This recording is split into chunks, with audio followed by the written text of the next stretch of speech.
panel. I thought what we would do is we'll ask a few questions. I might, we could actually have some banter and cross conversation as well. It doesn't have to be so formal. Even though we're in these little boxes, we can break out of the boxes and have meaningful conversations.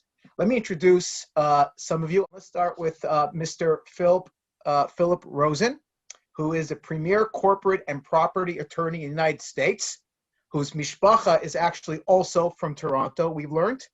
The vice chair of the board of directors of Birthright Israel Foundation and a member of the board of trustees of Yeshiva University, and is also a key power broker in the Israel business and political communities, which I thought was incredible. Welcome, Mr. Rosen. Thank you, sir.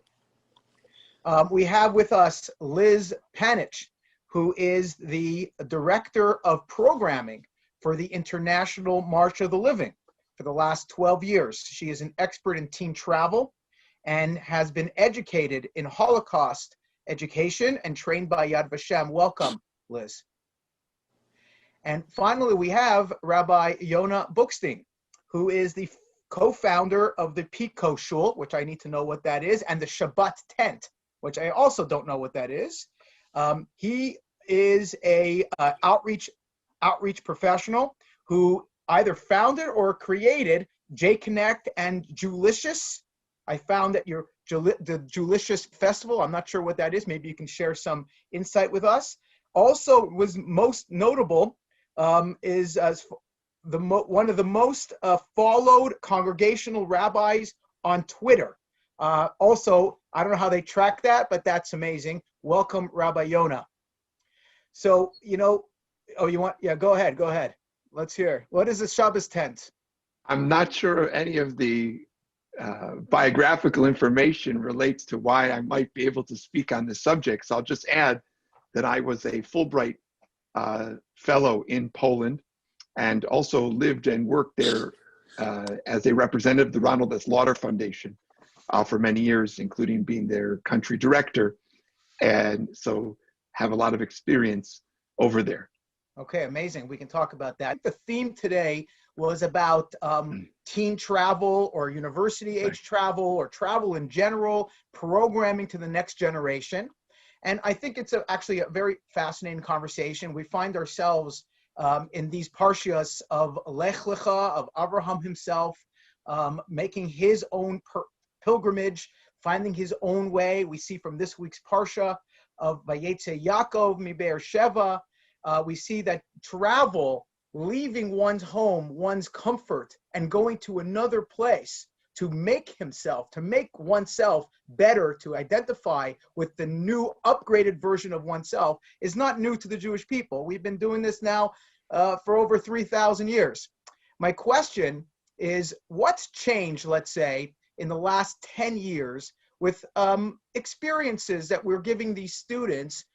What's changed in the last 10 years that has either been more challenging or made it easier to bring kids to Israel or to Poland trips? And maybe we'll start off with Rabbi Yonah.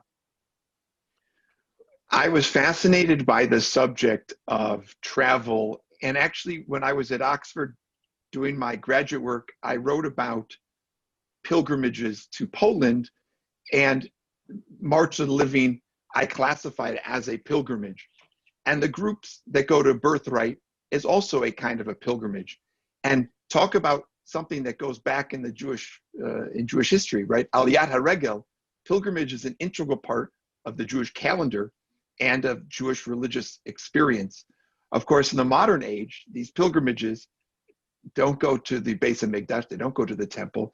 They're not about bringing any kind of offerings or are not necessarily connected with gratitude and religious worship.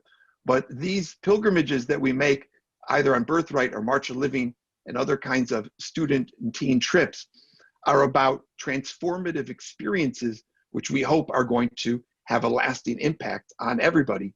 That is the ultimate purpose of pilgrimage, and the field of pilgrimage studies looks at this closely, comparing religious pilgrimages from different people's backgrounds.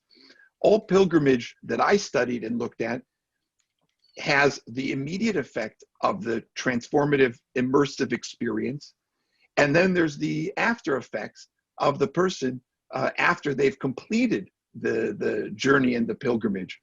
I think that we underestimate the lasting impact. Even a program that's had 10 years, it's truly hard to say what the lasting impact will be until we've gone a little bit further down the road. From what I've seen, these programs have an enormous impact, and pilgrimage in general as a transformative experience and a shared experience with co-religionists, in this case, other Jewish students or college students, high school students, right? These inform decisions that they will make and ways of looking at the world for the rest of their lives. Thank you. Liz, maybe you can speak to that a little bit. You know, I personally led 5 March of the Livings over a 15-year period, and I found the trips to adopt to the new kid that was coming through, the new high school students. What is your experience with the adjustments of the generations that need a different kind of formulation these days? Yeah, I mean, I think teens have changed and the trip has changed because society has changed. And the way that teens process information now is very different than they did in our, since our founding over 30 years ago, especially in the era of social media and instant gratification. Teens want to have the information fast and quicker. And they also want to be very involved in what they're doing. They're not passive learners, they're very active learners. So we've had to adapt to that. And, all of our different regions, do that in their own way. But we've had to find a way to deliver that educational and historical information in a way that the teens are able to receive it, in a way that they have some kind of sense of authority over what they're learning and agency. And we've also had to find ways to introduce technology. This is a generation that is constantly addicted to their phones. We can't ignore that. We can't tell them to put it away. You have to embrace that. And especially as we're facing, very sadly, a future where survivors are not going to be able to accompany our trips, or they have for so many years, we're trying to find ways to incorporate technology to be able to replicate that experience for the teens. Fantastic. Phil, what do you think? You've been on the board of the Birthright. Birthright's brought hundreds of thousands of young adults to Israel. How has that transformed the landscape of the Jewish world? So let me take you back, and I just want to make a point that Glenn, I also sit on the NCSY board in the United States. So I'm very proud of all the stuff that you do, and I'm involved with the March of the Living. So Liz, I think what you do is also great. Rav Yonah, you're going to have to bring me around to the California style. So just when we founded Birthright, which was 18 years ago, the concept was, and it was founded by two geniuses, one of them Canadian, Charles Bronfman and Michael Steinhardt, who decided that they wanted to figure out a way to bring at least 100, 200, up to 1,000 kids closer to Judaism. They felt that a lot of people were leaving Judaism, leaving either because they're converting or just having no contact with their Jewish background, with their Jewish mentality. So they wanted to bring them back, and they had very modest goals. Over the 18 years, we have brought 750,000 young people between the ages of 18 and 26 to Israel on Birthright trips. Included in that is also 100,000 Israelis who act as our guides and show the young people from the United States, Canada, South America, Europe, show them what Israelis are like, not just Israel. We do a lot of testing to see how we're doing. We do a lot of polls and a lot of testing. And what we've discovered is that between 75 and 85% of the people who've gone on Birthright feel that their trip changed their lives, and changed their lives for the good, obviously. A lot of people feel the connection to Israel has become enormously stronger, and they feel the connection to Judaism has become stronger. Obviously, there are things that we do every single year to improve and to change. We do specialty trips. We do special needs trips. We do trips for all sorts of different groups. We do an LGBTQ group. We do groups that are dedicated to cooking. We do groups that are dedicated to the environment, et cetera, all to try to bring more and more people closer to Israel and Judaism, two parts. What's changed over the years is a group of, I don't know what you'd call them, but people who are naysayers who come on the trip. And so we've had, I think, a total of maybe 15 out of the 750,000 who have gone. And of course, the New York Times published a front page article about the 8 of those 15 as if it's a crisis. That to me is just a, what we call in lawyer talk, a red herring. It really is not a problem. It's not an issue. Most people who go on this trip want to learn, and we do that. One of the questions you set, and sorry, Glenn, I know I'm taking up too much time, but one of the questions you asked was on follow-up, and I think that's what you're getting to. I think the fact that their lives have changed is an amazing part, and you don't see that very often. You see it on the March of the Living, you see it on some high school trips, but Birthright does it in quantity, 50,000 a year. That's part A. Part B is what we do is we make use of the phones that they have, and we download for them an app which leads them to all sorts of possibilities in terms of follow-up.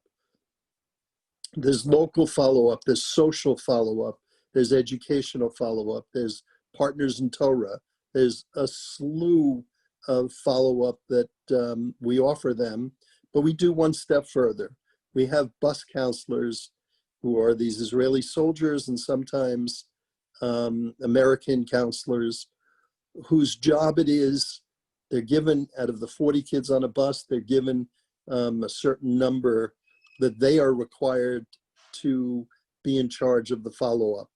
And so to me, when you've got personal responsibility for follow-up, you get results. And I think that that's shown. We see it every day, and you know, we're real happy with the result. Thank you. You know, you brought up a lot of points, and I would like to go back to some of those points. Let's start off with the follow-up. You know, there is sometimes criticism from, usually not from donors themselves who fund these things, that, you know, 2 weeks, 10 days, you're spending all this money, and what are you getting? The kids come right back to the same homes, come back to the same communities, come back to the same kind of routines that they had before, and you haven't really moved the needle. Liz, what do you say to that? So first I'll say the March of a Living is not a 2-week experience. And for those who believe it, I'll explain that the March of a Living has an extensive preparation process. So in some countries, like in Panama and Mexico, for example, they're learning for an entire year before going on the trip. So this is not like a once in a life, you know, drop once in a bucket trip. They prepare and prepare and prepare, and really going on the trip is a culmination of an entire year of study. That's first of all. Second of all, we do also have follow-up, but I can get to that in a moment. But, you know, we found that, you know, and I know that Phil was quoting studies too, but we've also done our own, and we find that of those that come on the trip, 95% of them say that the trip strengthened their Jewish identity. So if that's follow-up, that you need that, you know, that's right there. And that was a survey that was taken on students 1, 5, 10, and 15 years out. And they say that the March has still had a tremendous impact on how they view Israel, on their return travel to Israel, on their, you know, desire to marry Jewish, raise their children Jewish, send their Jewish to Jewish education, you know, everything. And then in terms of follow-up, you know, and the local regional level, when they come back, they obviously have local meetings where they follow up. And then in addition, we've been doing a lot of new alumni engagement initiatives. We had a whole event at the parade, the Celebrate Israel parade in New York. We have events in Israel. We're doing a lot of online engagement now as well. And if you want the ultimate follow-up, we're now facing an era where our original marchers that went in the late 80s and early 90s are now sending their children to have the same experience. So I think that just a lot of that speaks really amazing volumes on the impact of the March of the Living. Absolutely, thank you. Yeah, I see that every day. Absolutely, in our own communities, we see the exact same thing. Rabbi Yonah, I mean, you spoke about pilgrimages. You don't necessarily run a trip like that, but outreach is outreach and follow-up is follow-up. What do you have to say about investing too much on the spark and not enough on the follow-up? Well, I was a Hillel rabbi at Long Beach State and UC Irvine, and then at USC. That's what got us to California. And I had the chance to be with students before their Israel Birthright trips and afterwards. And there was a substantial difference in their interest in being engaged and involved on campus after Birthright. And it was on every Hillel and every Hillel professional and other campus organizations and their professionals to do that follow-up. And it only has gotten better from what I've seen, from when I first started with Hillel in 2004 or 5 until what I saw later after, when I finished my time as a Hillel rabbi. The progress in follow-up on campus by the professionals just got better and better and reinforced the experience in that sense. I think that it should be pointed out that one thing that was tried that did not really work well was the creation of an American Birthright organization to network the people from different buses and different campuses and different experiences. That had mixed results. I'm not saying it was a waste of money, but it had mixed results, and that's probably beyond the scope of our participation here. But one of the things that I think is so important as far as follow-up goes, when Birthright, or whether it's March of the Living, is staying in contact with the people who you went on that shared experience with. That reinforces that the feelings that people had. I saw that with the college students. I also want to reference the March of the Living in this respect, because I think that, and I haven't studied it, but just as far as my perceptions goes, when I was on campus as a rabbi, I did see people who had been on March of the Living had more of a propensity to be engaged with the different programs. Of course, March of the Living also has the Israel component as well as the Holocaust education component. Now we've been working primarily, exclusively really, with young professionals. And the question is are those experiences, Birthright, March of the Living, going to really impact who they choose to marry? And I know that we hope that these programs will stem the tide of assimilation and convince more of these people to marry Jewish. One of the things I would love to see is a way to incorporate that experience in looking for a future wife or husband, right? Because they shared something. They both were on Birthright together. Maybe they weren't on the same bus. Maybe they weren't, even the same year, right? That doesn't matter, but they had that shared experience. And I think that shared experiences of Birthright and the impact clearly will improve their chances of staying Jewish, being engaged, and raising Jewish families.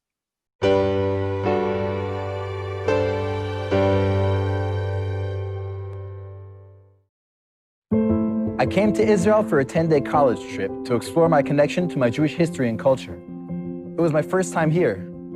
I was so far from home and felt so free. When I overdosed, my roommate found me unconscious in my room, barely able to breathe.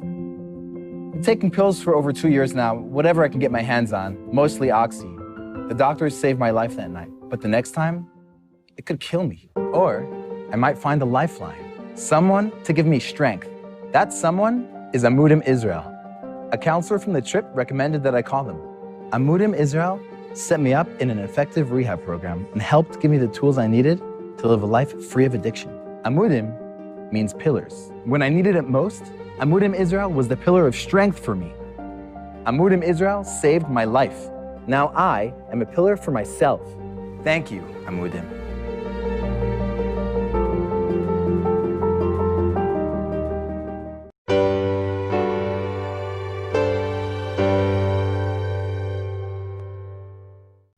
Thank you, Rabbi Yonah. I wanted to, I'm glad you brought that up about long-term impact, the marriage and stuff. I wanted to talk about that because, there are challenges of getting these young people on these buses. I'm not sure the statistics, and maybe Phil, you can share. In the old days, you had to fight to get onto a Birthright bus. Today, I'm not sure if that's still a fact that it's so hard to get on.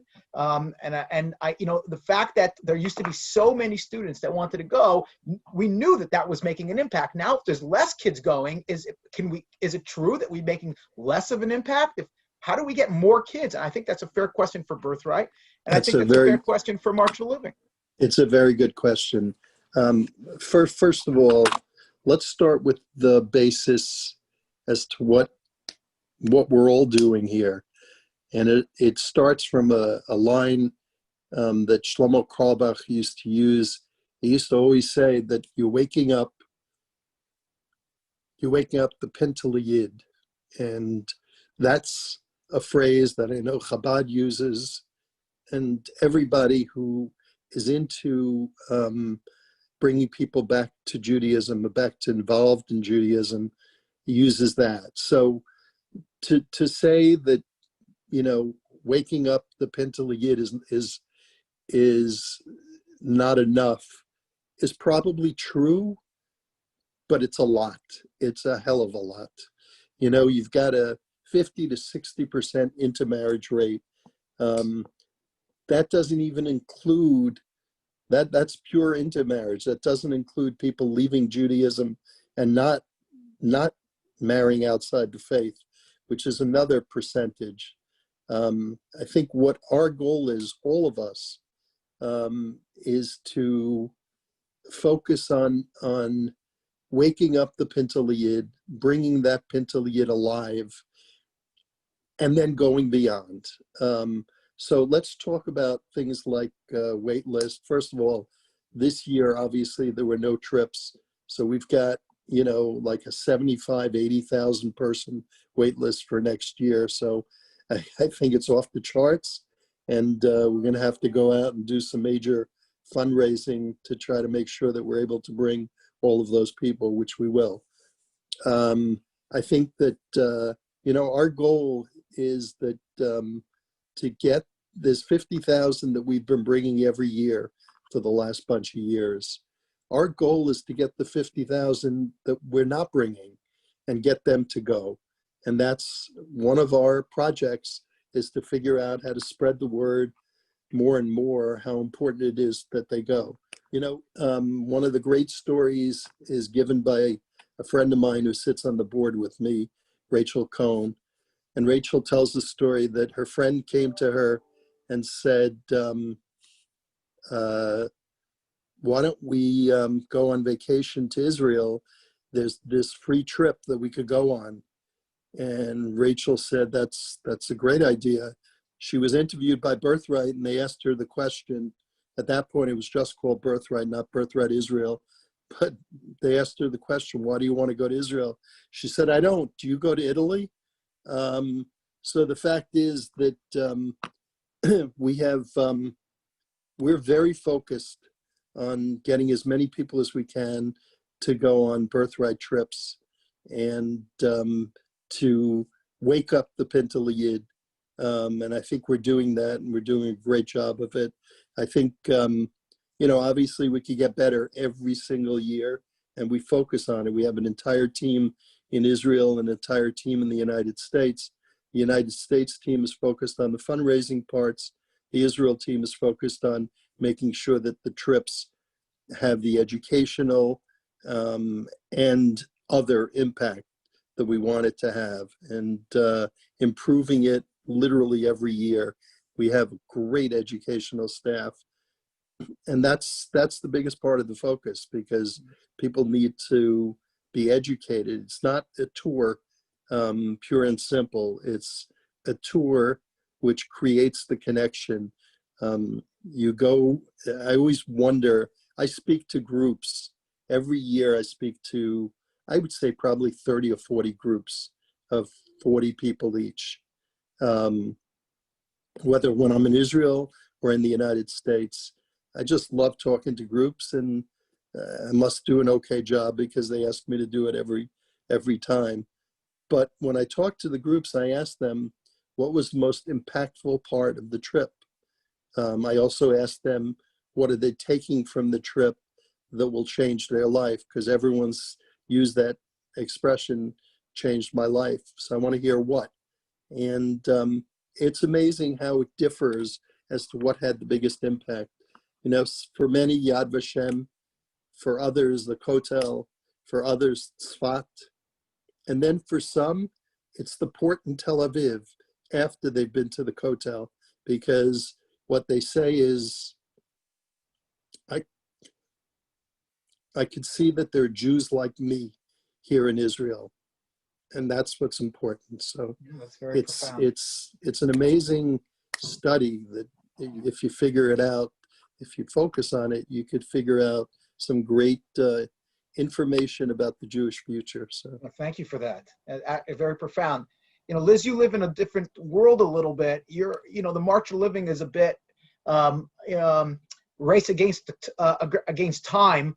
We want to get as many kids to live that experience with a survivor. I remember in the older days, the March of Living was every other year, and then I think in North America, and then it transformed to every year to just start getting as many kids as possible.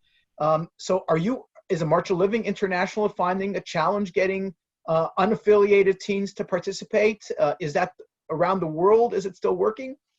So I'll answer that. And I also want to piggyback off something that Rabbi Bookstein also mentioned, but actually the opposite. We find that we're growing exponentially more every year. And something that's also fascinating that's happening, and I've been focusing on the teens for the purpose of this panel, but we have a growing number of young adults that are coming, as well as adult groups. And we have more and more and more adults that want to come, so much so that we have to cut, we don't have capacity for them. So phenomenally, it's continuing to grow and expand. And speaking back to what we were touching on before, the March of a Living, actually, in some of our recent studies, we found that 87% of March of a Living alumni find that after the trip that marrying Jewish is important to them. And 91% find that educating their future children with a Jewish education is important. So those are phenomenal numbers, and I think they speak for themselves. There's something about being in Poland, with survivors and seeing everything that happened to the Jewish people there, standing on the grounds of Auschwitz-Birkenau on Yom HaShoah and having that solidarity experience with people from all over the world, and then to replicate that experience in Israel a week later, and to do a parallel march to the Kotel on Yom Ha'atzmaut, that going from, Shoah L'Tkuma, having that journey is absolutely life-changing for anybody, not just teens. And one of the things that March of a Living has that I don't know of any other program that really does this is the international nature of it. So a teen coming from, let's say, Florida, from Broward County, is going to be in a hotel room, in a hotel lobby, and they're going to hear a teen speaking Swedish behind them, and then someone next to them speaking French, and someone in an Australian accent, and then someone speaking Portuguese. And it opens their eyes phenomenally to really the scope of Judaism, right? You're very insular where you're coming from, especially the teens, and you only think about your local community or the community of your country, and you're not really understanding that there's people just like you living the same life all over the world, and to have that experience, it really opens their eyes. And I think it even more embraces the fact, how they want to continue their Jewish identity. It awakens something in them that's very powerful, that the March of Living is able to accomplish for them. Thank you so much for that. Absolutely. Sorry, go ahead.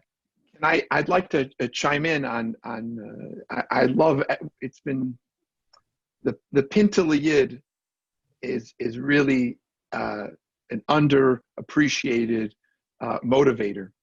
And it certainly, we use an expression in English, to plant a seed. Well, the beauty of the Pintel Yid is the seed's already there, right? It's already in these Jewish hearts. And the experiences really help to make it grow. I also wanted to add that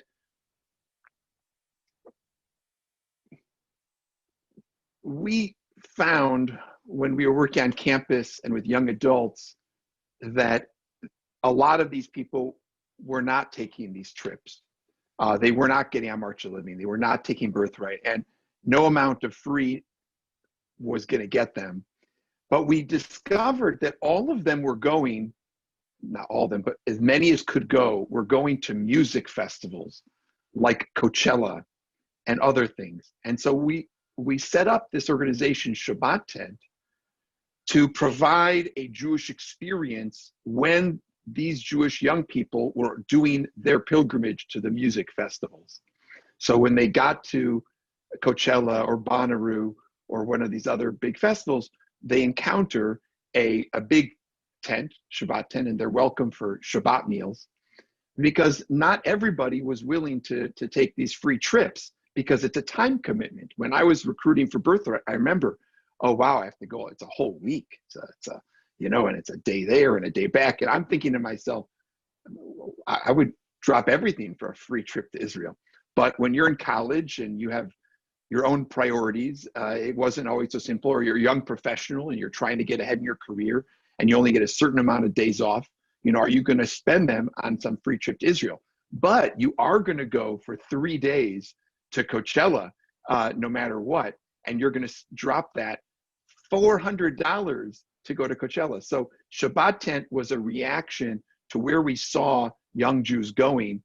Some of them are Birthright and March of Living alumni, and many of them are not. But you can also light up that Pintel Yid, and you can provide an immersive experience, even when they're on their terms. They're doing the thing that they thought that they were going to be doing, but then you bring them into the Jewish tent.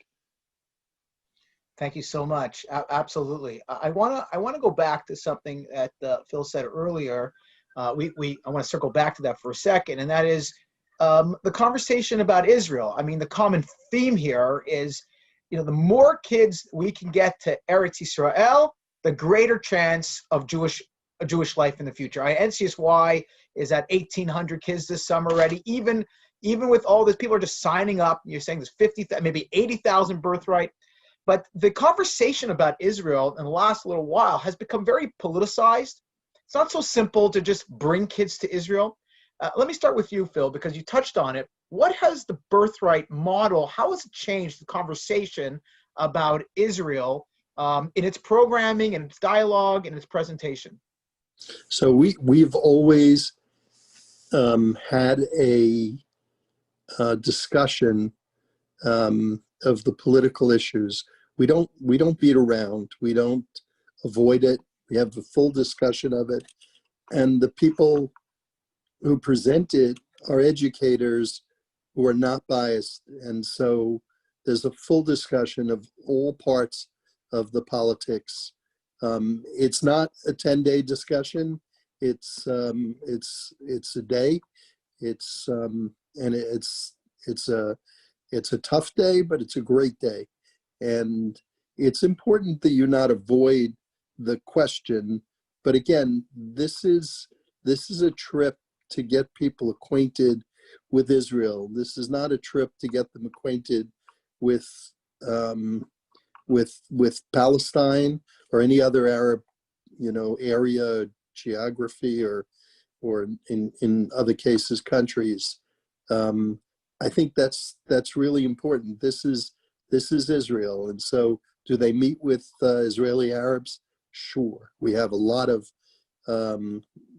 devotion to the Israeli Arabs presenting their view of Israel, and I think that turns out to be very good. Birthright is as successful as it's ever been, and I think hopefully it will continue to be. I mean, I think, as I say, this is going to change the Jewish future, whether it's Birthright, whether it's Chabad, whether it's NCSY, whether it's March of the Living. These are the things that we should be doing to change the future. I mean, I want to get upstairs, and I want them to say, how many years were you on the board of Birthright? Wow. So that's my view of life, and I know you guys are going to be the same place that I am. Please, I hope to hold on to your coattails, tell you the truth. Yasher koach to you and all your efforts. Liz, you know, we live in a very complex age for teens. You know, helicopter parents involved with kids, can't do this, can't do that. I'm curious if parents' influence on the March of Living, vis-a-vis the Israel discussion as well, has changed over the last little while. Have you changed the education? Have you had to massage the parent influence on these kids as part of your programming? I mean, the March of a Living is committed to the Jewish future in the state of Israel no matter what. And our students become ambassadors for Israel regardless of the political landscape. That being said, you know, every group is going to do it a little bit differently depending on the cultural background that they're coming from. You have to remember that we're not just bringing teens from the States or from Canada, we're really coming from all over. So South Africa has its own unique challenges that they're coming from in their story, and South America as well. So some groups will, you know, meet with the population, meet with the Druze population, meet with Arab Israelis. So everyone's going to do it in their own way. But what we really find is that the students that come on the march are coming right before college. So when they come on this experience, they feel compelled to become ambassadors for Israel, right? It's not even that we need to tell them. They come from this experience in Poland, then they have this life-changing journey in Israel, and then they go onto campus and they're seeing everything that's happening with the BDS movement and all this anti-Israel rhetoric, and they can say, no, I've been to Israel, I've done that experience through Poland, I spoke to survivors, and I know the importance of Israel, and they're able to stand up for the state of Israel. And we're seeing that more and more. Obviously, what's happening on campus is getting worse and worse, and then we're addressing it as best as we can. Thank you. I'd love to hear from Rabbi Yonah on this. How is the conversation about Israel on campus changed in the last little while?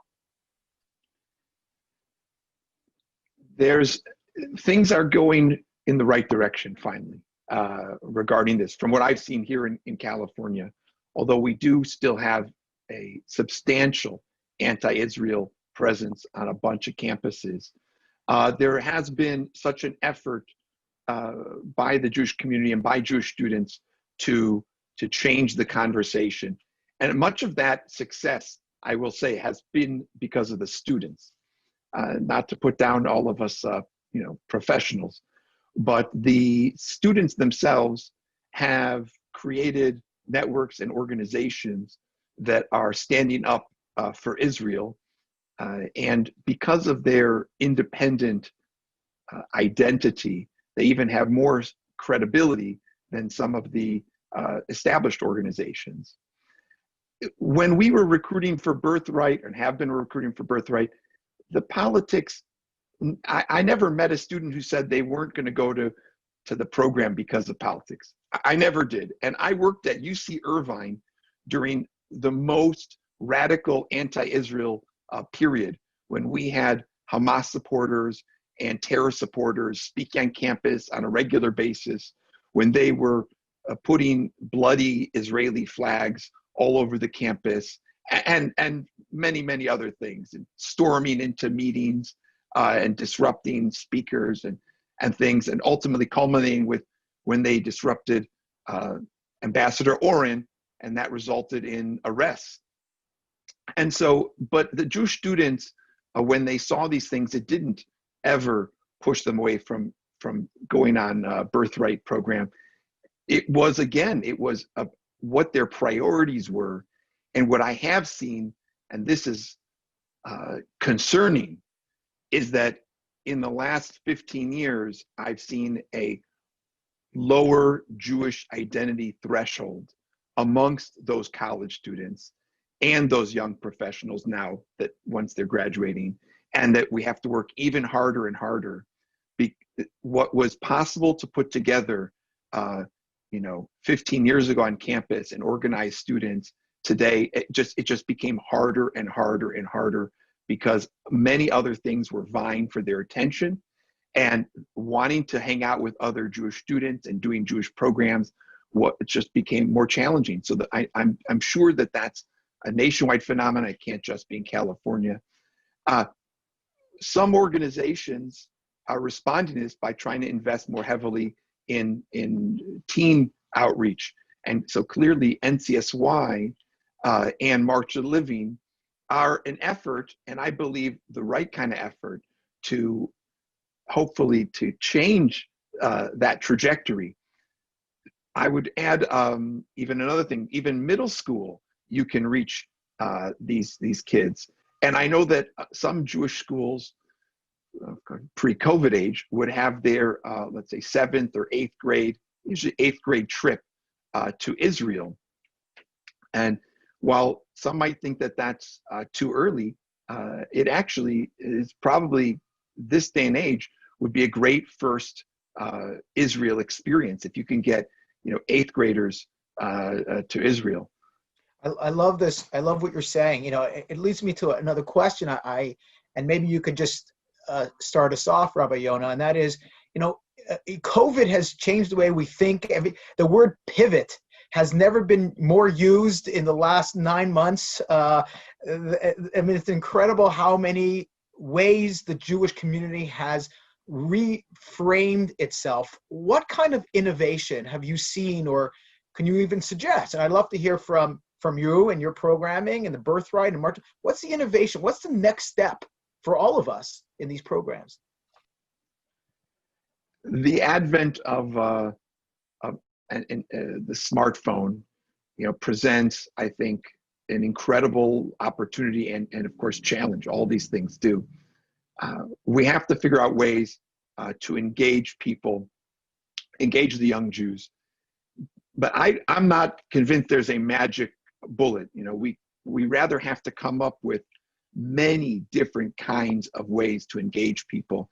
And if I were to offer one suggestion to the Jewish world, would be that we can't put all of our resources into these programs. We have to put more resources into more kinds of programs, right? Because of the differentiation of young adults and their experiences, we're going to have to reach them in different ways. So again, we're going out to music festivals, and sometimes people think that they think that we're Chabadniks, but we're not. We're just students of Shlomo Carlebach and other great rabbis who said you have to go to where the kids are. So that's one thing we can be investing in more. We have to use their smartphones with interactive ways. It's not enough just to have a passive app where you can look up stuff. You have to have something which is going to pull them and want them to engage in it more. And I know that there's also an effort, certainly in the outreach movement I've seen, they're doing trips all over the world. They're doing, from here in LA, they run them to Costa Rica, to London, and this. And I think that, again, these do carry an expense, but when it comes to the future of Jewish people, I don't think we really can worry about dollars and cents. And any trip organized with Jewish students, whether they're in high school or college, with great professionals who provide education and a wonderful Shabbos experience, is going to have an impact on them. So I would like to see a proliferation of it could be stateside. These trips don't have to leave the country even. They don't have to get on planes.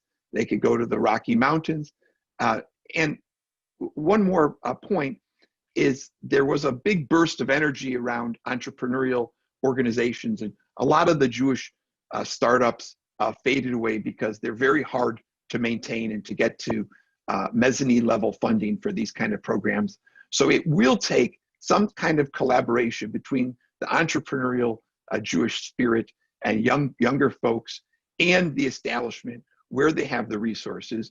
And they're going to have to be willing to probably invest in multiple things, just like in the venture capital world, and see some of them fail, but some of them will be the next Birthright. Some of them will be the next March of Living. And we need to have those things at our disposal, or not disposal. We need to have those things in our bag of tricks. Thank you. Yes.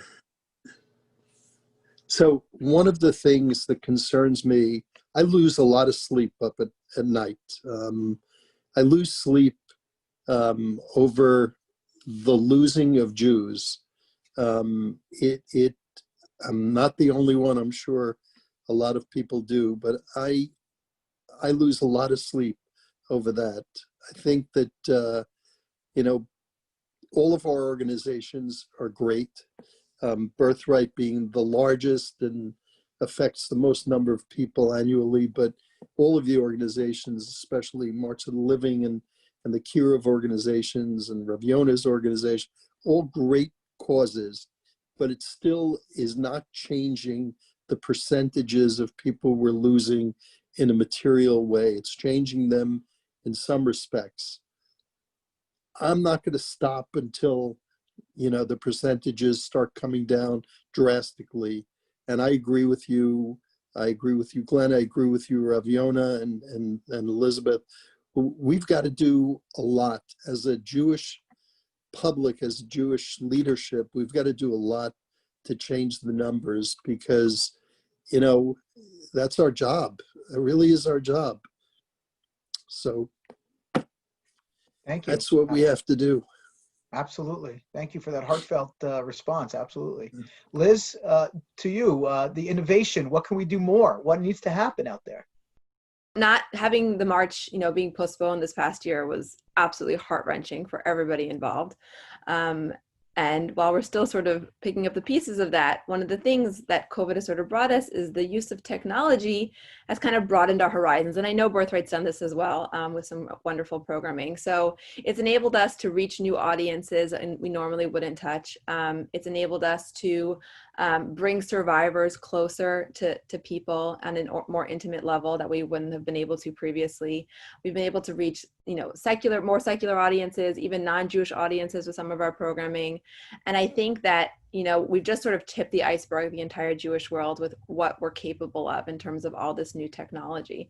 And it's, while we're still dealing with all the effects of COVID, I think it's also very exciting that there's a lot more out there, and that shouldn't negate our normal programming. That should, please God, come back with, full vengeance as soon as possible. But I think it's going to supplement it. And I think that there's a lot out there that we have to continue to explore. And I'm personally excited for all that's capable to come about, as we continue to grow and innovate. Perfect. I think we've got time maybe for one more round of questions. I'll tell you, this has been incredibly fascinating. I'm very much honored to be part of this great panel. But, at the end of the day, we're more than just representatives of our organizations. We're, the Pintel Yid, we're all just Jews. We've got a neshama. We feel the pain of Klal Yisrael, every one of us. And I wonder who's going to see this. I wonder who's the audience who's going to plug in at the the 22nd hour of this Amudim broadcast, and I wonder if there's a neshama out there who needs to hear something from us, not about the organization, but from me as a Jew. What's something you can share to engage somebody out there and say, listen, this is a chance of a lifetime.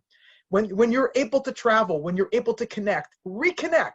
What's something we can hear from one of you, each of you, maybe one thought that someone out there will hear this message and you'll say, oh, I changed a life today. Rabbi Yona, want to start us off? We live in a world that is increasingly connected and fast-paced, and yet people are feeling also more isolated. And I think the thing I would share is that after you come back from your March of Living trip, after you come back from your Birthright, or wherever you are coming from, if you can gather around the table on a Friday night with some friends and a bottle of wine and some challah, you'll be investing in your own soul and in your own centering of your life in an incredibly profound way. I think that the Shabbat dinner table is an antidote to much of the challenges of our modern society. And I hope that you'll take the chance, if you don't do it every week, that you will do it every week. And if you do it every week, you'll help share that and encourage others to do it as well. Beautiful. Phil? I love that. So I think that there were two audiences. I think that the audience of the people who went on the trips is a really important one, because if you could bring them back to any portion of the trip, you'll have achieved your goal of keeping them involved. Any portion of your trip, whether it's, and Shabbat to me is the most important one, but whether it's, a visit to Tzfat or a visit to the Kotel, any portion of the trip, you'll bring them back to when they had that great feeling in their hearts. Thank you so much. Liz, you get the final word on this one. Okay. I guess for anyone listening, I'll tell you, I think that there's a lot of hope for our future. I think the younger generations are very motivated. I think they really want to be agents for change. And I would say, don't be afraid to engage them and speak to kids, speak to teens, hear what they have to say. They're smart. They're much smarter than we give them credit for. And then they also want to hear from you. And I would impart your wisdom to them as well.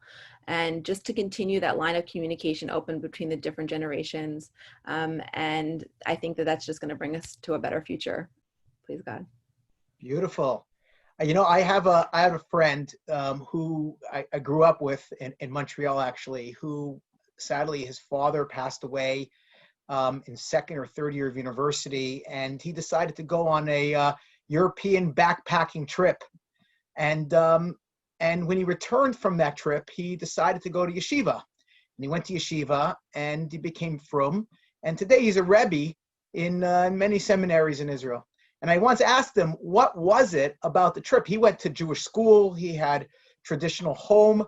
What was it that transformed his life? And he said, I had to say Kaddish. And I wasn't sure I wanted to say Kaddish, but I walked into one shul in Italy, and somebody came over to me and they said, do you have the page? Do you know where to say it? Do you need some help? And they put their arm on me and they said, here you go. And then he was in Spain, and then he was in Greece, and then he was in country after country as the Jewish community came together to brighten this young boy's life and say, we're all in it together.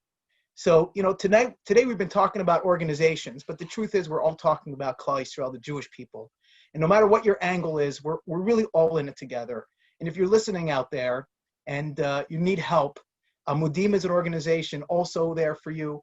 NCSY, Birthright, the Shabbos Tent, the Pico Shul, March for the Living, we're all in it together. Reach out and invest in yourself.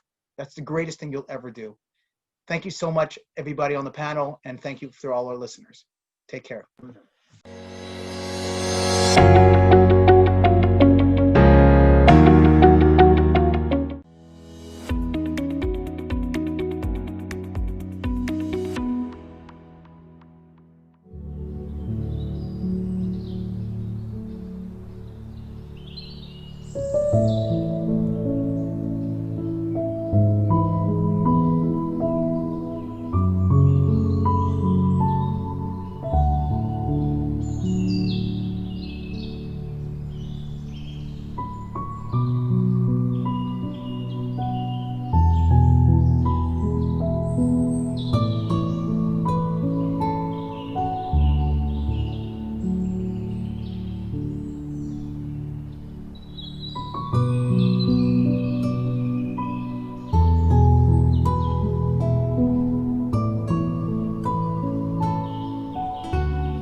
So my name is Eli Epstein. I am a businessman based in New York.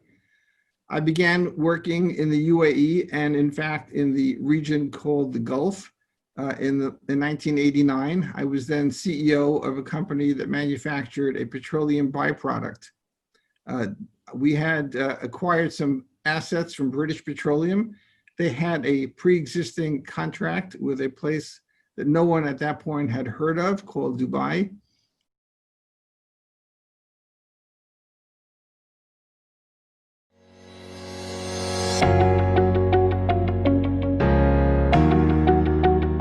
Welcome to the Amudim session. My name is Rabbi Glenn Black from NCSY in Canada, and it is my pleasure to be moderating this incredible panel. I thought what we would do is we'll ask a few questions. We could actually have some banter and cross conversation as well. It doesn't have to be so formal. Even though we're in these little boxes, we can break out of the boxes and have meaningful conversations. Let me introduce some of you. Let's start with Mr. Philip Rosen, who is a premier corporate and property attorney in the United States, whose mishpacha is actually also from Toronto, we've learned. The vice chair of the board of directors of Birthright Israel Foundation and a member of the board of trustees of Yeshiva University, and is also a key power broker in the Israel business and political communities, which I thought was incredible. Welcome, Mr. Rosen. Thank you, sir. We have with us Liz Panich, who is the director of programming for the International March of the Living for the last 12 years. She is an expert in teen travel and has been educated in Holocaust education and trained by Yad Vashem. Welcome, Liz. And finally, we have Rabbi Yonah Bookstein, who is the co-founder of the Pico Shul, which I need to know what that is, and the Shabbat Tent, which I also don't know what that is. He is a outreach professional who either founded or created J-Connect and Jewlicious. I found that the Jewlicious Festival, I'm not sure what that is. Maybe you can share some insight with us. Also was most notable is as one of the most followed congregational rabbis on Twitter. Also, I don't know how they track that, but that's amazing. Welcome, Rabbi Yonah. So, go ahead. Let's hear. What is the Shabbos tent? I'm not sure any of the biographical information relates to why I might be able to speak on this subject. So I'll just add that I was a Fulbright fellow in Poland and also lived and worked there as a representative of the Ronald S. Lauder Foundation for many years, including being their country director. And so have a lot of experience over there. Okay, amazing. We can talk about that. The theme today was about teen travel or university age travel or travel in general, programming to the next generation.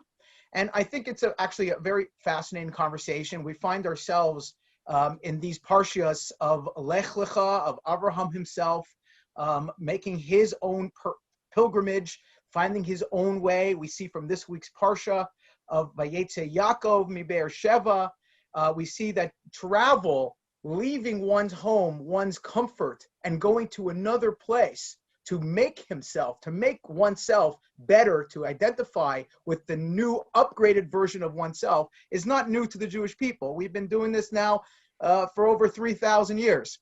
My question is, what's changed, let's say, in the last 10 years with experiences that we're giving these students?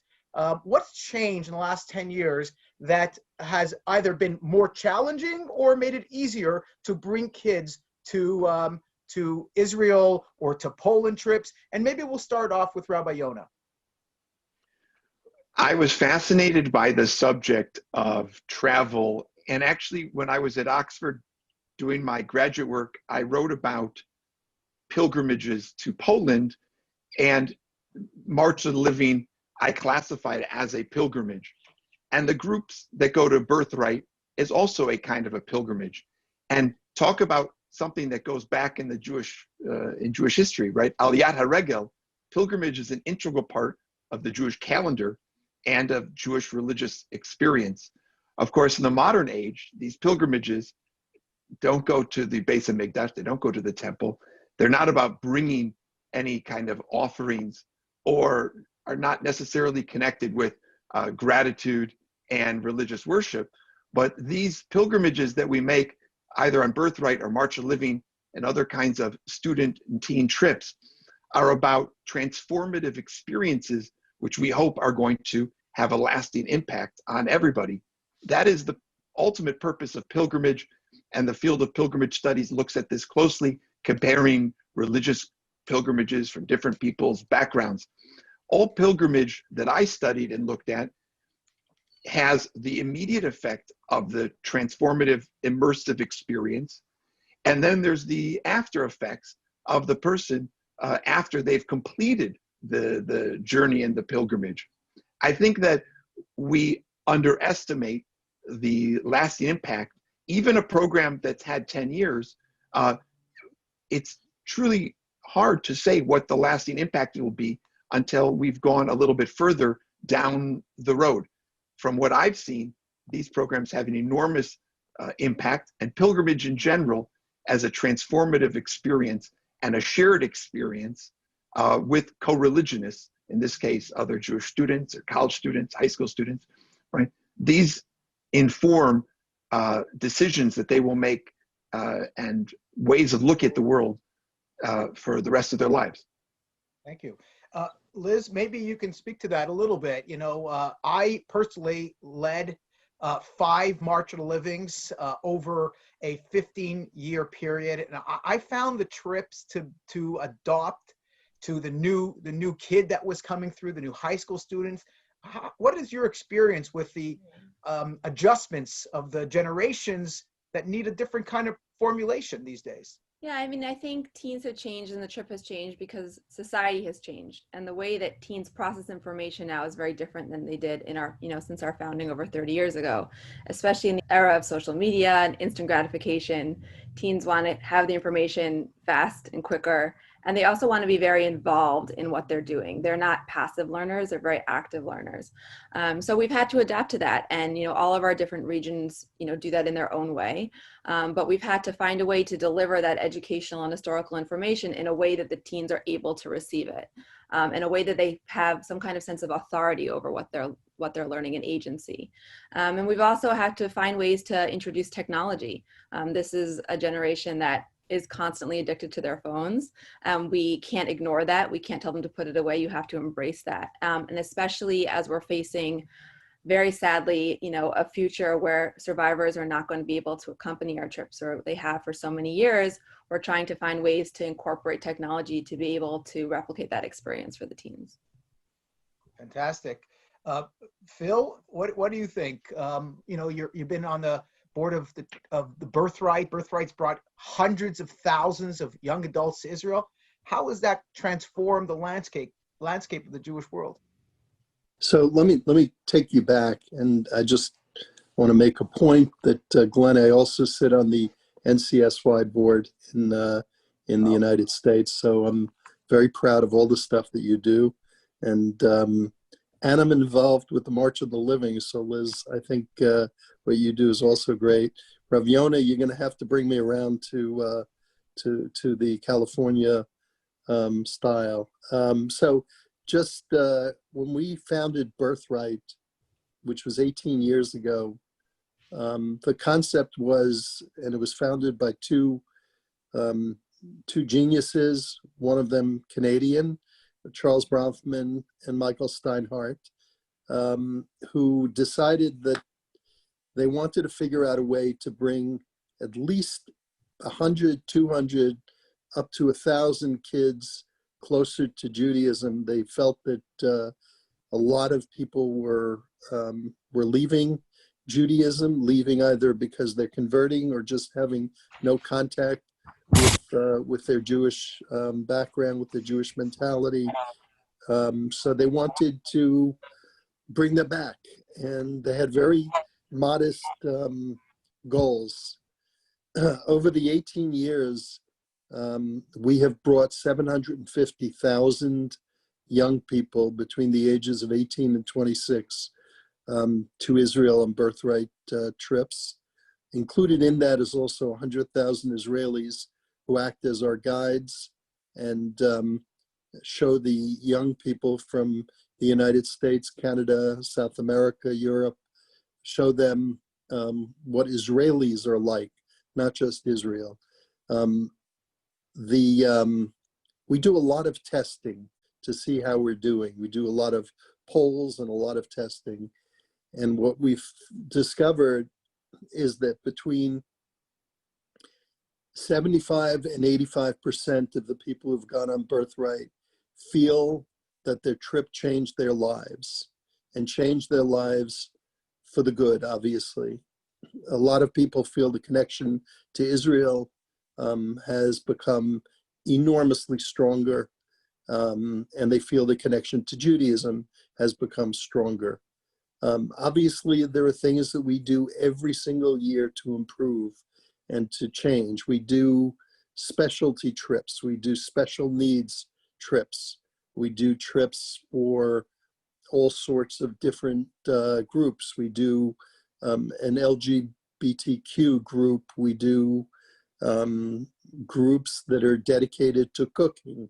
We do groups that are dedicated to the environment, et cetera, all to try to bring more and more people closer to Israel and Judaism, two parts. What's changed over the years is a group of, I don't know what you'd call them, but people who are naysayers who come on the trip. And so we've had, I think, a total of maybe 15 out of the 750,000 who have gone. And of course, the New York Times published a front page article about the 8 of those 15 as if it's a crisis. That to me is just a, what we call in lawyer talk, a red herring. It really is not a problem. It's not an issue. Most people who go on this trip want to learn, and we do that. One of the questions you set, and sorry, Glenn, I know I'm taking up too much time, but one of the questions you asked was on follow-up, and I think that's what you're getting to. I think the fact that their lives have changed is an amazing part, and you don't see that very often. You see it on the March of the Living, you see it on some high school trips, but Birthright does it in quantity, 50,000 a year. That's part A. Part B is what we do is we make use of the phones that they have, and we download for them an app which leads them to all sorts of possibilities in terms of follow-up. There's local follow-up, there's social follow-up, there's educational follow-up, there's Partners in Torah, there's a slew of follow-up that we offer them, but we do one step further. We have bus counselors who are these Israeli soldiers and sometimes American counselors whose job it is, they're given, out of the 40 kids on a bus, they're given a certain number that they are required to be in charge of the follow-up. And so to me, when you've got personal responsibility for follow-up, you get results. And I think that that's shown. We see it every day, and you know, we're real happy with the result. Thank you. You know, you brought up a lot of points, and I would like to go back to some of those points. Let's start off with the follow-up. You know, there is sometimes criticism from, usually not from donors themselves who fund these things, that, you know, 2 weeks, 10 days, you're spending all this money, and what are you getting? The kids come right back to the same homes, come back to the same communities, come back to the same kind of routines that they had before, and you haven't really moved the needle. Liz, what do you say to that? So first I'll say the March of a Living is not a 2-week experience. And for those who believe it, I'll explain that the March of a Living has an extensive preparation process. So in some countries, like in Panama and Mexico, for example, they're learning for an entire year before going on the trip. So this is not like a once in a life, you know, drop once in a bucket trip. They prepare and prepare and prepare, and really going on the trip is a culmination of an entire year of study. That's first of all. Second of all, we do also have follow-up, but I can get to that in a moment. But, you know, we found that, you know, and I know that Phil was quoting studies too, but we've also done our own, and we find that of those that come on the trip, 95% of them say that the trip strengthened their Jewish identity. So if that's follow-up, that you need that, that's right there. And that was a survey that was taken on students 1, 5, 10, and 15 years out. And they say that the march has still had a tremendous impact on how they view Israel, on their return travel to Israel, on their, desire to marry Jewish, raise their children Jewish, send their Jewish to Jewish educate, everything. And then in terms of follow-up, and the local regional level, when they come back, they have local meetings where they follow up. And then in addition, we've been doing a lot of new alumni engagement initiatives. We had a whole event at the parade, the Celebrate Israel parade in New York. We have events in Israel. We're doing a lot of online engagement now as well. And if you want the ultimate follow-up, we're now facing an era where our original marchers that went in the late 80s and early 90s are now sending their children to have the same experience. So I think that just a lot of that speaks really amazing volumes on the impact of the March of the Living. Absolutely, thank you. Yeah, I see that every day. Absolutely, in our own communities, we see the exact same thing. Rabbi Yonah, you spoke about pilgrimages. You don't necessarily run a trip like that, but outreach is outreach and follow-up is follow-up. What do you have to say about investing too much on the spark and not enough on the follow-up? Well, I was a Hillel rabbi at Long Beach State and UC Irvine, and then at USC. That's what got us to California. And I had the chance to be with students before their Israel Birthright trips and afterwards. And there was a substantial difference in their interest in being engaged and involved on campus after Birthright. And it was on every Hillel and every Hillel professional and other campus organizations and their professionals to do that follow-up.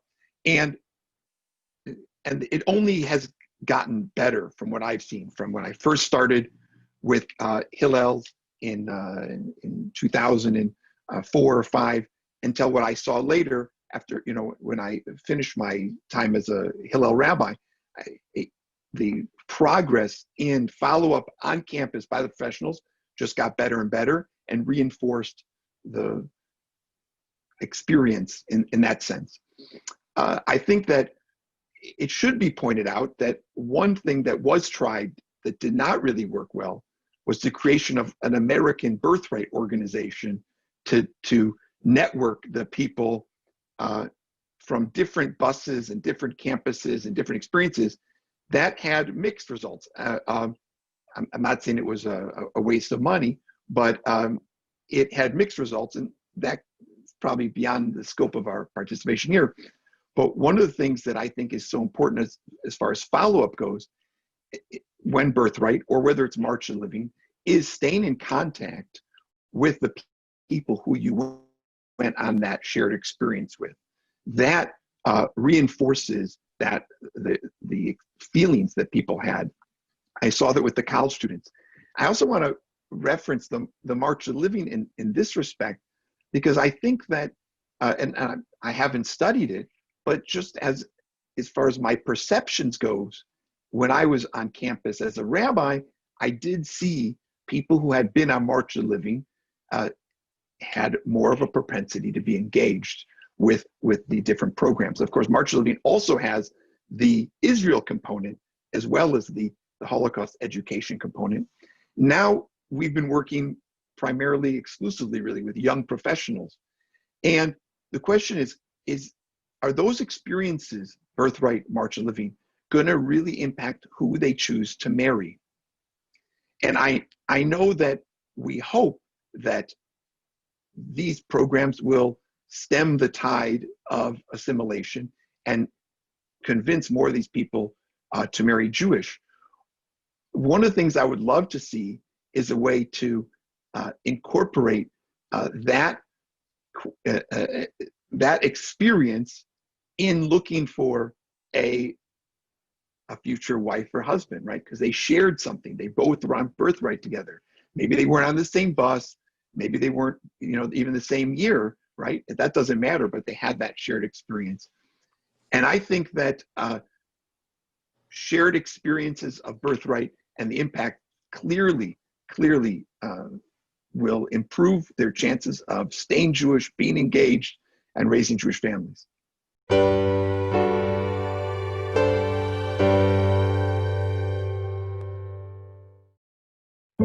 I came to Israel for a 10-day college trip to explore my connection to my Jewish history and culture. It was my first time here. I was so far from home and felt so free. When I overdosed, my roommate found me unconscious in my room, barely able to breathe. I've taken pills for over 2 years now, whatever I can get my hands on, mostly Oxy. The doctors saved my life that night, but the next time, it could kill me. Or I might find a lifeline, someone to give me strength. That someone is Amudim Israel. A counselor from the trip recommended that I call them. Amudim Israel set me up in an effective rehab program and helped give me the tools I needed to live a life free of addiction. Amudim means pillars. When I needed it most, Amudim Israel was the pillar of strength for me. Amudim Israel saved my life. Now I am a pillar for myself. Thank you, Amudim.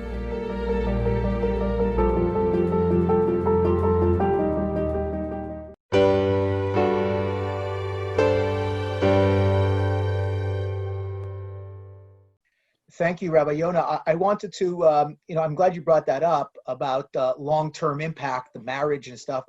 I wanted to talk about that because, there are challenges of getting these young people on these buses. I'm not sure the statistics, and maybe Phil, you can share. In the old days, you had to fight to get onto a Birthright bus.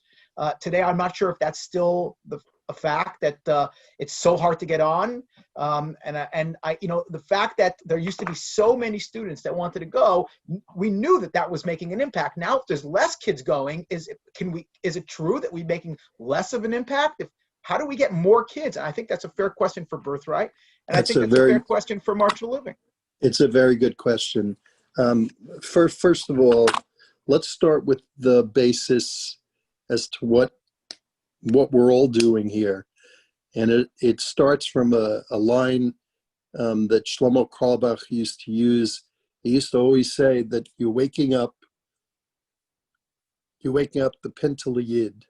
And that's a phrase that I know Chabad uses, and everybody who is into bringing people back to Judaism, back to involved in Judaism, uses that. So to say that, waking up the Pintel Yid is not enough is probably true, but it's a lot. It's a hell of a lot. You've got a 50 to 60% intermarriage rate. That doesn't even include, that's pure intermarriage. That doesn't include people leaving Judaism and not marrying outside the faith, which is another percentage. I think what our goal is, all of us, is to focus on waking up the Pintel Yid, bringing that Pintel Yid alive, and then going beyond. So let's talk about things like wait list. First of all, this year, obviously, there were no trips. So we've got, like a 75, 80,000 person wait list for next year. So I think it's off the charts. And we're going to have to go out and do some major fundraising to try to make sure that we're able to bring all of those people, which we will. I think that, our goal is that to get this 50,000 that we've been bringing every year for the last bunch of years. Our goal is to get the 50,000 that we're not bringing and get them to go.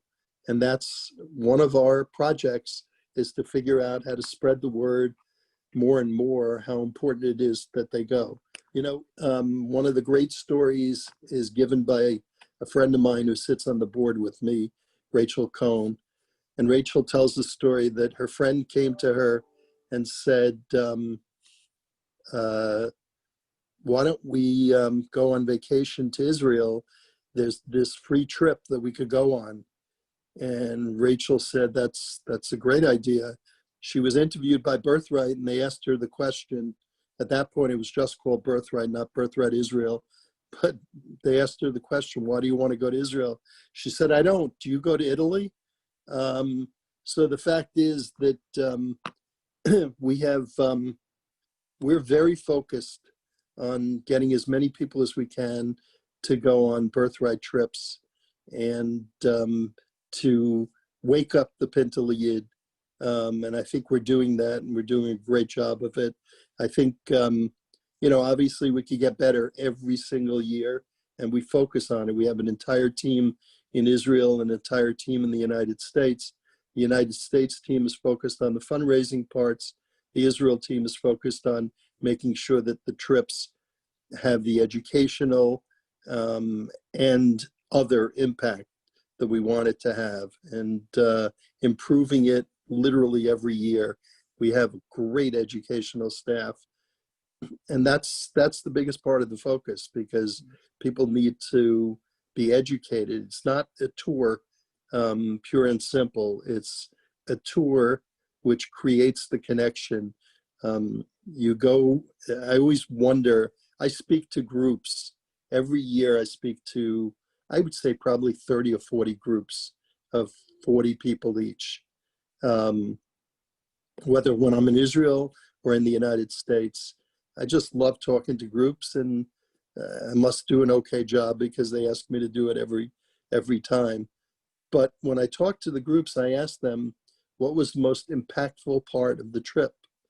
I also ask them, what are they taking from the trip that will change their life? Because everyone's used that expression, changed my life. So I want to hear what. And it's amazing how it differs as to what had the biggest impact. For many, Yad Vashem, for others, the Kotel, for others, Tzfat. And then for some, it's the port in Tel Aviv after they've been to the Kotel, because what they say is, I could see that there are Jews like me here in Israel, and that's what's important. So that's very profound. It's an amazing study that if you figure it out, if you focus on it, you could figure out some great information about the Jewish future. So well, thank you for that. Very profound. Liz, you live in a different world a little bit. The March of Living is a bit race against time. We want to get as many kids to live that experience with a survivor. I remember in the older days, the March of Living was every other year, and then I think in North America, and then it transformed to every year to just start getting as many kids as possible.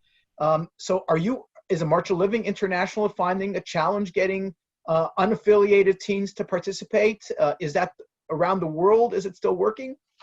So I'll answer that. And I also want to piggyback off something that Rabbi Bookstein also mentioned, but actually the opposite. We find that we're growing exponentially more every year. And something that's also fascinating that's happening, and I've been focusing on the teens for the purpose of this panel, but we have a growing number of young adults that are coming, as well as adult groups. And we have more and more and more adults that want to come, so much so that we have to cut, we don't have capacity for them. So phenomenally, it's continuing to grow and expand. And speaking back to what we were touching on before, the March of a Living, actually, in some of our recent studies, we found that 87% of March of a Living alumni find that after the trip that marrying Jewish is important to them. And 91% find that educating their future children with the Jewish education is important. So those are phenomenal numbers, and I think they speak for themselves. There's something about being in Poland, with survivors and seeing everything that happened to the Jewish people there, standing on the grounds of Auschwitz-Birkenau on Yom HaShoah and having that solidarity experience with people from all over the world, and then to replicate that experience in Israel a week later, and to do a parallel march to the Kotel on Yom Ha'atzmaut, that going from, Shoah L'Tkuma, having that journey is absolutely life-changing for anybody, not just teens. And one of the things that March of a Living has that I don't know of any other program that really does this is the international nature of it. So a teen coming from, let's say, Florida, from Broward County, is going to be in a hotel room, in a hotel lobby, and they're going to hear a teen speaking Swedish behind them, and then someone next to them speaking French, and someone in an Australian accent, and then someone speaking Portuguese. And it opens their eyes phenomenally to really the scope of of Judaism, right? You're very insular where you're coming from, especially the teens, and you only think about, you know, your local community or the community of your country, and you're not really understanding that there's people just like you living the same life all over the world. And to have that experience, it really opens their eyes. And I think it even more embraces the fact, you know, how they want to continue their Jewish identity. It awakens something in them that's very powerful, that the March of Living is able to accomplish for them. Thank you so much for that. Absolutely. You know, sorry, go ahead.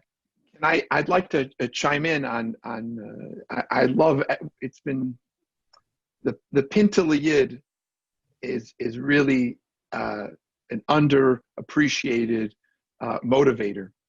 And it certainly, we use an expression in English, to plant a seed. Well, the beauty of the Pintel Yid is the seed's already there, right? It's already in these Jewish hearts. And the experiences really help to make it grow.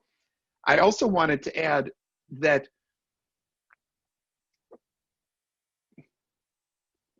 we found when we were working on campus and with young adults that a lot of these people were not taking these trips. They were not getting on March of Living. They were not taking Birthright, and no amount of free was going to get them.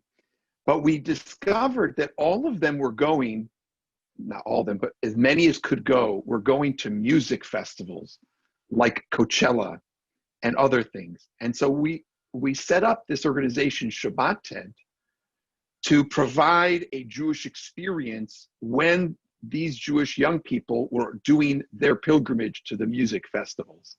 So when they got to Coachella or Bonnaroo or one of these other big festivals, they encounter a big tent, Shabbat tent, and they're welcome for Shabbat meals, because not everybody was willing to take these free trips, because it's a time commitment. When I was recruiting for Birthright, I remember, oh wow, I have to go, it's a whole week. It's a you know, and it's a day there and a day back. And I'm thinking to myself, I would drop everything for a free trip to Israel. But when you're in college and you have your own priorities, it wasn't always so simple. Or you're a young professional and you're trying to get ahead in your career and you only get a certain amount of days off. You know, are you going to spend them on some free trip to Israel? But you are going to go for 3 days to Coachella, no matter what. And you're going to drop that $400 to go to Coachella. So Shabbat Tent was a reaction to where we saw young Jews going. Some of them are Birthright and March of Living alumni, and many of them are not. But you can also light up that Pintel Yid, and you can provide an immersive experience, even when they're it's on their terms. They're doing the thing that they thought that they were going to be doing, but then you bring them into the Jewish tent. Thank you so much. Absolutely. I want to go back to something that Phil said earlier. I want to circle back to that for a second, and that is the conversation about Israel. I mean, the common theme here is, you know, the more kids we can get to Eretz Yisrael, the greater chance of a Jewish life in the future. NCSY is at 1,800 kids this summer already. Even with all this, people are just signing up. You're saying there's 50,000, maybe 80,000 Birthright. But the conversation about Israel in the last little while has become very politicized. It's not so simple to just bring kids to Israel. Let me start with you, Phil, because you touched on it. What has the Birthright model, how has it changed the conversation about Israel in its programming, in its dialogue, in its presentation? So we've always had a discussion of the political issues. We don't beat around. We don't avoid it. We have a full discussion of it. And the people who present it are educators who are not biased. And so there's a full discussion of all parts of the politics. It's not a 10-day discussion. It's a day. It's a tough day, but it's a great day. And it's important that you not avoid the question. But again, this is a trip to get people acquainted with Israel. This is not a trip to get them acquainted with with Palestine or any other Arab, area, geography, or in other cases countries. I think that's really important. This is Israel, and so do they meet with Israeli Arabs? Sure, we have a lot of devotion to the Israeli Arabs presenting their view of Israel, and I think that turns out to be very good. Birthright is as successful as it's ever been, and I think hopefully it will continue to be. I mean, I think, as I say, this is going to change the Jewish future, whether it's Birthright, whether it's Chabad, whether it's NCSY, whether it's March of the Living. These are the things that we should be doing to change the future. I mean, I want to get upstairs and I want them to say, how many years were you on the board of Birthright? Wow. So that's my view of life. And I know you guys are going to be the same place that I am. Please, I hope to hold on to your coattails, tell you the truth. Yasher koach to you and all your efforts. Liz, we live in a very complex age for teens. Helicopter parents involved with kids, can't do this, can't do that. I'm curious if parents' influence on the March of Living, vis-a-vis the Israel discussion as well, has changed over the last little while. Have you changed the education? Have you had to massage the parent influence on these kids as part of your programming? I mean, the March of a Living is committed to the Jewish future in the state of Israel no matter what. And our students become ambassadors for Israel regardless of the political landscape. That being said, every group is going to do it a little bit differently depending on the cultural background that they're coming from. You have to remember that we're not just bringing teens from the States or from Canada. We're really coming from all over. So South Africa has its own unique challenges that they're coming from in their story, and South America as well. So some groups will, meet with the population, meet with the Druze population, meet with Arab Israelis. So everyone's going to do it in their own way. But what we really find is that the students that come on the march are coming right before college. So when they come on this experience, they feel compelled to become ambassadors for Israel, right? It's not even that we need to tell them. They come from this experience in Poland, and they have this life-changing journey in Israel, and then they go onto campus and they're seeing everything that's happening with the BDS movement and all this anti-Israel rhetoric, and they can say, no, I've been to Israel, I've done that experience through Poland, I spoke to survivors, and I know the importance of Israel, and they're able to stand up for the state of Israel. And we're seeing that more and more. Obviously, what's happening on campus is getting worse and worse, and then we're addressing it as best as we can. Thank you. I'd love to hear from Rabbi Yonah on this. How is the conversation about Israel on campus changed in the last little while? Things are going in the right direction finally regarding this, from what I've seen here in California, although we do still have a substantial anti-Israel presence on a bunch of campuses. There has been such an effort by the Jewish community and by Jewish students to change the conversation. And much of that success, I will say, has been because of the students. Not to put down all of us, professionals, but the students themselves have created networks and organizations that are standing up for Israel. And because of their independent identity, they even have more credibility than some of the established organizations.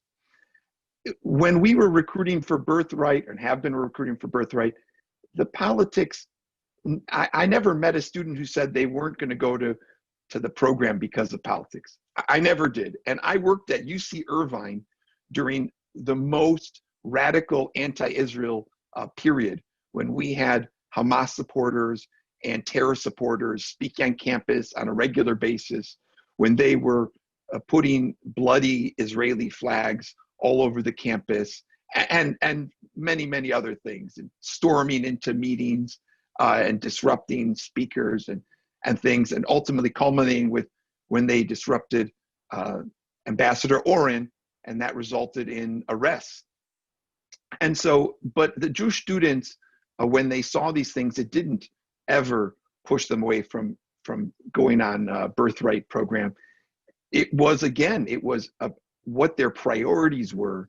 And what I have seen, and this is concerning, is that in the last 15 years, I've seen a lower Jewish identity threshold amongst those college students and those young professionals now that once they're graduating, and that we have to work even harder and harder.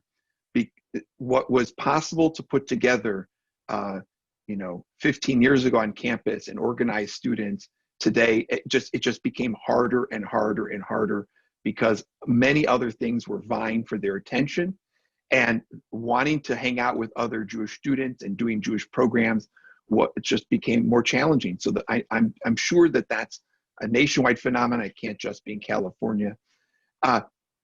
Some organizations are responding to this by trying to invest more heavily in teen outreach.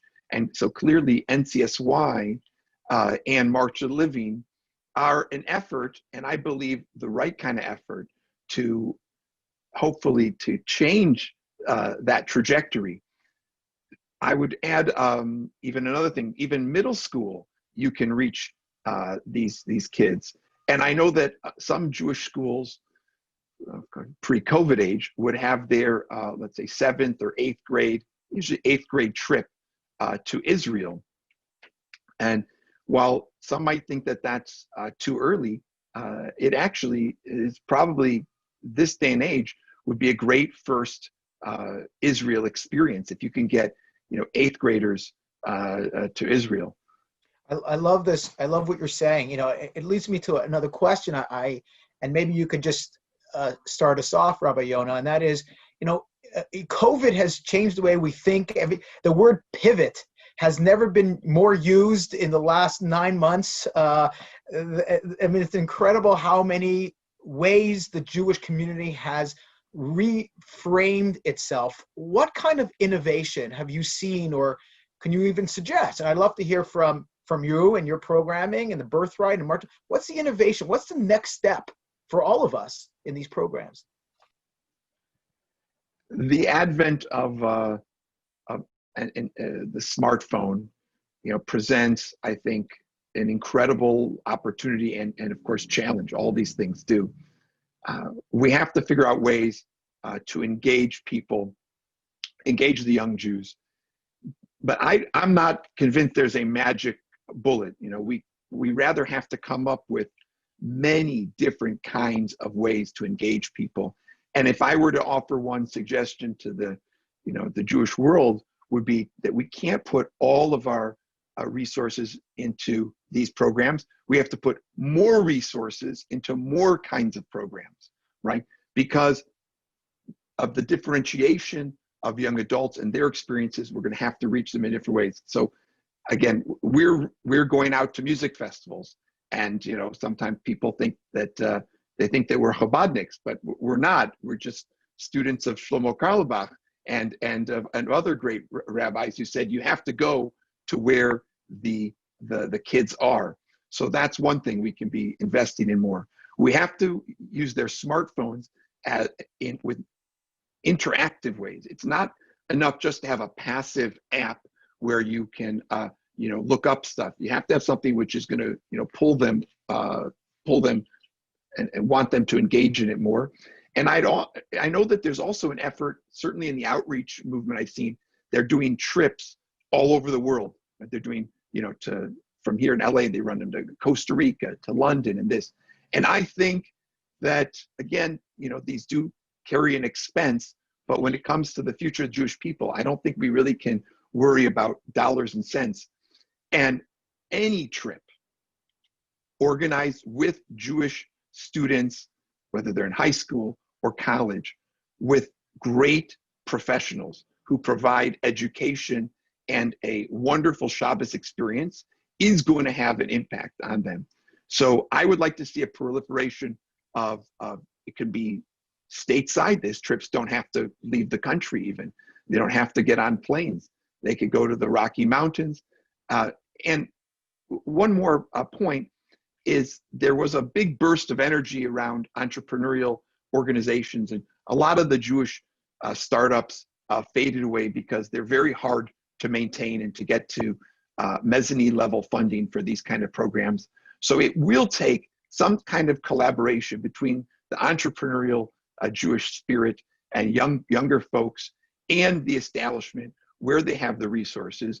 And they're going to have to be willing to probably invest in multiple things, just like in the venture capital world, and see some of them fail, but some of them will be the next Birthright. Some of them will be the next March of Living. And we need to have those things at our disposal, or not disposal. We need to have those things in our bag of tricks. Thank you. Yes. So one of the things that concerns me, I lose a lot of sleep up at night. I lose sleep over the losing of Jews. I'm not the only one, I'm sure a lot of people do, but I lose a lot of sleep over that. I think that, all of our organizations are great. Birthright being the largest and affects the most number of people annually, but all of the organizations, especially March of the Living and the Kirov organizations and Rav Yona's organization, all great causes, but it still is not changing the percentages of people we're losing in a material way. It's changing them in some respects. I'm not going to stop until, the percentages start coming down drastically. And I agree with you. I agree with you, Glenn. I agree with you, Rav Yona and Elizabeth. We've got to do a lot as a Jewish public, as Jewish leadership. We've got to do a lot to change the numbers because, that's our job. It really is our job. So Thank you. that's what we have to do. Absolutely. Thank you for that heartfelt response. Absolutely. Liz, to you, the innovation, what can we do more? What needs to happen out there? Not having the march, being postponed this past year was absolutely heart-wrenching for everybody involved. And while we're still sort of picking up the pieces of that, one of the things that COVID has sort of brought us is the use of technology has kind of broadened our horizons. And I know Birthright's done this as well with some wonderful programming. So it's enabled us to reach new audiences and we normally wouldn't touch. It's enabled us to bring survivors closer to people on a more intimate level that we wouldn't have been able to previously.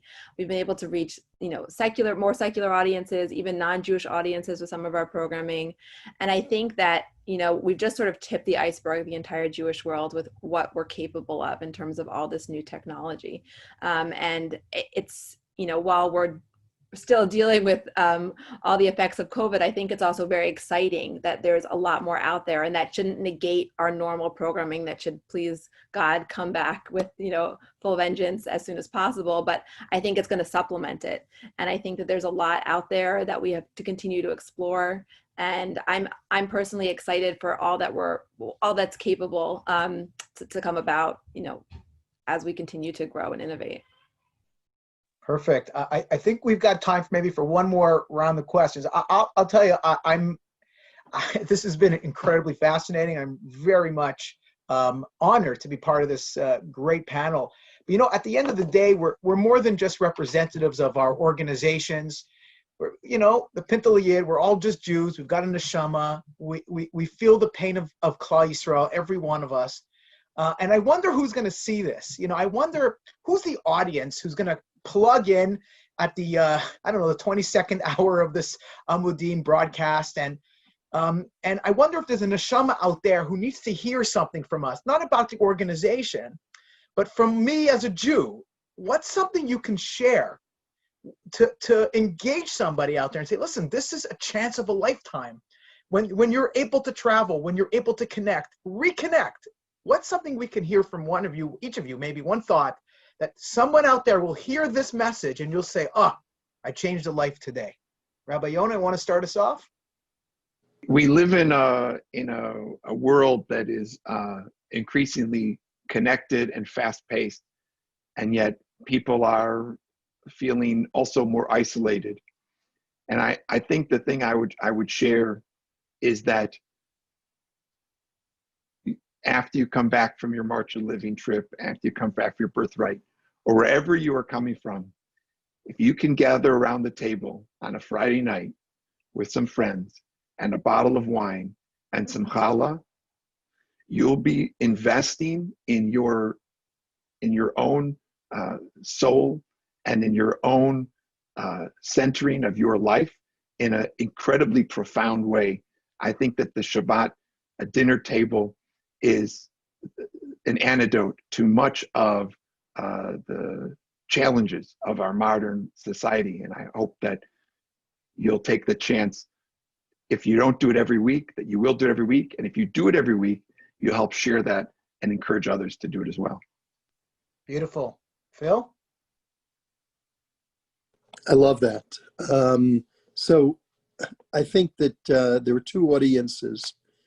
I think that the audience of the people who went on the trips is a really important one, because if you could bring them back to any portion of the trip, you'll have achieved your goal of keeping them involved.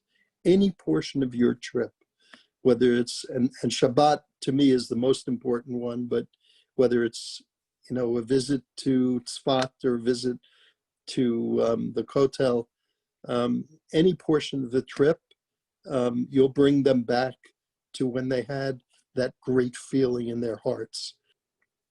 Thank you so much. Liz, you get the final word on this one. Okay. I guess for anyone listening, I'll tell you, I think that there's a lot of hope for our future. I think the younger generations are very motivated. I think they really want to be agents for change.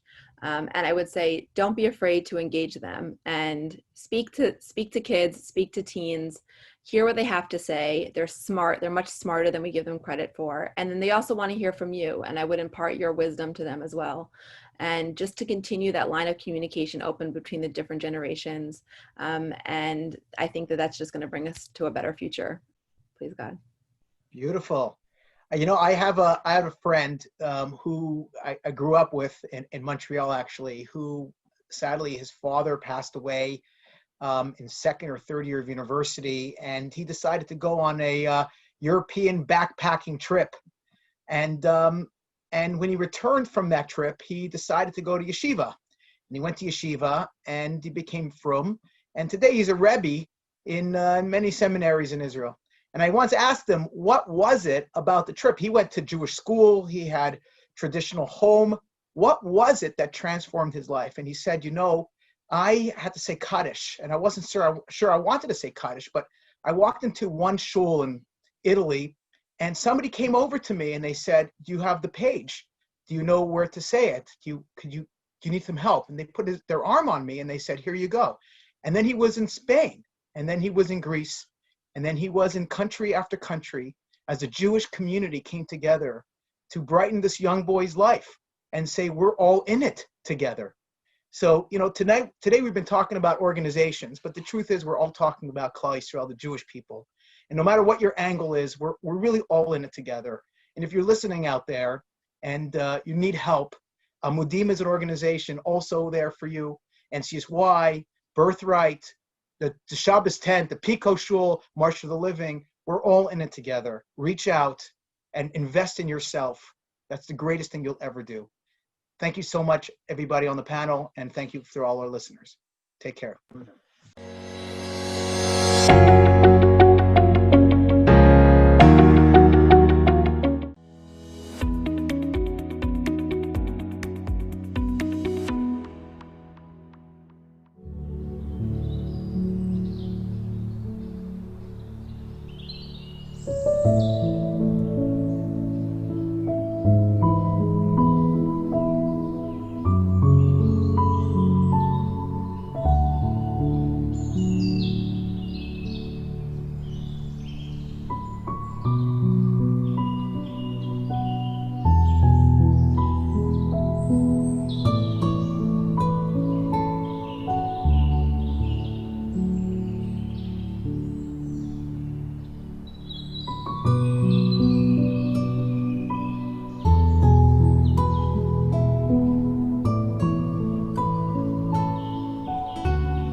name is Eli Epstein. I am a businessman based in New York.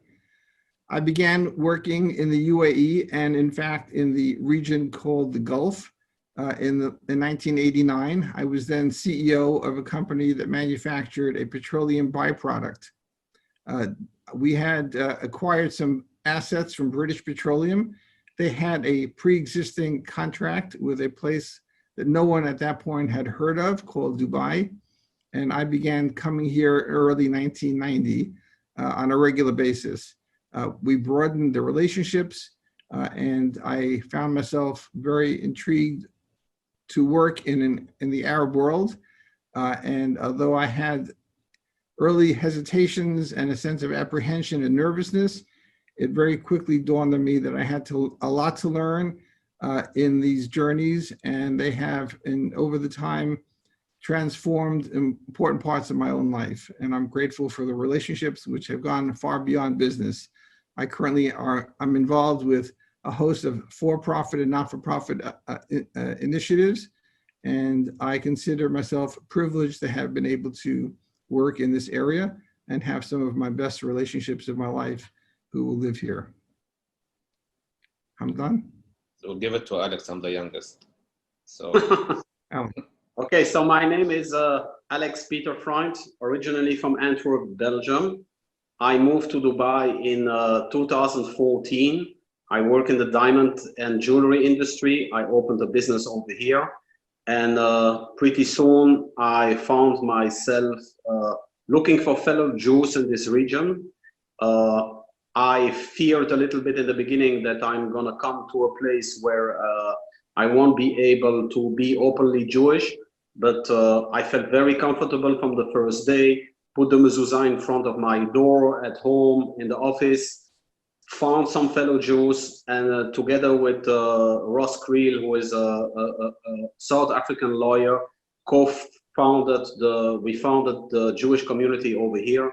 Today we are about 300 to 500 Jewish members, and now with the new Abrahamic Accords, we are expecting a flow in of a lot of Jewish people from all over the world, not only from Israel, but also from Europe and the States. And I also now just started a business together with my local Emirati friend, Hamdan Al-Kindi, who I met at a Friday night Shabbat dinner. And to my big surprise, I found out that he's speaking Hebrew. And together we created a consulting company where we facilitate business relationships between Israeli and UAE companies. So, and I'm done. Yes, so my name is Hamdan Al-Kindi. I am from the United Arab Emirates, from Abu Dhabi, which is the capital. I'm a private banker. I started my career in banking since 2010 till now. And I'm a businessman. I'm into several businesses, which is agriculture, landscaping, and packaging. And so I'll mention my story, how I got along with these two beautiful gentlemen. So I realized that in Dubai we had a Jewish community, and then I asked if I can join for Shabbat. So I went there, and it was my first Shabbat. I really liked it. Then second time I got invited, and I met Alex Peter Freund, and I saw him speaking Hebrew. Then I started communicating with him Hebrew. Then we got along. I knew that he's a diamond businessman. And the fourth or the fifth Shabbat, I met Eli. It was on Rosh Hashanah. Not Shabbat, it was on Rosh Hashanah. And we got along. And we are here now together on this platform, talking about business opportunities, talking about the ties between UAE and Israel. And we are looking forward to see how we can move forward and expand the opportunities together. I think we're going to wind up talking a lot more than just the business, but I would like to add something of my thoughts to what Alex said, and then ask Hamdan a question.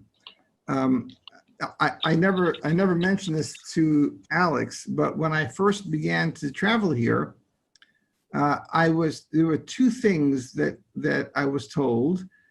One, my competitors in the States, a large American aluminum company, asked whether they could represent us because we were told that there would never be a chance that the Dubai Aluminium, which was the customer that the British Petroleum had, the assets that we acquired, they would never do business with our company because I was Jewish. And of course, I didn't know that. I never knew if that was right or wrong. My colleagues back in my the business we had as a joint venture with an oil company told me, well, you have to try first and see what happens. But when I did get here, I was told by a British expat with good intentions, I think, I don't hold anything against him, that I should try to avoid using my last name because it sounded too Jewish. And just imagine that sense, which I'm sure, Alex, you can understand. You didn't know at that point to what extent you can tell people who you are and your background. There was a sense of unease that I think all of us felt, and the sense that you needed to really be rather private about your own ethnic and religious background. Over a time, it became very changed for me. Within a few years, I was asked to represent Dubai government in a potential joint venture in Kuwait. And increasingly, I grew more and more confident that people here were actually intrigued by my own background. And I had, it didn't happen all at once, but over time, those relationships really, really changed for me and for my Emirati friends. And we blossomed in understanding each other and ultimately respecting each other. I actually tell anyone who asks that I've learned a lot about my connection to Islam, and I pray differently. I pray differently as a Jew because of watching my Muslim brothers pray. And I took care of my parents differently because I saw how they took care of their parents. There are many impacts that I had, and I can elaborate. I'm happy to share them. But Hamdan, I don't know, I never did ask you, what made you learn Hebrew? How did that happen? Look, I was working in a Swiss bank. For me, as a Muslim, I don't go and eat. I prefer going to halal restaurants, but in Zurich, you cannot find the good quality halal like we have it here in the United Arab Emirates. So my second option was going to kosher restaurants. So, I used to go to travel there frequently to Switzerland. And, I started going to kosher restaurants. Suddenly, I started meeting friends, when I'm having my breakfast, my lunch, my dinner. And from there, I saw them speaking. Then I asked, there's a language I heard. It was similar to Russian, Arabic. I was curious to know. And then I asked, may I know what language you speak? They told me Hebrew. Even for me, I didn't know what does Hebrew mean. Then they told me it's the language of the Jews. So then I got interested. I started, YouTubing, Googling. Then I had a private tutor and I started learning. And now I'm speaking. I'm not speaking fluent, but B2 level, which is good. I was the first Emirati even who welcomed the peace plan in Hebrew in the Israeli media. And now I think everybody knows me in the Israeli market. So, Alex, do you think it would be fair to the people who might be viewing this that we switch to Hebrew a little bit and have a conversation among ourselves in Hebrew? I think we should do that with pleasure. It's like we are Friday now, and it's almost Shabbat. So as the first time I met Hamdan was on Shabbat. So I introduced myself, Hamdan. I said, my name is Alex Peter Freund. And then he continued, and I think we can continue like that. So I will introduce myself again to Hamdan. Hamdan, my name is Alex, nice meeting you. And then Hamdan spoke in Hebrew. קוראים לי חמדן, נעים להכיר אותך. חמדן, אתה מדבר עברית? איך זה שאתה מדבר עברית? כן, אני מדבר. למדתי בשוויץ. So you can... חמדן, מותר לי לשאול אותך, האם יש הרבה אמירתים שמדברים עכשיו עברית? לא, עכשיו יש הרבה לומדים עברית בבית ספר באונליין. האם אתה מכיר עוד אחד?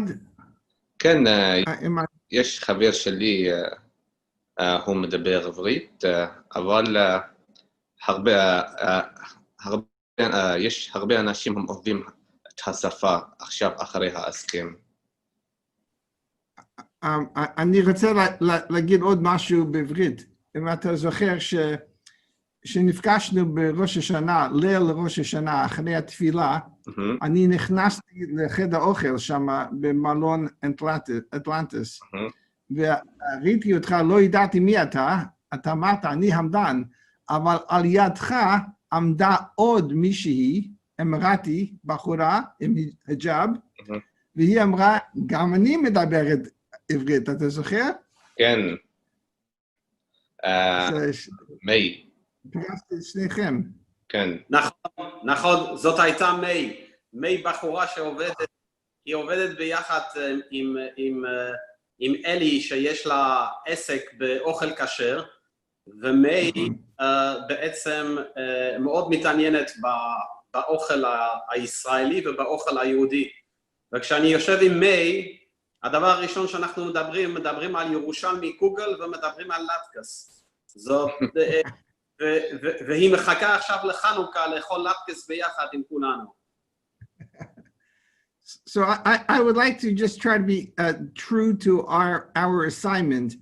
I think what we're touching upon here is, for me, a very, very important lesson, which I think would be equally important for people who might be listening to this. When you come into another society, another culture, I think it is at the very least important and helpful to allow yourself to feel the culture and let it seep into you. Try to understand that you're in a different environment, and not just to be respectful, but to have the attitude that you can learn from that culture. In other words, we are all in our own bubbles in all of society. When you go outside, you might be uncomfortable, but allow for the fact that that discomfort might be a learning process. And Hamdan, when you say you had a tutor that taught you Hebrew, I had several tutors that came to my office to teach me Arabic. And as that process began, I was very uncomfortable, but I grew to love it, love the language, love its feel. And أنا بفكر اليوم لكن اللغة العربية حدا في دمي. اليوم بكرة دايما في دمي. في كل يوم. Thank you, man. Alex, what would you tell people about business in the UAE? So first of all, I think that a lot of people, especially in Israel, but I think all over the world, also in the States and also in Europe, have an idea a little bit that, you know, that the UAE is a country like many countries in the Middle East.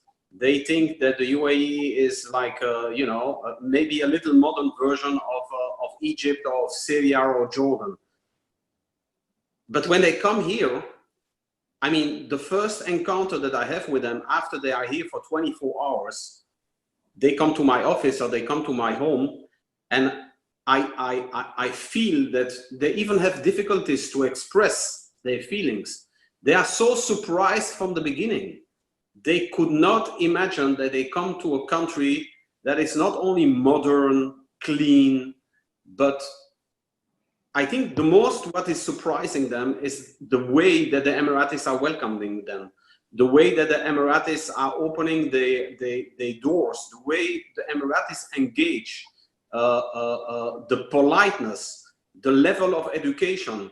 I mean, those people, the first 24 hours, they all have the same feeling. It's a shock. They have no idea that a place like that exists in the Arabic world. They have no idea that this place is not only modern, this place is super advanced, this place is clean, this place is safe.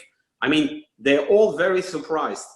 And this happens on the first 24 hours when they arrive here.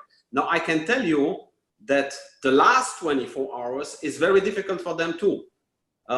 You know, we all know that there is something that is called the Jerusalem syndrome. The Jerusalem syndrome is, you know, people go to Jerusalem and they feel that special spirituality, you know, all the three religions, if it's Christians, if it's Jews, if it's Muslim, you feel something special in that city. Now, I tell you something, I discovered one thing now that I see a lot of Israelis coming here and going back home. They are all hit by the UAE syndrome. And the UAE syndrome is very simple. From the moment they go back, they arrive in Israel, most probably before even they go to sleep, they go on their laptop or their computer and they look, when is the next flight they can come back? They all have the feeling. Yeah, that's great. That's great. Now, I love that enthusiasm and I love what you described. There's a side to me that's very worried about the clash that inevitably will happen. And I would like to say something and then ask Hamdan if he will respond to it. I have told my Emirati friends, you know, that what is now going on is something between a mixture of a love fest and a gold rush. The sense of unbridled enthusiasm with which Israelis and Jews now see the opportunities in the Emirates. However, and this is what worries me, I describe Emirati society, if I can generalize, as very polite and cautious. Nobody would ever describe Israeli society as very polite and cautious. And so you can quickly imagine why someone like me, or a lot of people actually, are worried. Because number one, the personalities, if you can describe them as in a collective sense, are very mismatched.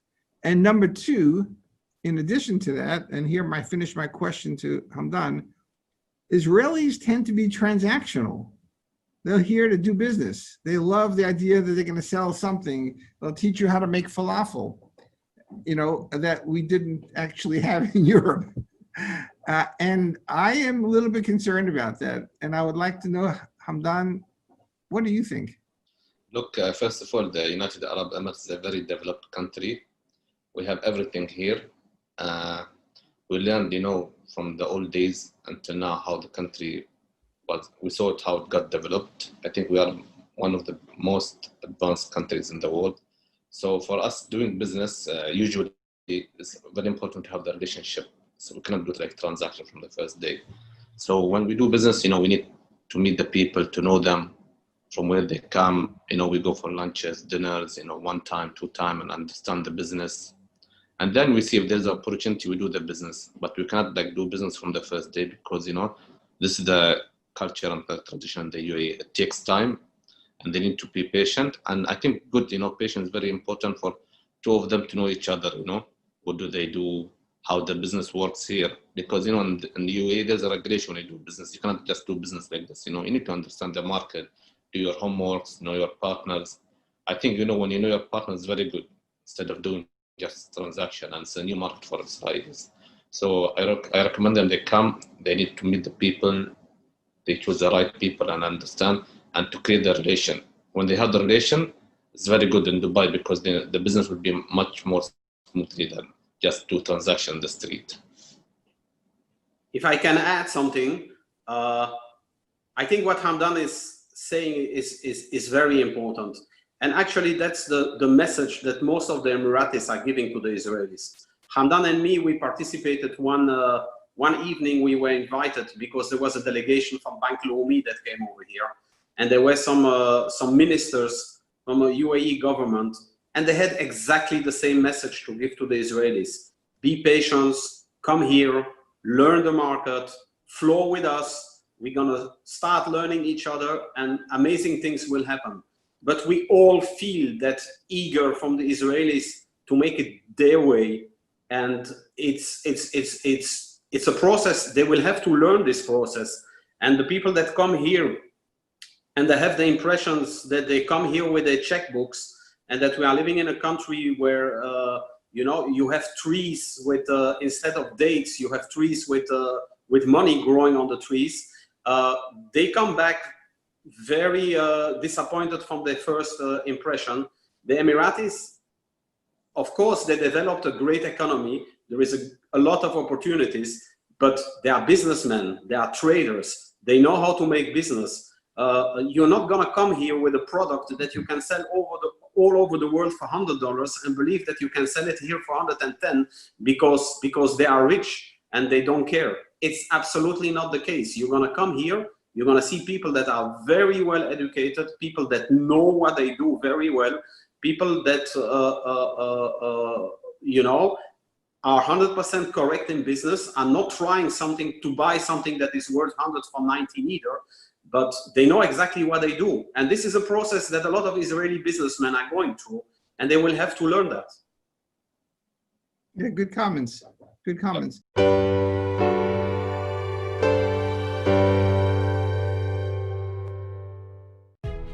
The tzedakah that people choose to give their hard-earned money to me is a very personal and very private decision.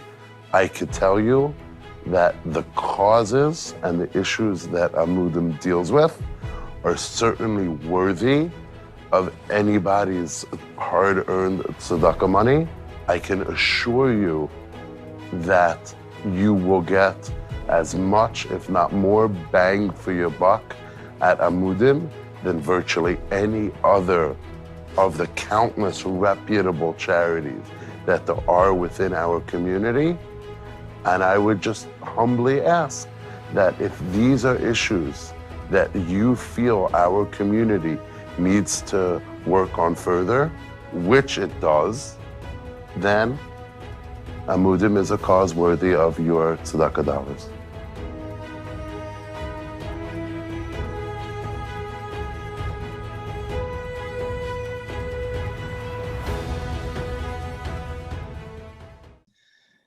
So thank you, both of you. This is actually, all of these are very good topics to talk about. Hamdan, you are the youngest of the three of us, and I'd like to ask you if you could spend a moment describing your understanding of Emirati youth. I say that as far as the Emirates are concerned, but I actually would like to ask you to answer it in two parts about Emirati youth, and if you could speculate or maybe give your thoughts about regional issues and the youth of the region, because the demographics of the whole region are now very much concerning for what is called the youth bulge. Some populations have 65% under the age of 30. How would you see the Emirati youth responding to the Abraham Accords, and what impact do you think it has on the region? Look, from the first day of announcement, you know, everybody was excited. If you see the social media, I was shocked. People, they immediately created the two flags, the nice logos, you know, describing the peace plan, the Abraham Accord. Suddenly, from the second and the third day, immediately people, they immediately spoke about really business and opportunity from the Emirati side, from the Israeli side. So basically, the Emirati youth, they're very dynamic. They're looking out for opportunity, and everybody here, they want to be more creative, you know. They don't want like to depending on importing from overseas. So I think, you know, collaborating even with the Israeli market and to have something that really comes from this country to be invented here, to be produced here. So I think the Emiratis are very dynamic people. They are very active, especially even the young ones. What about regional? Would you speculate beyond this country, beyond the UAE?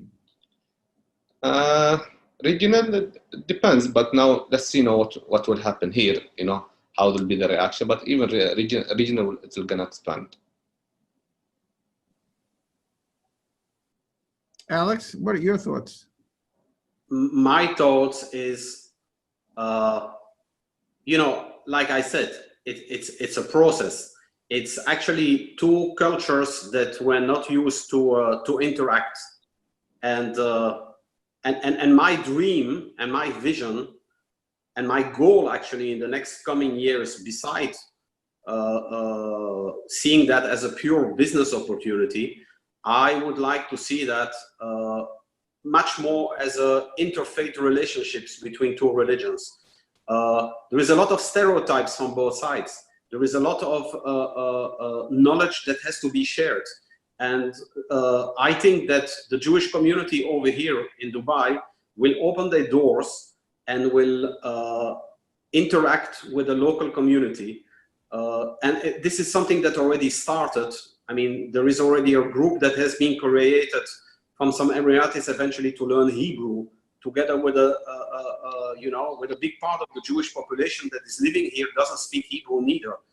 I think I see, when I see the reaction and when I see how people are excited about it, I think they will very soon learn a lot about each other, and they will interact in a much different way than they used to interact. I mean, because here in the UAE, we have a huge population of expats. We have to know that the local Emirati population is maybe only 15% of the total population. So it happens very, very often that people come over here in all kinds of industries, and they interact with South Africans, with Americans, with Europeans, with Indians, but they almost have no interaction with the local population. And for them, those events will allow them actually to interact with the local population. And the local population is looking for it, is open for it. And I think that, you know, sky is the limit, and I'm very positive. And I think that we, like Hamdan is saying, you know, spending Rosh Hashanah with the Jewish community. I mean, how many Jews will spend now iftars on Ramadan together with their Emirati friends? How many will open their houses to each other? I mean, this is amazing, and this goes far beyond business opportunities.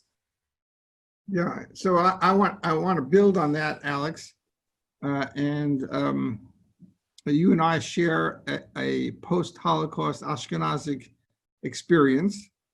I think true of your family in Antwerp, certainly true of my family originally from Poland, and understandably,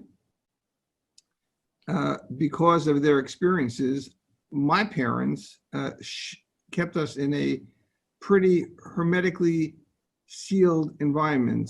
And I'm quick to say that at our table, the likelihood of having anyone that was really not like us sitting at that table was the same as a Martian.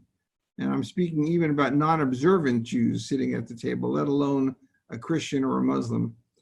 And in that environment, you really don't get a chance to understand anything about who the other people on the planet are about, neither their customs nor their beliefs or philosophies. And I think that that's unfortunate. It's true of not just our background, but I think it's true of many backgrounds.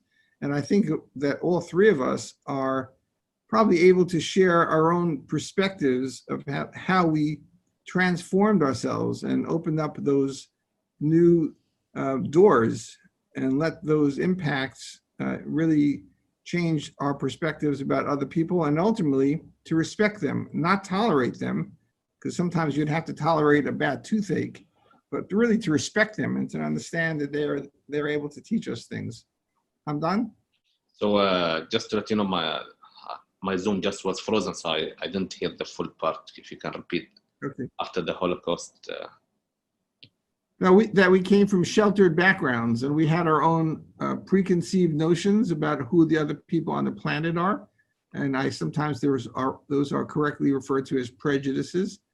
And I think that when we allow ourselves to meet the other people and to build those relationships that you, Hamdan, were referring to, I think that allows a process that really can illuminate ourselves even to how we see other people and how we view ourselves.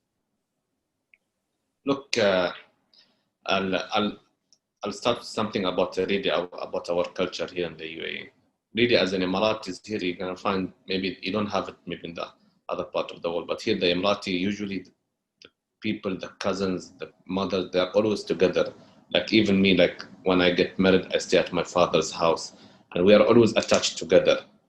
So, you know, we are always visiting people like my family, my uncles, every 2-3 days. So having the close relation is very important. And really for you guys, even when our foreign minister, Sheikh Abdullah bin Zayed, visited Berlin and they saw the graveyards of the Jewish, and even he mentioned on his Twitter account and all the pictures that this will not be repeated again. And really here we need to be all together. We need to know, you know, to have the really the good relation. Our hands need to be together, and yeah. So that's what I wanted to say. I would like also to add what Eli is saying, because what Eli is saying, you know, sitting at the table and all of us have to be exactly the same, you know, even a lot of people, they don't, even with other Jewish people, you know, they would not invite somebody with a kippah sruga if they have a kippah shchora and those kind of things. And of course, it goes much further when it goes to secular Jews, when it comes to non-Jewish people, when it comes to Christians, and when it comes to Muslims. But, you know, I have a brother. He is 12 years younger than me. Since I'm here 7 years, I'm asking to come and visit me. He's not from Israel, he's from Antwerp in Belgium. And he tells me, I'm not gonna come to a place where Israelis are not allowed to come in.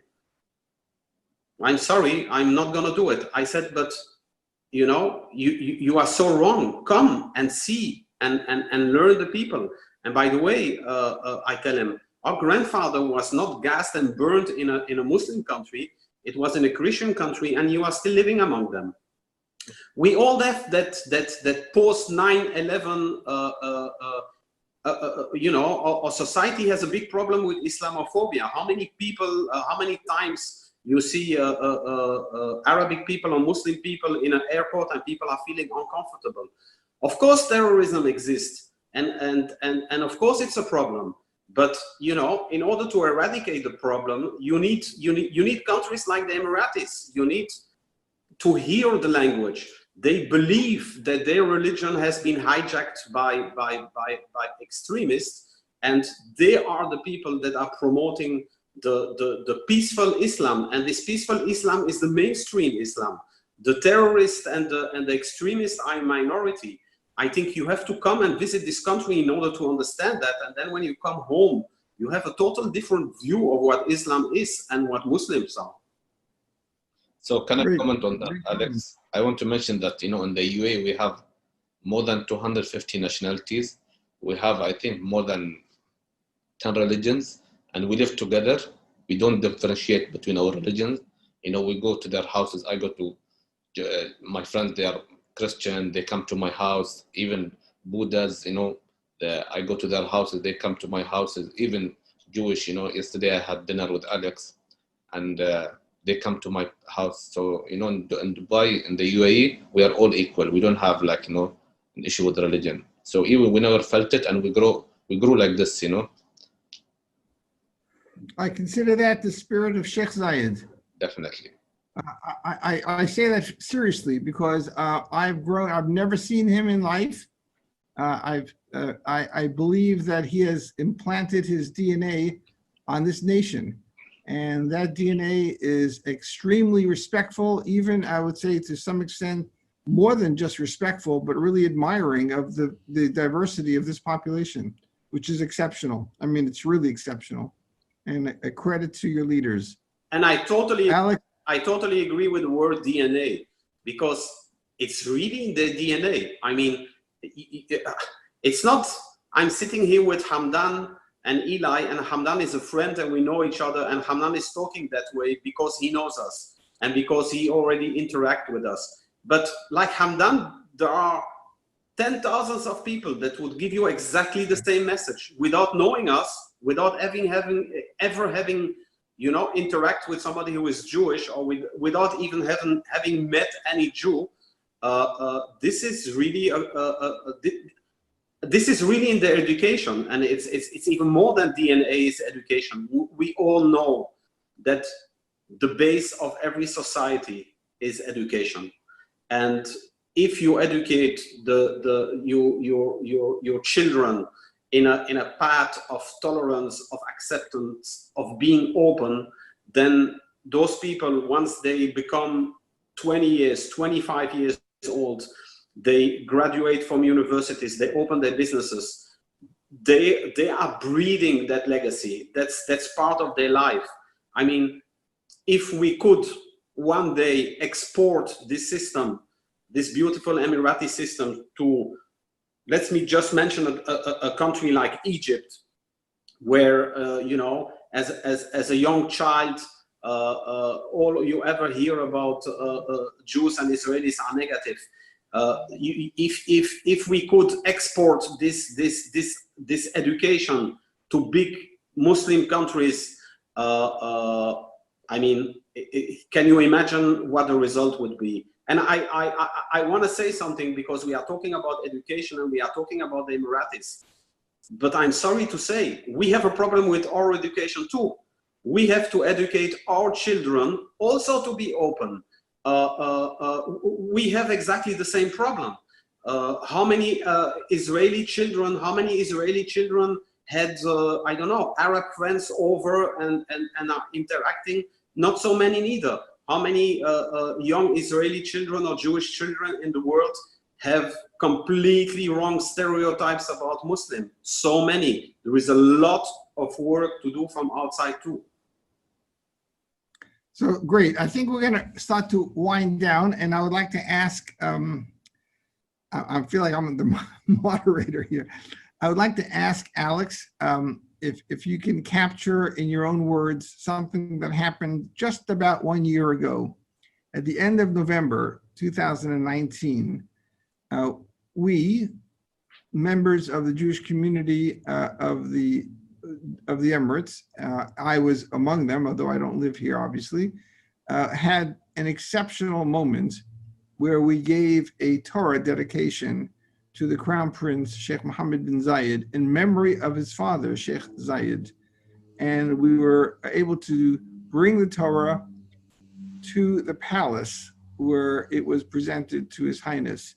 But you carried it for a period of time, and you had a very beautiful description of what it felt like for you, Alex, the child of a very dark period in Jewish history. Would you be able to capture that and see the sense of hope that it gave you and others? So first of all, Eli, I would like to thank you, because it's an encounter that was initiated by you, and it gave me how you say that, a memory that I will never forget till the end of my days. I never had, I am from both my sides, from my mother's side and from my father's side. I am the first grandchild post-war. So my grandfather on my mother's side came back from Auschwitz alone, basically in his pyjama, without knowing where he's going to end up, took a train, ended up in France, and from France came to Belgium and started his life. My grandfather from my father's side, unfortunately, never came back, never made it back. And his name was Sender Alexander, and that's why my name is Alexander.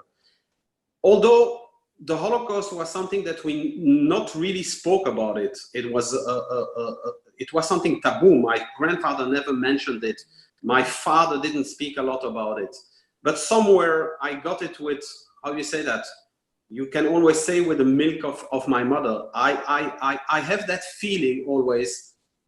This never again is something that is in myself. I cannot hold myself wherever I go in the world, in whatever situation that I am, even though I know that I put myself in danger. Before I tell my name, I will tell everybody that I'm Jewish. And if you have a problem with that, you have the problem and I don't have the problem. So I always have that feeling. And when I was entering the palace, and the Torah that was dedicated was a Sephardic Torah with a heavy case around it, and carrying the Torah, I don't know how much it weighs. It weighs maybe, I don't know, 20 kilo or something like that, or maybe 25. It's quite heavy. Somebody once asked me, because it happened to me also when the Israeli delegation came now this year to Abu Dhabi. At that moment, I also brought a Sefer Torah. And by the way, also a Sefer Torah that was offered by Eli to the Jewish community of Dubai. And he asked me, how did you feel when you were entering this place with the Torah?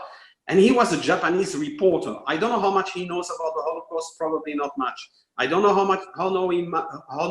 much he knew about our history, probably not much. But I told him, I was not holding a Torah in my arms. I was holding my grandfather. And this is really how I felt. this is not just a normalization. This is not just a peace agreement. This is us feeling that we are accepted by other culture and that we are part of this universal family. And you know, it's difficult for me to describe that feeling, and still I will need to digest it and to understand the impact of it. And I hope that I will be able to give that to my children and my grandchildren. And yeah, that's exactly how I felt. Thank you, Alex. Thank you. Hamdan, would you like to say something before we wish everyone well and goodbye?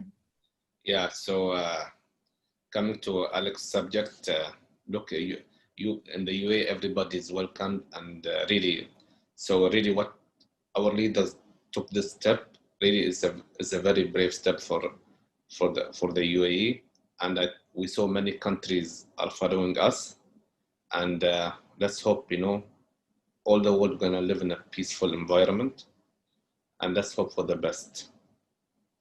Great. Amen. Amen. Min tumak al-bab al-salma. Amen. Thank you, Alex. Thank you, Hamdan. Wish everybody Shabbat Shalom if you're watching this on Friday. And otherwise, thank you for the opportunity. And we'll say good night and goodbye. Shabbat Shalom. Shabbat Shalom to everybody. And please come and visit us, because, you know, it's one thing to speak about it, but it's much stronger to really feel it and to see it with your own eyes in this region. And we're gonna have Great. Shabbat together, Shabbat dinner. Exactly. Great tonight. Looking forward. That's right. Thank you. Shabbat Shalom. Shabbat Shalom. Bye, guys.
We're sitting with Rabbi Aryeh Lightstone, Chief of Staff and Senior Advisor to American Ambassador to Israel, David Friedman. Rabbi Lightstone has his own portfolio, as he was recently named head of the Abraham Fund, a $3 billion fund that is an outgrowth of the Abrahamic Accords. Rabbi Lightstone has been instrumental in the sealing of the Abraham Accords, the normalization deals between Israel, the UAE, Bahrain, and Sudan. Amudim, an organization dedicated to serving community members in times of crisis, has brought us here today. My name is Uri Pilichowski. Rabbi Lightstone, thank you for joining us. Welcome. Thank you for having me. What an exciting privilege to be here with you and all of the people tuning in on behalf of Amudim. Let's get right into it. I know our time is limited. Every second of yours is valuable, making peace for America, for the Gulf, for Israel, and really for the entire world. I'd like to ask you about President Trump. We're recording this before the election results are in, and so we're going to leave this ambiguous as to what's going to happen in the future. But the Trump administration has been the administration that is most supportive of Israel. You've been with the president and his senior staff. What do you think drives the president to be so supportive of Israel? Yeah, first of all, great question. Thank you again for spending part of today with me. It's really not that complicated, as most things in the Trump administration are not that complicated. If it's good for America, we want to promote it. We want to grow it. We want to support it. And if it's not, then we want to do the opposite. It is a quintessential value. It is a quintessential American value to be pro-Israel. And President Trump is nothing if not a quintessential pro-American, and therefore it follows that he would be appropriately pro-Israel. Now, again, pro-Israel has so many different connotations. It's sort of a silly statement even to make. It's a nice cheering thing. But I know you well. I know the audience fairly well. And there's a sophistication here that I think needs to be addressed. And when you talk about pro-Israel, it really talks about interest. What is the interest of the United States of America in this region? And there's something in Israel that should be of interest to every American. Right, left, center, progressive, conservative, religious, not. If you have, I'll just give you two very contrasting examples. One was having had an opportunity to play a role in the White Helmet rescue of the White Helmets were those involved with the Syrian uprising, and the role that my boss, Ambassador Friedman and Ambassador Haley played in rescuing the White Helmets was something that any human rights activist would have taken tremendous pride and tremendous excitement in having happen. And that was a unique operation that could not have occurred without the closeness of the relationship between the United States and Israel. And then you have the opposite end, or a different dynamic, which has to do with the ability to put out a vision for peace, the president's vision for peace. One can't put out a vision like that without being ready to take criticism on the right and the left and the center. And we're only able to have the confidence to be able to do that, knowing the closeness of the relationship. Okay, that's great. Let's get on to more of a personal nature. Mostly, you have an insider's view, and we're going to constantly go back to that, that most of us don't get. And most of us only see the public image of President Trump in terms of what the media portrays him as. It's sort of like it's smoke and mirrors for the most part that the media is putting up, either trying to trick us or trying to move us away from what the real thing is. But what's something about him? You spent time with President Trump. What's something about him that we don't get to see? So I'll make two comments on that. Comment number one is you want to live long and be healthy. Don't watch so much media, be it social media, be it regular media. And I'm not saying that people have the right intentions or the wrong intentions in the media. I think it's a complicated world. But I've sat in rooms where things have occurred and then read about what supposedly has occurred. And it is so far off from anything that resembles reality. It seems like such a way to get so tense and so built up into something that it's unclear to me why we stake so much on this. I remember growing up, my week would be a bad week if my football team, my American football team lost. And I knew that I grew up when like on Thursday, I wasn't counting down to Sunday. And like by Tuesday, I was in a different mood. That was a maturity It took me till I was 30 to get to that maturity, but it was a maturity level that I had. I think the whole world needs to take a maturity level and decide that politics are not going to be a blood sport, and the media is not going to be, the fans. In Denver was the South Stands, where all the crazy people who showed up drunk at 10 in the morning were, where I sat, by the way. But, wild and rowdy fans. There's more to life than this. But the thing about the president that sticks out that I think that people should know more than anything, and my boss knows him personally. Obviously, I know the people who know him in a personal capacity better than anything else. I've sat in meetings with him where my 20 minutes of that day were exactly that, 20 minutes of an entire day of the complexity of being a leader of the free world.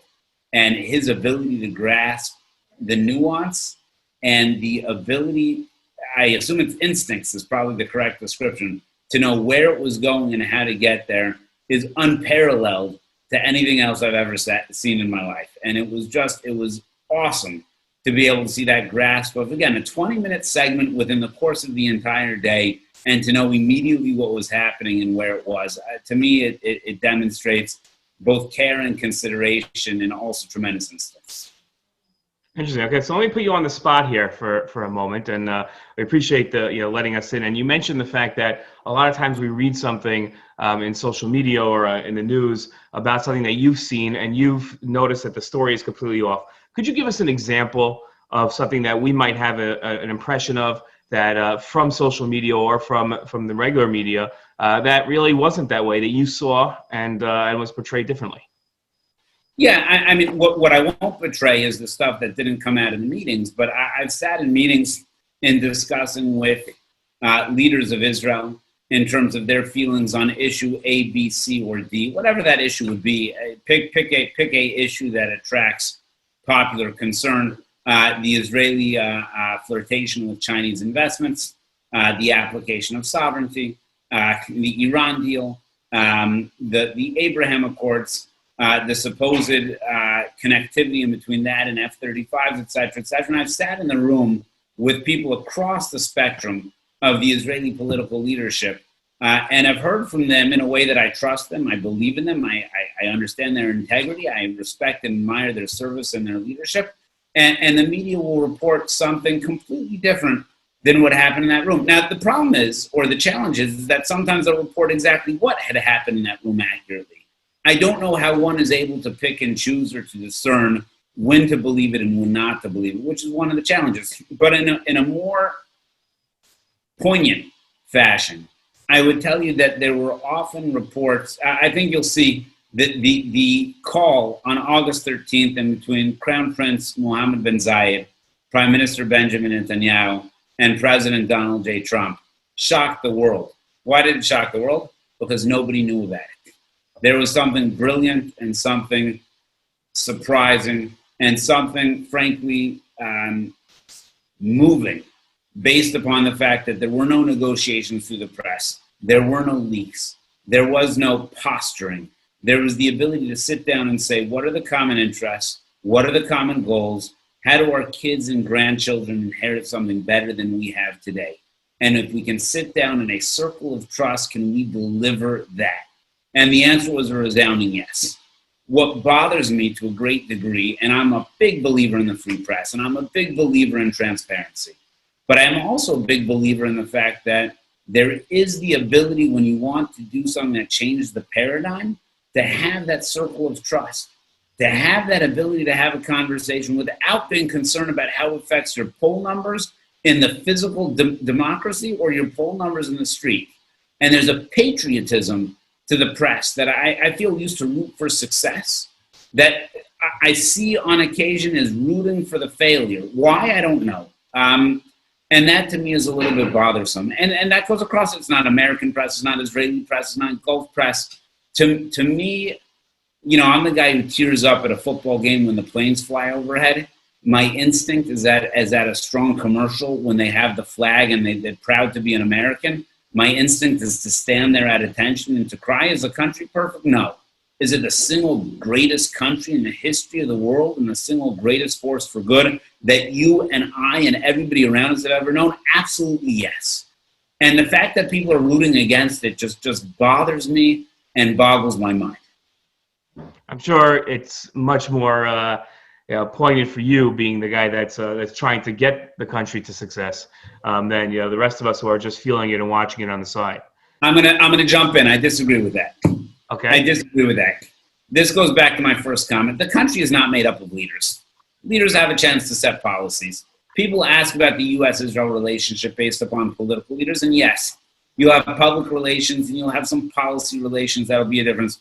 People will ask about the Abraham Accords. How do we know it's going to remain a warm peace, et cetera, et cetera? One of my passions has been the implementation of the accords, not per se the signing of new accords. And that's because peace is not a piece of paper. Peace is in between a person. You and I can go into a business deal tomorrow and sign a contract. You and I both know that we have the ability to abuse that contract within the letter of the law. And you and I will never sit down and do another deal together again. But I also know that if I shake your hand and I conduct myself in a moral and proper fashion, the next deal you're going to come running back to me. That's what peace is supposed to be about. That's what warm peace is supposed to be about. That's what the relationship between the U.S. and Israel is supposed to be about. That's why I'm describing it's a quintessential U.S. value to be pro-Israel. You don't like this prime minister? Okay.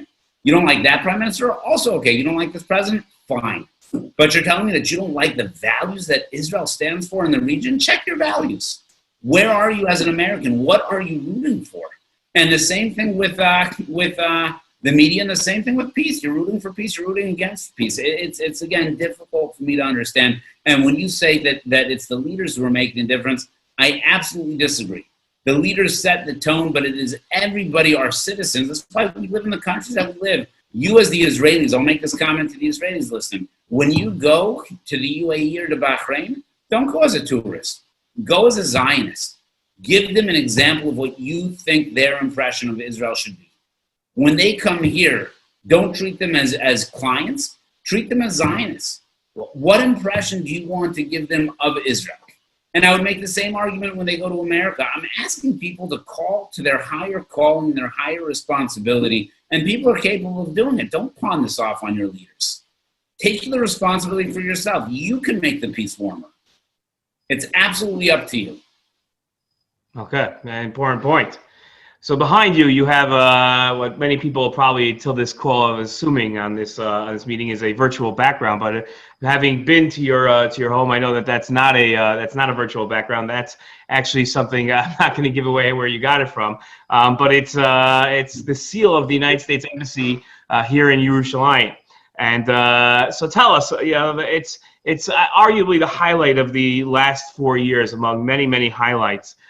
For the Trump administration, for the United States, and definitely for Israel, was moving the American embassy in Israel from Tel Aviv to Yerushalayim. You played a big part of that embassy move. Can you give us some background into the move? Give us something that we don't necessarily know about the move. Not the politics, but give us an insider's view of what it was like that day and what went on. So I'll tell you this. When you board a plane and people allow members of the military to board first, there's a separate group of people who serve their country that don't get nearly the amount of credit, and they don't put their lives in jeopardy the same way that the military do, and it's a different level of sacrifice. But it's sacrifice nonetheless, and that's the career foreign service officers, the people who serve our State Department and represent the United States of America around the globe in hundreds, if not thousands, of missions, embassies, and consulates around the world. And they go and they represent our country with a great amount of pride and a great amount of diligence. The comment I would give to you on the moving of the embassy, of the recognition of the Golan, of the merging of the embassy and the consulate, of the constant stream of high-level visitors, of the release of the President's vision for peace, of the Abraham Accords, we never doubled our staff. We never tripled our staff. I don't think we hired a single new staff member during this entire time. There were people who bid on this position years ago to be able to be in a place that's near and dear to their heart as Americans, as people interested in the region, as it's an exciting place to be. People should know that they have worked diligently and expertly on trying to accomplish the goals of this administration in a professional and efficient and an effective fashion. And I'll just give you one example of that. May 14th, 2018, 4:11 p.m., Ambassador Friedman, on behalf of President Trump, officially opened our embassy in Jerusalem 70 years to the minute to the minute of Harry Truman recognizing the state of Israel, a gutsy and bold decision that he made against the advice of many of his advisors. I will not say that moving our embassy to Jerusalem was a fully endorsed idea of the vast majority of the US government. The president took tremendous courage, vision, and conviction in order to be able to make that decision. But once that decision was made, the wheels of the US government went rolling and produced something that was seen by hundreds of millions of people on that day. There wasn't a single TV producer who works for us.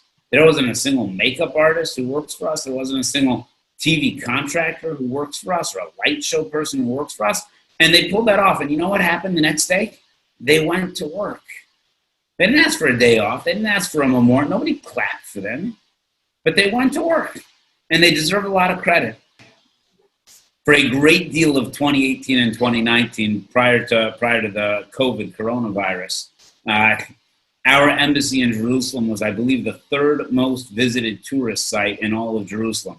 NPR commented that it is not easy to make a historic heritage site in Jerusalem that's less than 1,500 years old, but President Trump managed to do one that was less than 5 months old. I mean, it is a featured stop on almost all tourist sites. Israeli school children go there, Israeli soldiers go there, evangelical groups go there. There's a South Korean tour group that goes there that has a special bottle of wine that they open only at the opening of the US Embassy in Jerusalem. I'm saying there's a sign and there's a message and there's symbolism. It's very powerful. But I'll tell you the following thing.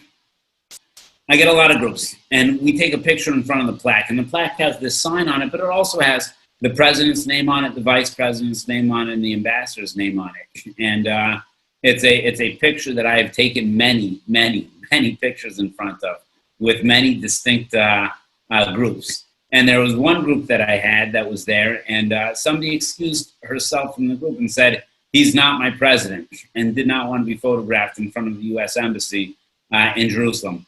And when we went inside of the ambassador's office, where we welcome everybody who's able to come, I normally give a spiel. I gave a different speech that particular day, and I wanted to speak about heroism. And the heroism that I wanted to speak about, which is something unique to the embassy and consulate, not just ours, but of the United States of America around the world. And I said, you know who gets no credit? Our telephone operators in our embassies get no credit. My personal favorite one is a lady named Avril. She's a real lady, and I think we should all be so lucky to have a voice like that welcome us to any time that we call the United States of America. But we've got operators around the world who answer millions of phone calls, maybe monthly, certainly annually, to help Americans. And I explained to this lady, I said, there's something fascinating. When you call the U.S. Embassy, they don't ask who you voted for. They don't even ask if you voted. You know what? They don't ask if you paid your taxes. They ask you, are you an American citizen? And if the answer to that is yes, and you need help, and we legally can do so, then we will do so. And we will not treat you differently if you voted for him or for her, for it or for them.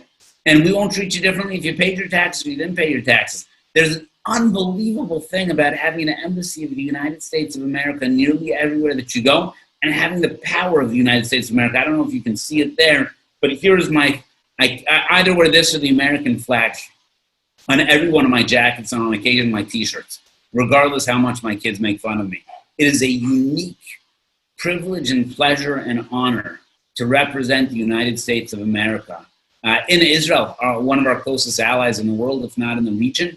And it's not politics. People who think it's politics are small-minded. My response to that would be to grow up.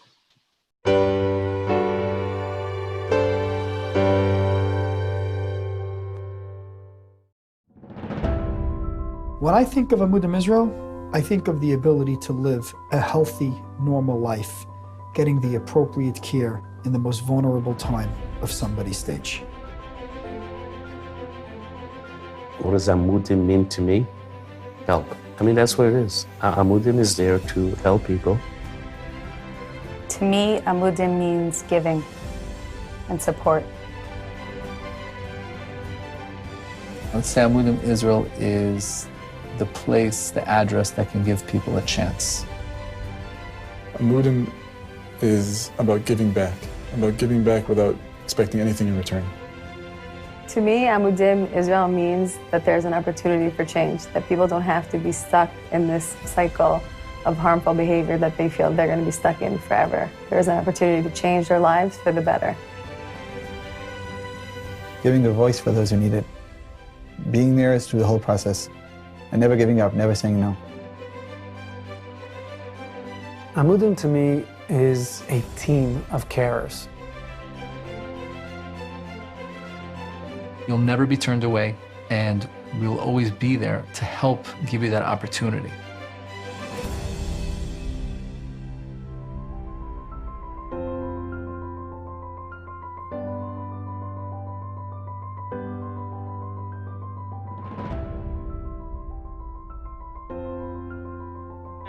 Let's switch over to Prime Minister Netanyahu. You've had the chance to spend significant time with Prime Minister Netanyahu. He's Israel's longest-serving leader. What makes him so good at his job? What a question. What makes Prime Minister Netanyahu so good at his job? He's brilliant. He's an extremely excellent orator, and he's a wonderful strategic thinker. I have never seen him in the room where he did not immediately have something relatable to say to somebody. He did not have something substantive to say to somebody, and did not have the ability to boil down the most complex issues in the world to something that somebody who sees this again in those segments of time can both understand it, ask questions about it, and carry home a specific take-home message. I've sat in the room with members of Congress, with mayors, with governors, with members of the cabinet, talking about issues everywhere from security to economy to agriculture to, I'm not sure if you know this, but Israeli cows produce, I think, 75% more milk than any other cow in the world. Now, I don't know why, I know why I know that, because I've seen it on the slide in the Prime Minister's office, but I can tell you about the milk production of cows, the ability to choose which crop to water when, and the ability to understand the Iranian and ISIS dynamic, all within the same conversation. It's a unique set of talents that's been really inspiring to watch. When I get to see him and my ambassador in the room, my ambassador Friedman, is probably the finest man that I've known, and certainly one of the most brilliant ones. It's fun to watch the intellectual jousting that occurs in between the two of them in a positive way. It's really very inspiring. Okay. Let's move on to the Abrahamic Accords. I know that's very special to you. And we're arguably seeing one of the greatest transformations in Israeli and even Jewish history with the Abrahamic Accords being signed. I know personally we're friends and you're on a flight almost every week shuttling between the Gulf and Jerusalem. These accords didn't happen overnight, although they seem to the rest of us that they did. How did this all happen? Tell the truth. All you got to do is tell the truth. I don't want to say the Middle East piece is simple. It's most certainly not. It's a complicated region. There are competing values, competing claims. But if you look at the United Arab Emirates, if you look at the Kingdom of Bahrain, if you look at the State of Israel, you look at countries that share many values, maybe not all values, but many values. They certainly are invested in progress, they're invested in advancement, and they share a secret weapon. They are all very close allies of the United States of America. And when we sat down and we spoke to each of these countries, they understood unambiguously how we feel about the other countries. They also understood with exceptional clarity what the opportunities that the future could have if we were able to ignore the repetitive, damaging nature of the view of the Middle East of the past. And you have visionary leaders with the Crown Prince, with the King, with the prime minister, certainly with the president. You can't say enough nice things about Jared Kushner and Avi Berkowitz and the rest of the team, certainly Secretary Pompeo, and many, many others. I can spend the entire rest of the time listing the wonderful members of the team who don't leak in general and don't leak about each other, which you're like, well, that's obvious. It's not very obvious in Washington, D.C. It's most certainly not. You have people striving for a goal and not for personal credit. I think you'll discover that some of the names that I would mention to you, most of your audience are not familiar with, and that's how the job gets done. Okay. Well, we've all, almost been conditioned to think of the Arab world as enemy territory. And the last few months have been quite the adjustment for us here in Israel.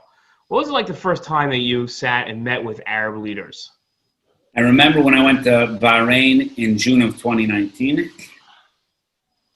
I brought the first Israeli official delegation there to the Peace to Prosperity Conference. And there was some concern and trepidation about what that experience would be like. I remember one attendee asked me if she should fly on her U.S. passport or on her Israeli passport. And I told her, you can always go on your U.S. passport. They're trying to send a message and make a point. I strongly encourage you to go on your Israeli passport. Says the guy traveling on a U.S. diplomatic passport. I understand how that looks.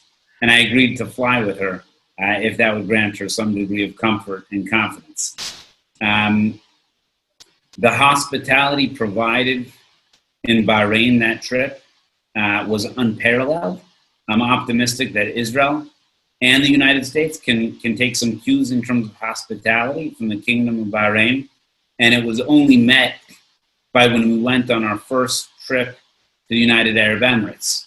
The hospitality, the concern for the other, the open-mindedness. I learned very quickly that the concept of tolerance is actually a dirty word in both of those countries. Tolerance or tolerate means that I have to put up with somebody.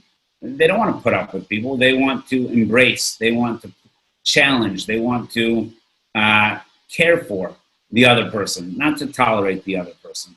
And that began a very strong relationship. Again, credit to the administration who's in charge of those relationships, led again by Jared and by Avi and Brian Hook and Secretary Pompeo and others who have developed trust and sincerity in their dealings with them. To me, my relationship is for this audience is as the shadchan. I've got one country who's ready to run without even, in the dark, without any lights on. And I've got other countries who are looking to step cautiously in those circumstances. It's culture. It's nature. And my job is, I don't want to say to referee by any stretch of imagination, but it's to facilitate, to make sure that everybody wants to get to the same place at the same time. How do we manage the personalities and the opportunities to make sure that those very things that should propel the relationship forward are not the things that cause it to pause or to halt? Okay. Let's do one question on the Trump peace plan before we run out of time here. The Trump peace plan was groundbreaking. What were some of the internal discussions that went into its formulation? I know it took a couple of years till it was publicized. So what were some of the discussions and the debates that went on in its formulation? The discussions, I think, were pretty basic again. What is the truth? What is reality? I think you'll see the same comment from every member of the administration. This is the most realistic opportunity for peace. Is this going to make everybody happy? The answer is no. By definition, you can't. It's a complicated place. Most of the critiques that we heard were from people who didn't read the plan, but read comments from their side or their circle about the plan. And the amount of people that I said, read the plan, tell me what bothers you, and let's discuss it. And that's frankly what we offered to the Palestinians. I mean, we've offered to the world. Go ahead and read the plan. Tell me what you think is wrong with the plan. Tell me what you think is right with the plan. And tell me where you think we can do better. It's a vision. And I should actually, I'm sorry, I've not been speaking about the vision for a little while. It's not a plan, it's a vision. And visions are able to be sculpted, they're able to be refined, they're able to be perfected. What we put down were some of the things that we think are really, really important. We gave some very substantial bars for the Palestinians to reach in order to have an equal seat at the table, or at least a seat at the table. We think those bars should be a prerequisite for progress. Not for progress with the Israelis, but for progress for joining the international community. Sudan is a great example of that. Sudan is interested and is in the progress of re-entering the international community. And one of the conversations that we had with Sudan, and they've got a good interim government. We're rooting for that government. The whole world should be rooting for that government. I would actually challenge everybody here. I'm not allowed to solicit funds, but I know that this community is a generous community. I know sometimes that we sort of roll our eyes when you see Feed This Starving Family in Africa or that. They're very good organizations that can help the Sudanese who are really worried about yesterday's breakfast, forget tomorrow's lunch.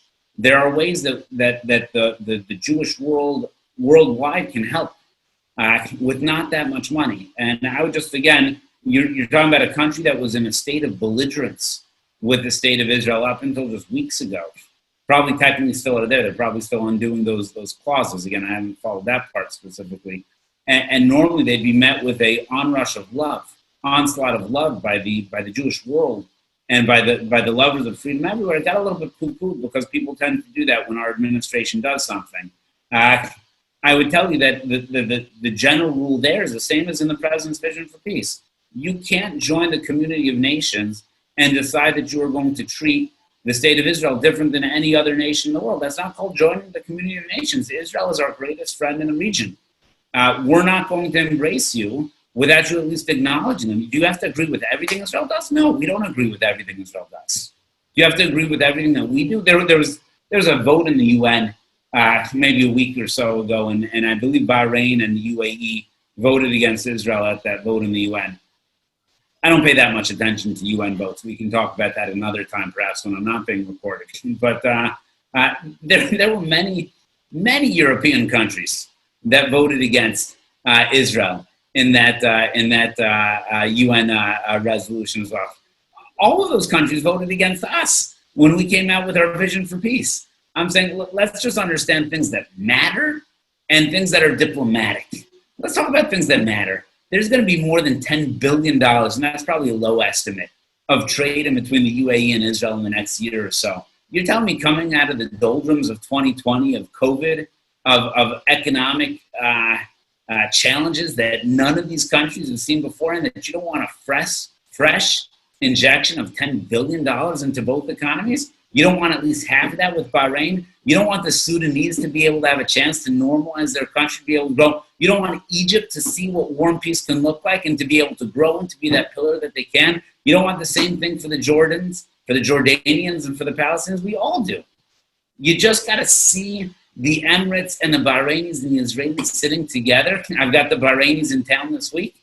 I was in the Emirates and Sudan just last week. You see this enthusiasm. Who's not excited about peace? Shame on you if you're not excited about peace. Find something else to be excited about. Okay. Here's our last question for you. So let's make this a good one here. Well, like I said, we're not sure exactly what's going to be in the future in the next coming years, but 4 years is a full presidential term, right? There's what was the legacy you think you've left in the U.S.-Israel space? We told the truth. We told the truth. You can look at that with Jerusalem. It's still unfathomable. Ambassador Friedman's first comment in December. It's exactly a year ago. It was in December, 4 years ago, when he was first nominated to be the ambassador. He said, "I look forward to working from my office in Jerusalem." And people were like, "Oh, he's a flamethrower. He's a bankruptcy attorney from Long Island. What does that guy possibly know?" Where's the capital of Israel? Where's the Supreme Court? Where's the Prime Minister sit? Where's the Parliament? How hard do you have to work to decide that Jerusalem is not the capital of Israel? What kind of mental gymnastics do you have to twist yourself into in a competing competition for the land rights of the Golan? how hard is it to decide in between Israel and Assad? That's really a complicated equation.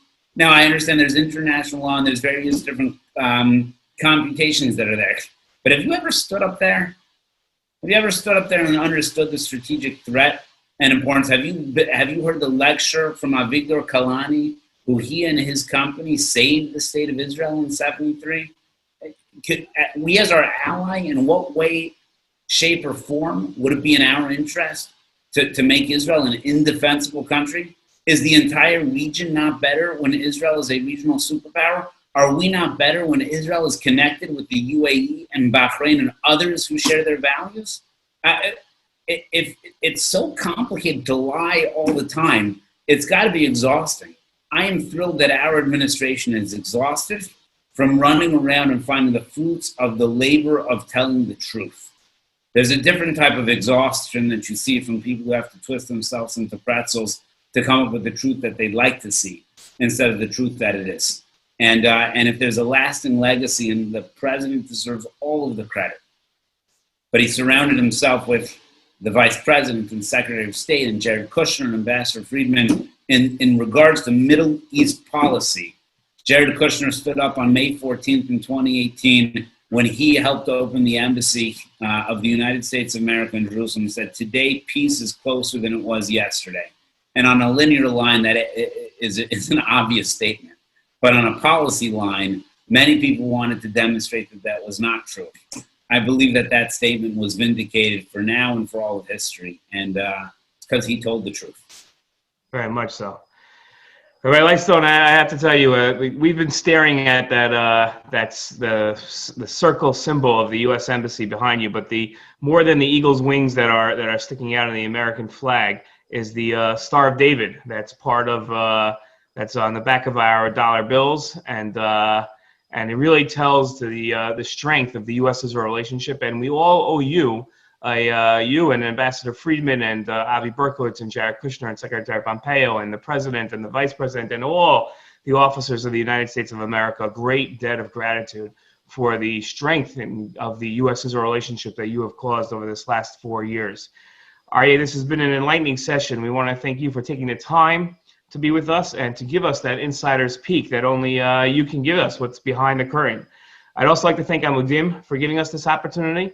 Amudim functions as a confidential resource center that provides meaningful assistance, enduring support, and direct referrals for individuals and families impacted by sexual abuse, neglect, and addiction, and other crisis-related matters. And Amudim, they foster change and growth by raising awareness and implementing educational programs within our larger community. Rabbi Lightstone, thank you so very much, and thank you everybody for joining with us. It's not possible you're going to have the last word, Rabbi, so I'm going to say something. Number one, thank you for the time together. Thank you for being a friend. But I'll leave this message. I told you that it's not up to the leaders to protect the U.S.-Israel relationship. It's up to the people. At the same point, it's up to you, the people, to take care of your youth, to take care of our future. And Amudim is one of the organizations that is able to do that.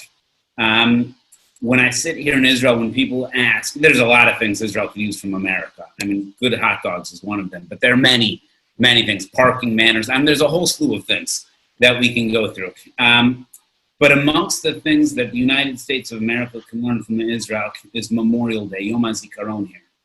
And when everybody pauses for those moments to understand what it means to give to your country, you understand the sincerity and the depth of that responsibility. And I just feel that in our country, sometimes feel that the country owes them and not that they owe the country. I think that Amudim is one of these organizations that teaches us through giving what responsibility is really all about. And I hope that we can grow beyond just those who are at risk. We can make sure that every kid, every young adult, every adult understands that what you owe America, you will never be able to repay. Stop looking at what America can give to you, and let's figure out how we can give back to our really incredible country. It's really been an honor and a privilege, and looking forward to seeing you again soon. Okay, thank you very much.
Welcome, ladies and gentlemen.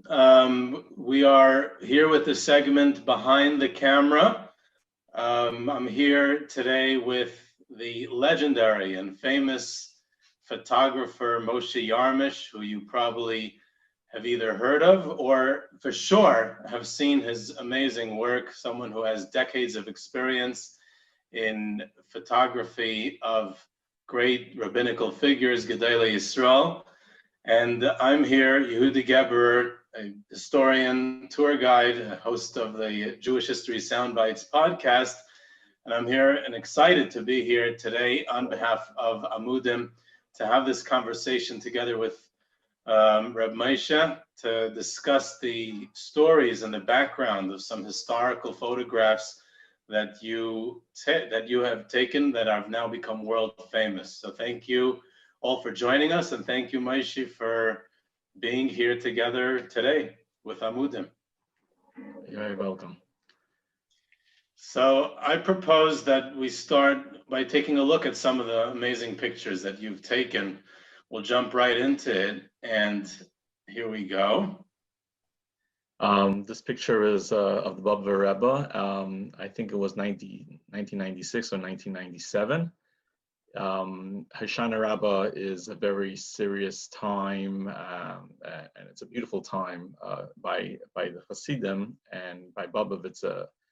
There is towards the end of the Tefillah of Hoshana Rabbah, the Rebbe's, all the Hasidim are all around. It's almost like a Simchas Torah thing.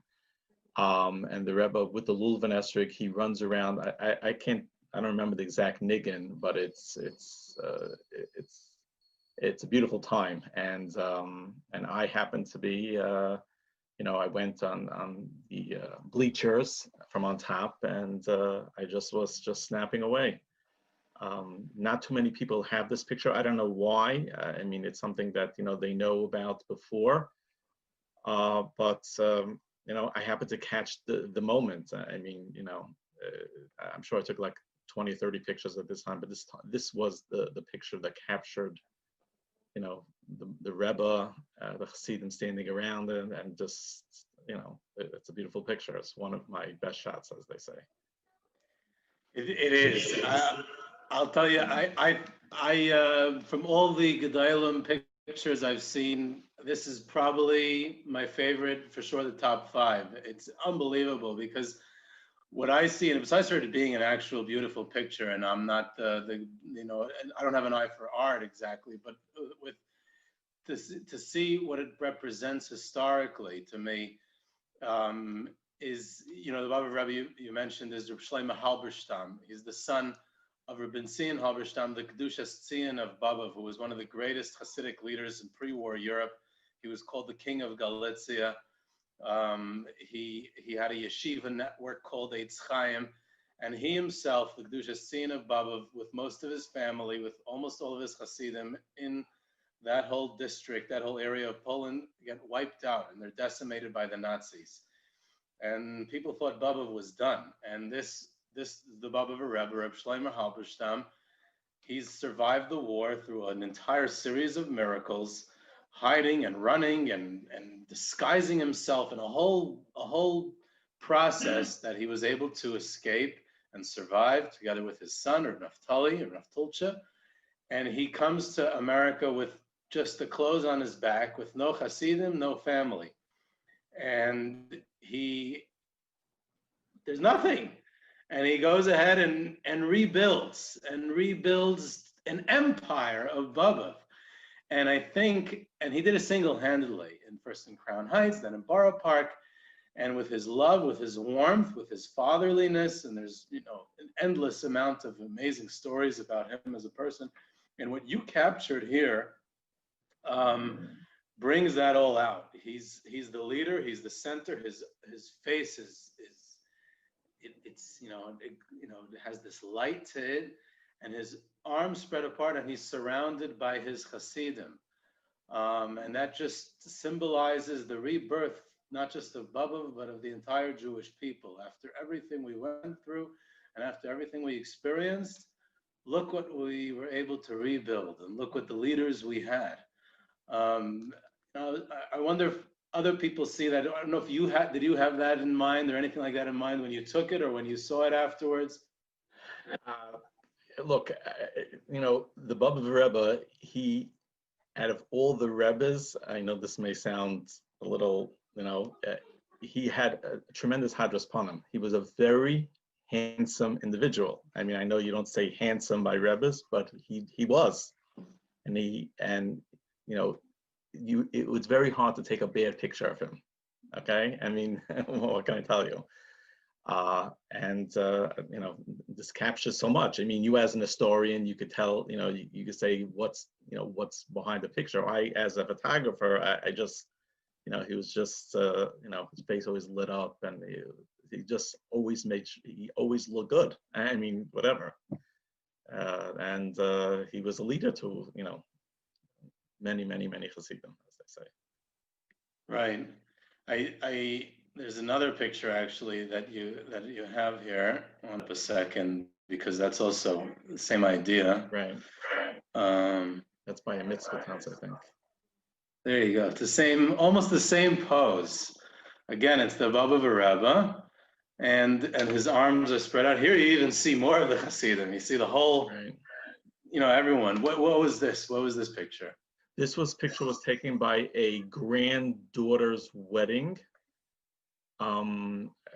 Which one, I'm not sure. I think it was a Tauber, whatever. And believe it or not, where I got a call from the Holocaust Museum in downtown Manhattan, and they have this picture. They wanted it, you know, I should enlarge it, because pretty much the same exact thing what you were saying regarding that, what that other picture represents of, you know, a person who came with nothing and he built himself up. You see, you know, hundreds or even thousands of people, you know, behind them, and you know, that is rebuilding his life after the war. And they wanted this picture. I you know, believe it or not, I got when the Holocaust Museum opened many years ago, you know, I got a special invitation because they wanted whatever. I never went or whatever. Believe it or not, I never went to the Holocaust Museum, but you know, as far as I've been told, it's displayed so-called in some prominent place over there, that picture, and it means a lot to a lot of people. Besides Bob Chassidim, it's just somebody who came with nothing, built himself up, and you see the Paris, as they say. Amazing. And your picture's in the museum. My picture's in the museum.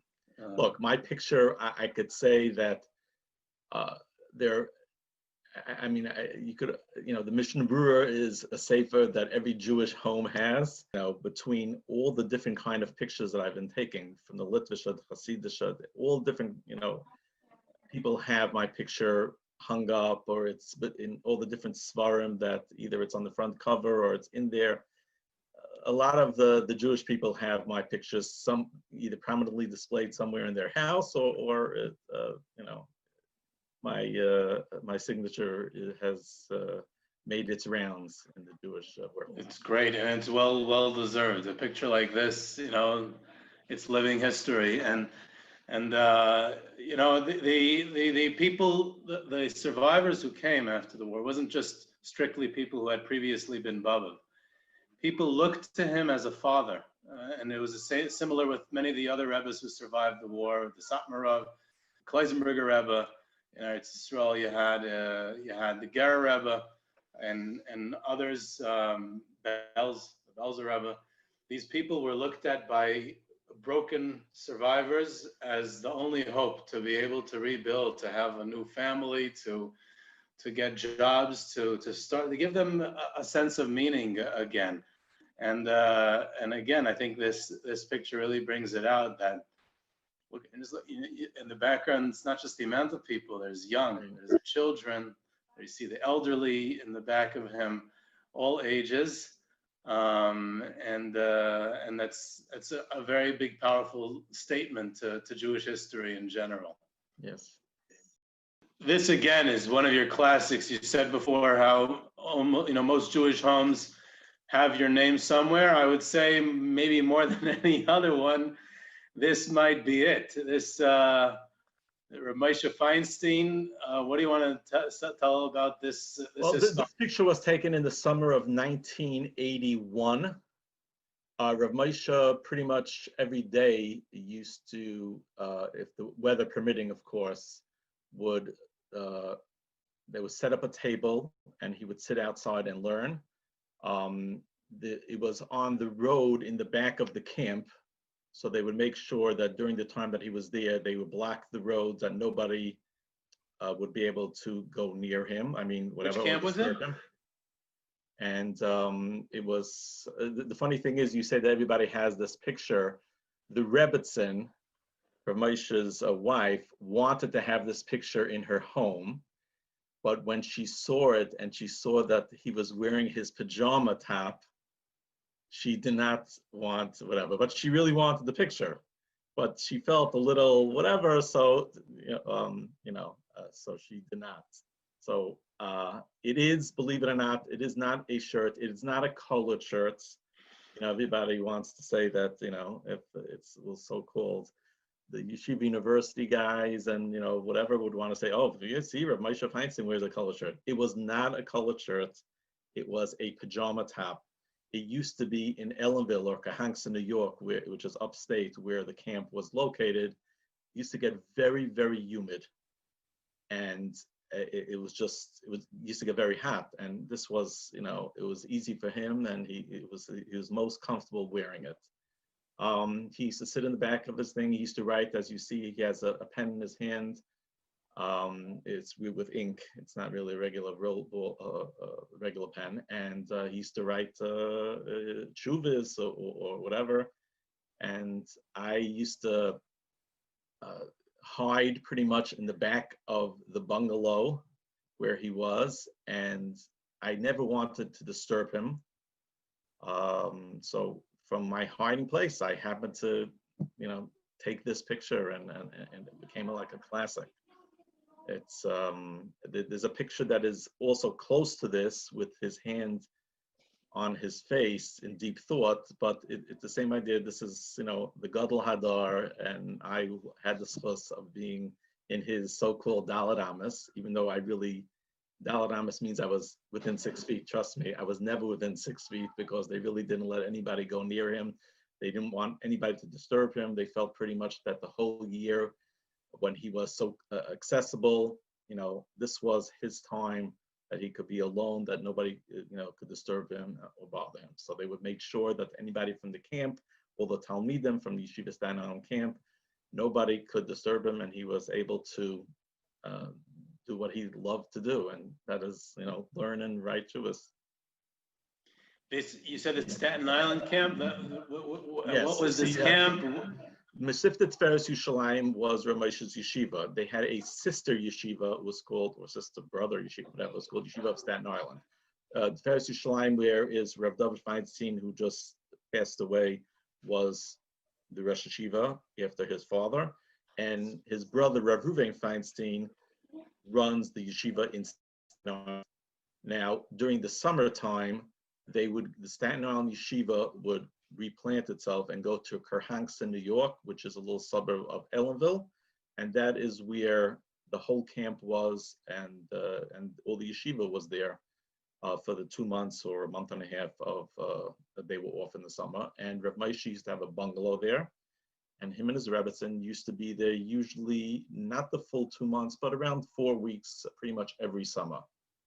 Rav David Feinstein rarely used to come. Maybe he used to come there once a summer, twice a summer. He stayed in Manhattan or in the Lower East Side, and this was Rav Moshe's time with Rav Ruvain, and I have pictures of them, you know, sitting and learning together, or, you know, Rav Moshe would be writing and Rav Ruvain would, you know, sit there if he needed anything. It was just something that was incredible. I mean, you have the Gadol Hadar. And look, my father learned in Tiferes Yerushalayim. I looked up to Rav Moshe. I mean, like, who am I? But for me, it was Rav Moshe Feinstein. It was the Gadol Hadar. The whole world, you know, revolves around him.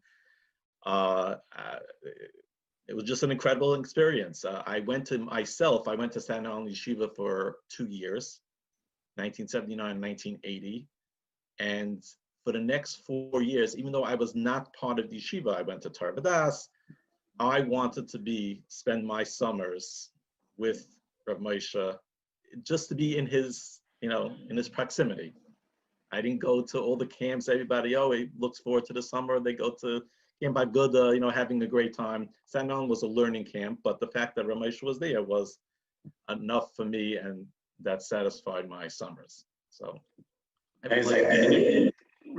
Moshe was known that his love for writing. He spent, like you see in this picture, it's not just the sefer that's open, is that he was constantly writing, and you pointed it out. And I never realized that he didn't use a ballpoint pen, by the way. Yes, it was an ink pen. Yes. As a matter of fact. Why did he do that? I don't know. Maybe he started writing before ballpoint pens, and that was his he got used to it, and that's what he did. But if you could see, as a matter of fact, if you look at many of his chuvas, you'll see it's like, some of the ink sometimes was, would like spill over or whatever it was. But yeah, he definitely was. It was an ink pen. I always wanted that. That was my thing. If somebody wanted, if I ever had it, was ever asked, what would I have wanted from Rav Moshe? I mean, like, why would anybody give me anything? But to me, his gold pen was like. I would have gone for the yarmulke. That's the truth. Yeah. I'm sure there are many people that have the yarmulke or whatever, because he probably had the yarmulkes. But for me, the gold pen, the pen itself that wrote all these chedushim, was, I guess, so-called the most prized possession that I could have found. I mean, there's been a lot of Gedolei Yisrael who have written, and most have. Rav Moshe was somehow unique in the fact of the centrality of his writing and how much importance he himself attached to it. The hours each day he devoted to writing, and the thousands of pages. He devoted his life to it, and he had shuvas and chidushim that he wrote when he was young.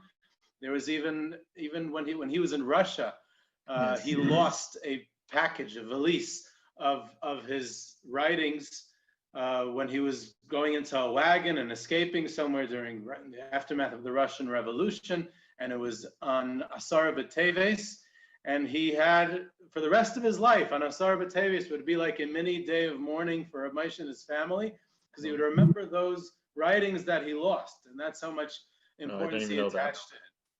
And in fact, he when he wanted to escape from communist Russia, so he knew that it would not be possible for him to bring all his writings out. So what he did is, in the months leading to his exit, he would take apart his notebooks and he would mail individual pages to different relatives and friends in the United States, hoping that they would understand what they were, and they would return it to him when he left. And he saved the majority of his writings that were in his possession. But you see, even again, then from as a young rabbi in Russia, that his writings were the main thing. And here, what we see here is all the travails that he went through his whole life. And then he's the Paisik Hadar and the most world-renowned gadol. And in 1981, he's already, 85 years old, 86 years old. And what's he doing? He's sitting in camp in his time that he has to himself, again, writing. Nothing changes. He's there. That's all he's doing. And the same thing again. Unbelievable. The interesting thing is that as many times as I was in camp, so there are many times that we davened. I davened in the private minyan that he used to have in his bungalow over there, and you would see him all the time. But he was a person, and trust me, I've seen hundreds of so-called gedolim, whatever. He was, I would sit there anytime I would be near him. Now, I was a kid, and he was like so much older, but he was a ladar. But you would think that somebody who was in his proximity so, at that time, so many times, that, okay, you get used to it, whatever, but it was something that I would shiver every time you can go near him, whatever. I think that's my own personal experience, that as many times I've seen him, I never got used to it. It was just somebody who I would just sit there in front of. It's interesting that you mentioned the tzittering, because one of the other pictures that you reminded me of the tzittering. So you mentioned before that zittering. This picture actually made me zitter more than the previous one. Okay. Here you see first of all, there's another person in the picture. I don't know who that is. That is Rav Ruvain Feinstein. Oh, wow. So they're learning together. Pretty much learning together, or he was there if he needed anything, whatever. Ramesha was writing his own, as you see, he was writing his own shuvas or whatever. So, but yeah, he sat there together with him. This is in camp again? This is in camp. This is, believe it or not, this is not behind the bungalow. This is like in front. So yeah, same idea. He's sitting with a chair. You see a stick over there in the back that's holding an umbrella to protect him, I guess, from the shade, from the sun. And if you look at the picture, you'll see that he has a hand. He has the pen in his hand. That black thing on the right side is a stone holding down the pages so it shouldn't fly away. Oh, wow. I like this picture also because the other picture, both because of the pajamas and the fact that he's looking up and has almost a smile, is much more relaxed. Right. Here, he's wearing his frock and looks very intense, and he's in his writing, and you know, I feel like something's happening. In other words, he's writing a tshuva right now, and here's like Ramesha in action. Ramesha Feinstein was asked his questions around the world. He was the ultimate Paisik, the one who took the full responsibility for the entire Jewish people, and everyone turned to him. And he said when he was young, he said when he took it upon himself to be the Paisik for Klal Yisrael, so he had special siyata d'shmaya. He mentioned that when he would open it, it would come very, the first page that he came to was the one he needed. And he said it's because of the responsibility that he took for Klal Yisrael, for that he's taking that achrayus. And I think in that picture you captured that. You captured the achrayus that he's taking, that he's taking it very seriously. All the gunas that he was matir after the war, and all the weighty decisions that he took upon himself that no one else would, in new technology and the things that were relevant for the entire Jewish people, and all kinds of stories that you hear about Reb Moshe Feinstein that convey that responsibility, and that it comes up right. in the way that he's writing the tshuva, and that his phone was an open phone for anyone. He would himself personally would answer the phone I think for most of the years. He himself would answer the phone till his later years for any rabbi out in the field, in any out-of-town place, any community rabbi, any question they ever had. They knew that there's an address that will answer any question they have, and they're going to call up Reb Moshe Feinstein, and he's going to have the answer that they need at any time. And that was the leadership that he took on his broad shoulders. Yes. Chaval al diavdan, as they say. Okay, so again, I think we're talking about the classics. This is one of those. We have here two of the famous Rabbanei Yerushalayim, tzaddikim of Yerushalayim, of the previous generation, Reb Shalom Shvadron, the Maggid of Yerushalayim, and his brother-in-law, Reb Shalom Shvadron, was married to Reb Shlomo Zalman Auerbach's sister. Right. So that's who they are, but the picture is much more than that. So you want to tell us a little bit about what's going on? This picture was taken in Sharei Chesed in 1991. It was taken Erev Yom Kippur. It was right after Mincha Erev Yom Kippur. It happens to be that Rav Shalom Shvadron lived to the right of where he's standing. There was a little place to go in, and that's where he lived. Shlomo Zalman had like a block more away to walk to get to his house, and I happened to be at the right place at the right time that One was going one way, one was going another way, and they happened to meet. You don't see in the picture, but the person who is holding Rav Shlomo Zalman's hand is his son, Rav Baruch. Rav Baruch passed away, Nebuch, in a car accident like a few years after this picture was taken. I myself was a newly married person. My parents have an apartment in Rechavia. And when it came to Mincha Yom Kippur, I told my wife, I gotta go. And she's looking at me, where are you going? I gotta go. I know if Shlomo Zalman's gonna be in shul. I know they called that Mincha for whatever time it was. I gotta go. Okay. I ran there. I happened to be, it's crazy. Looking back, I mean, just that they were meeting at that time and I happened to be there, whatever. And it turned out to be a classic. As a matter of fact, right after this picture was taken, Shlomo Zalman reminded himself, not because he told me, it's because I'll tell you what happened right after, that he did not get, he had a minig to get Malkus Erev Yom Kippur. In other words, somebody goes with like a strap, I mean, it's, I guess, a minig Yushalayim or an older minig for whatever. And right after this picture was taken, instead of him going towards his house, he reminded himself and he went back into the Grosh Shul where he davened to, you know, he would lean in the back of the shul. He went down on the floor and somebody, whatever. So I think nothing to do with this picture, but this picture, as I told Yehuda in a previous, when I spoke to him about this picture originally, if you see on the side of Shalom Shvajon by his shoulder, you see a car over there. Why am I telling you that? Because when you look at this picture, take out the car, and this picture I know was taken in 1991, but you could say this picture was taken in 1791 or 1891. It could be 150 years old, because you see two people, old Yerushalmis, the way they were dressed. You see the Jerusalem stone in the background.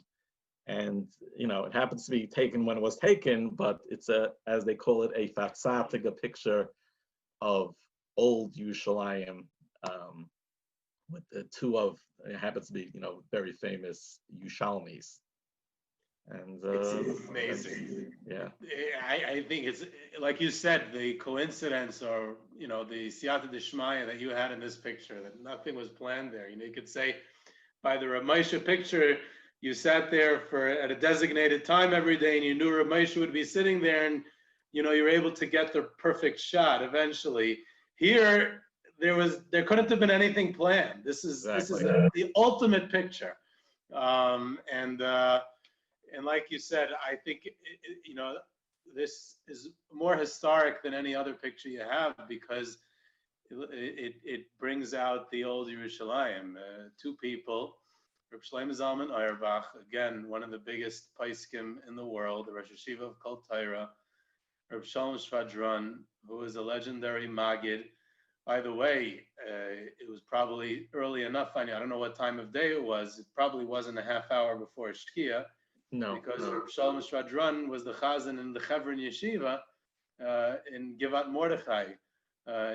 First in Geula, later in Givat Mordechai. He was for decades. He was the chazan of Chevron Yeshiva for many, many years. Right. I don't know. At this time, was he also the chazan? Maybe this is like towards the end of his life, so I don't know if he was still the chazan. Oh, I don't know when he retired. No. Yeah, I don't know. But he had a lot of, he wore a lot of hats. He was in many areas, orator, great emotional speaker. Fought a lot of the battles that needed to be fought in Yerushalayim in the 1950s and 60s, and an amazingly warm person, a storyteller. You know, talking about stories, he was a phenomenal storyteller, and he was rich in history and in stories. And the two of them were both brothers-in-law. He was also a big Talmid Chacham. He put out a lot of the Sfarim, his own, his grandfather, the Maharsham, who he's named for, his Halacha Sfarim. He also put out the Musar Sfarim of Rebbe Lapian and Rebbe Leib Chasman. And he was an amazing, a really multi-talented individual. And Reb Shlomo Zalman.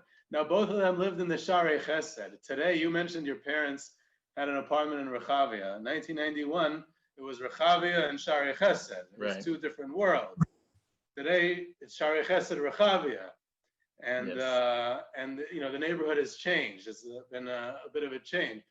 And they kind of represented that old Sharei Chesed was an old Yerushalmi neighborhood, one of the earliest. It was a center of Yerushalayim life for many, many years. A lot of great people lived there. Rabbi Moshe Charlap, who was one of the old rabbis of Yerushalayim, was the Rav there for a long time, and other Rabbanim lived there. The Chabina Rav, and these two were from, what's that?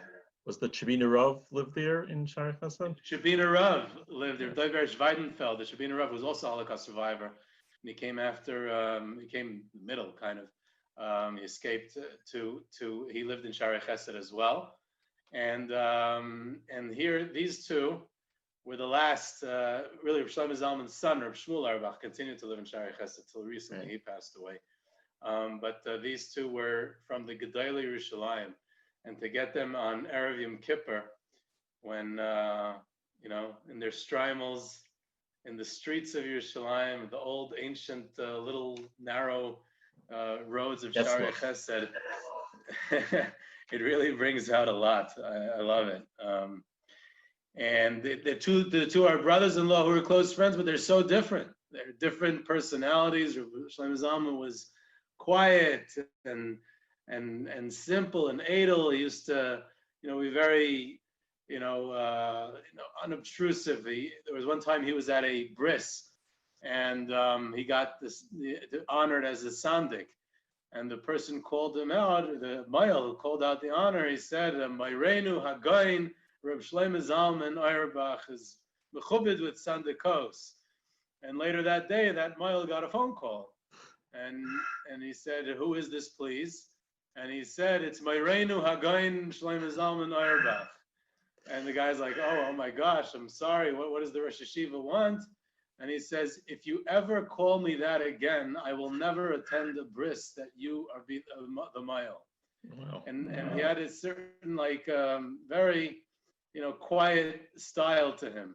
Rav Shlomo Sharon was very modest too, but his persona, he was very charismatic. He was always the main featured speaker everywhere. He would walk from Sharei Chesed to Zichron Moshe. He gave a Chumash shir, very popular one, Friday night in the Zichron Moshe shul in the neighborhood.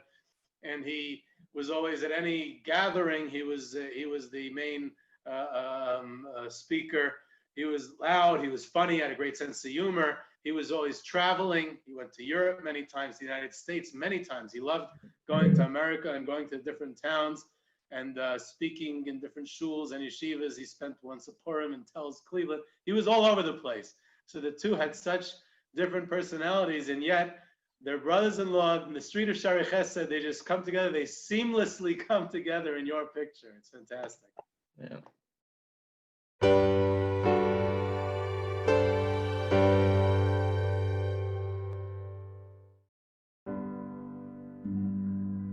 This sort of thing doesn't happen by us.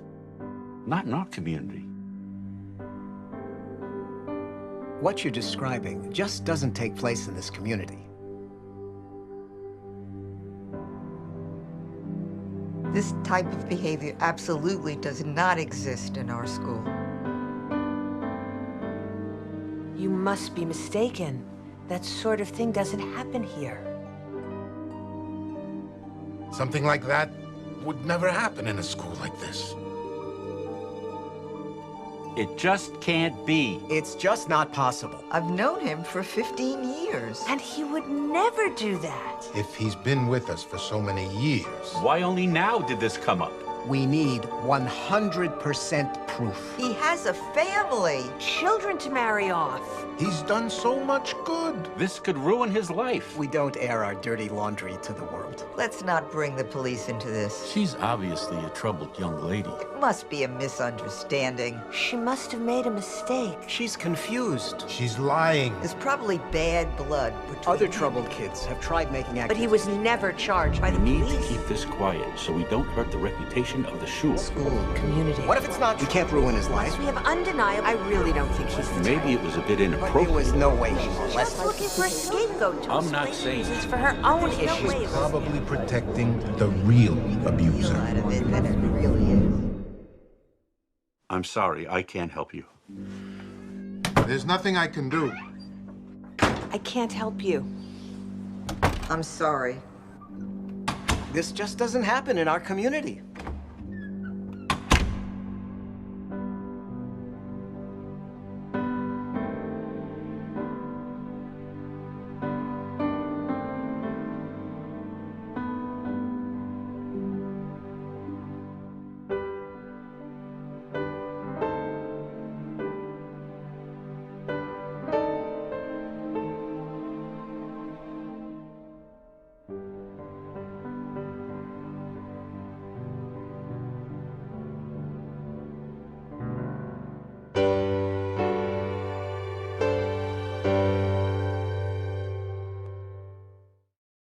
Another classic, the Stipler, Rabbi Yaakov Yisrael Kanievsky, the Stipler Gaon, or just plain the Stipler. Almost everyone has seen this picture. What's the story with this one? This picture was taken in Sivan of Tuf Shin Membeis, 1982, around Shavuos time. I was in Eretz Yisrael. I went with my grandfather, Rabbi Tzvi, or Harry Bronstein, they used to call him. And he happened to be, he knew the Stipler. My grandfather was a Talmud of Navardik, and he was very instrumental of bringing the bones from the Alta from the Vardik from Europe, and he brought out the bones from the Alta from the Vardik, and he brought them to Eretz Yisrael. Besides that shaykhus that my grandfather had to the Stipler, who was a Talmud from the Alta from the Vardik, was the fact that my grandfather brought out a Yushalmi, a Pirush on the Yushalmi from a person who was called Rav Yitzchak Isaac. It's very hard to pronounce. I'm not exactly sure I pronounce it. Karishlikov, Karishlovs, whatever. He was the Poltava Gaon.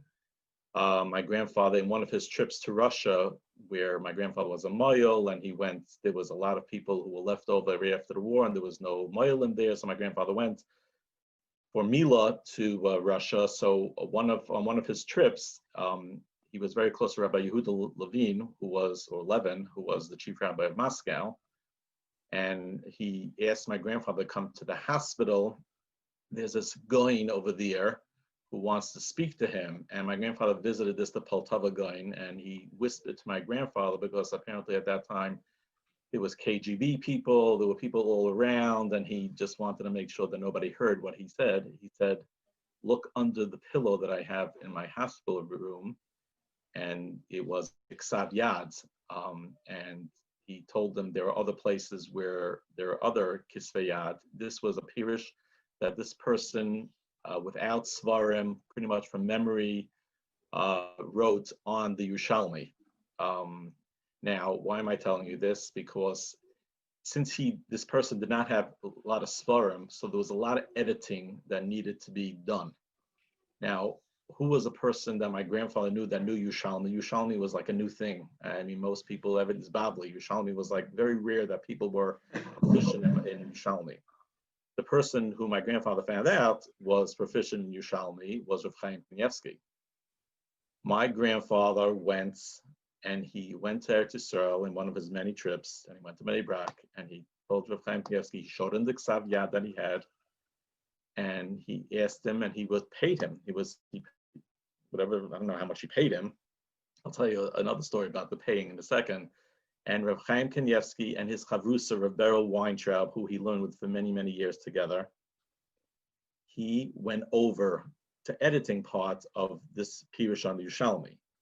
Now, it happens to be that Rav Chaim Kanievsky, if you ever look in the room where he is, that's one of the prominent Svarim that are displayed over there, is this Yushalmi, or the Pirush on Yushalmi, which Rav Chaim Kanievsky worked on. interesting thing I was saying about paying for that he used to pay Rav Chaim Kanievsky, who had no shaykhs to money. He didn't money. He didn't understand. The whole thing was like so foreign to him. Anyway, a story that I heard years later was Rav Aaron Leif Steinman has a son of Shraga Steinman, I think. Yes. He is a son-in-law of Chaim Kanievsky. Yes. Okay. Now, it came to the chasana when Rav Shraga Steinman when was getting married to his wife, I guess Rav Chaim Kanievsky's daughter, and at that time, and Rav Shraga Steinman told this to my brother in Eretz Yisrael, the story. He says that Rav Chaim Kanievsky, the day of the chasana, had no money to pay for the chasana. And he had, and Rav Chaim Kanievsky, anybody who knows Rav Chaim Kanievsky, it's Baal B'tochen, it's not even a shayla by him. And it was like $3,000, whatever it was at that time. And my grandfather gave Rav Chaim Kanievsky a check that day, or maybe the day before, for exactly $3,000 to give him like a head, to pay him ahead for his work that he's going to do in Yerushalmi. Like, crazy story. I mean, that is amazing. You can't make this up. Anyway, so let's get back to this picture. I went with my grandfather to the Stipler. I think I only saw the Stipler twice. Once I went myself, and once I went with my grandfather. So now the way it worked in the Stipler didn't hear. He was either hard of hearing or totally deaf. And you would come into his room over there, and unless he looked up, you could sit there for a half hour. I mean, you weren't going to tap him on the shoulder, say, "Hey, I'm here." He would just, he was that little safer. To my memory, was like a Mishnayos or something like that, and he was like deeply engrossed in it. If you see there a piece of paper in front, those are like fitluch that people, wrote to him. But me and my grandfather sat there for around 10 to 15 minutes before he even, picked up his head to look at us. Anyway, he had a face that was, to me, frightening. His face was like a scary face. Now, besides the fact that he had a scary face, I'm not saying anything bad, I'm just saying it was just scary. Besides the fact that people always knew that he was very makbid on pictures. I mean, there are pictures of him I guess I have in my collection, but I guess people know. He has a stick in the ear. When people were taking a picture of him, he would always cover his face. With those two things in mind, knowing how he was scared, a scary face, and how he was very makbid on pictures, I was sitting with my grandfather waiting for him to have him, and I brought a camera with me. Now, I was scared. I was frightened to death to take out the camera. I was frightened to death. I took the camera. As soon as I walked in, I looked at this person. I said, I am not taking any pictures of him. I took the camera. I put it on the shelf. My grandfather, we were both sitting there. My grandfather turns to me. He says, take a picture. I said, I can't. He said, I'm not leaving here until you take a picture. Now, Baruch Hashem, the picture was taken without a flash, and the click of the camera he didn't hear. So I just took 2 pictures, and that was it. And I guess you could say that if not for my grandfather saying me, I'm not leaving here without you taking a picture, this picture wouldn't exist. But after, people don't realize when you explain to somebody in our day and age what means, when you take a picture and you have to go to the store and you have to get it developed and you have to wait and you have anxiety. You took a good picture, but you have no idea how it would come out. And it would be like sometimes a week in between, not knowing how this picture came out. Today, everybody has a digital camera. You take a picture, oh, it's not good, you take another one, whatever. But, and I guess, as you said before, siyata d'shmaya, you can't get more siyata d'shmaya than a picture that came out like this, which is a classic of all classics, this picture. This picture was like one of my most treasured pictures, besides the picture itself, but also because of who it was and how hard it was to get a picture of him. And I guess, as you say, the rest is history. It is, the rest is history, because first of all, I like that you gave that history of taking pictures, and we all take pictures with our phones today. And it doesn't make any click of a flash, and you could take a million pictures and no one notices, and you see right away if it was a good picture or not. And we're talking about a day where there's film, and you have to develop the film, and like you said, it's a whole different experience of taking the picture. And this is amazing. It captures the Stipler, and like, you know, you mentioned a couple of things about it that reminded me. First of all, the fact that he was deaf, that he didn't hear the click of the picture and didn't even notice that you were there because the noise of people coming him didn't disturb him. He became deaf because he served in the Russian army. He served in, it's not clear if it was in the Tsarist army during World War I, or if it was in the immediate aftermath of World War I during the Russian Civil War, and it was already the Red Army. So he either served for the communists or for the Tsar. There's not that many Gedolei Yisrael who served in active combat in the army. It's interesting. Most of them were able to get out of the draft for one way or another. The draft was something that was a threat that hung over people's heads all the time. But the Stipler actually served, and it was during that time that he lost his hearing. It was during the Russian winter, and there's all kinds of stories about it. And one story that's related to it is that he was watching. It was his time. You know, he was doing guard duty, and there was a coat that was passed from whoever was an extra heavy overcoat, and either there's different versions of the story, but either the coat was shatnez, he didn't want to wear it, or it was Shabbos and they had hung it on a tree, but something happened and his ear froze that night, and he became slowly deaf over his lifetime. So that's his deafness.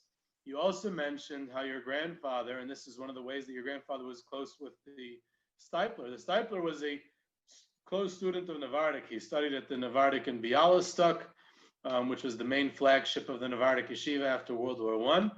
And then he was a Rebbe in the Navardic Yeshiva in Pinsk, which is where he mentioned Reb Chaim Kanievsky. Reb Chaim Kanievsky was born in Pinsk.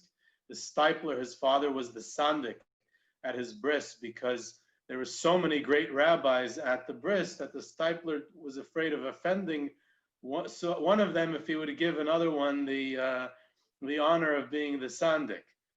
And I just wanted to say, just not to interrupt you, it happens to be that Rav Chaim Kanievsky's Chavrusa was Rav Beryl Weintraub. Now, Rav Beryl Weintraub's father was a Rosh Yeshiva in Pinsk. Rav Weintraub was a Rosh Yeshiva in Pinsk. Weintraub, yes. Yeah. So just, you know. Yeah, for sure. That's the connection that they made in the previous generation. And when the Stipler came to Israel, it was then Palestine, he became the Rosh Yeshiva of the newly opened Navardic Yeshiva in Bnei Brak that Rav Matisyahu Shtitzkal opened. There was a Navardic Yeshiva in Tel Aviv, a Rav Hillel Witkind, and the new Navardic Yeshiva in Bnei Brak, Rav Matisyahu Shtitzkal, who were both Talmidim of the Alter Navardic, and the Stipler became the Rosh Yeshiva there. So it was a Navardic straight through. And you mentioned that your grandfather learned the Navardic, and that's how you knew the Stipler. And then your grandfather was involved in this incredible operation to take out the Alter of Navardic's body, or whatever, you know, to be reburied. And what actually happened is that the Alter Navardic, who was an amazing leader, the builder of the Navardic Yeshiva network, and, you know, building Navardic branches all over Russia and spreading the light of Musar and Torah and yeshivas all over. Machanech, Rabbi Yosef Yozel Horowitz was his name. In 1920, the main Navardic yeshiva was already after World War I, during the Civil War, during the Russian Civil War. The main Navardic yeshiva is in Kiev, the capital of the Ukraine, and a typhus epidemic breaks out. There's an epidemic, and people told him to social distance, stay away from the people who have typhus, and he didn't listen.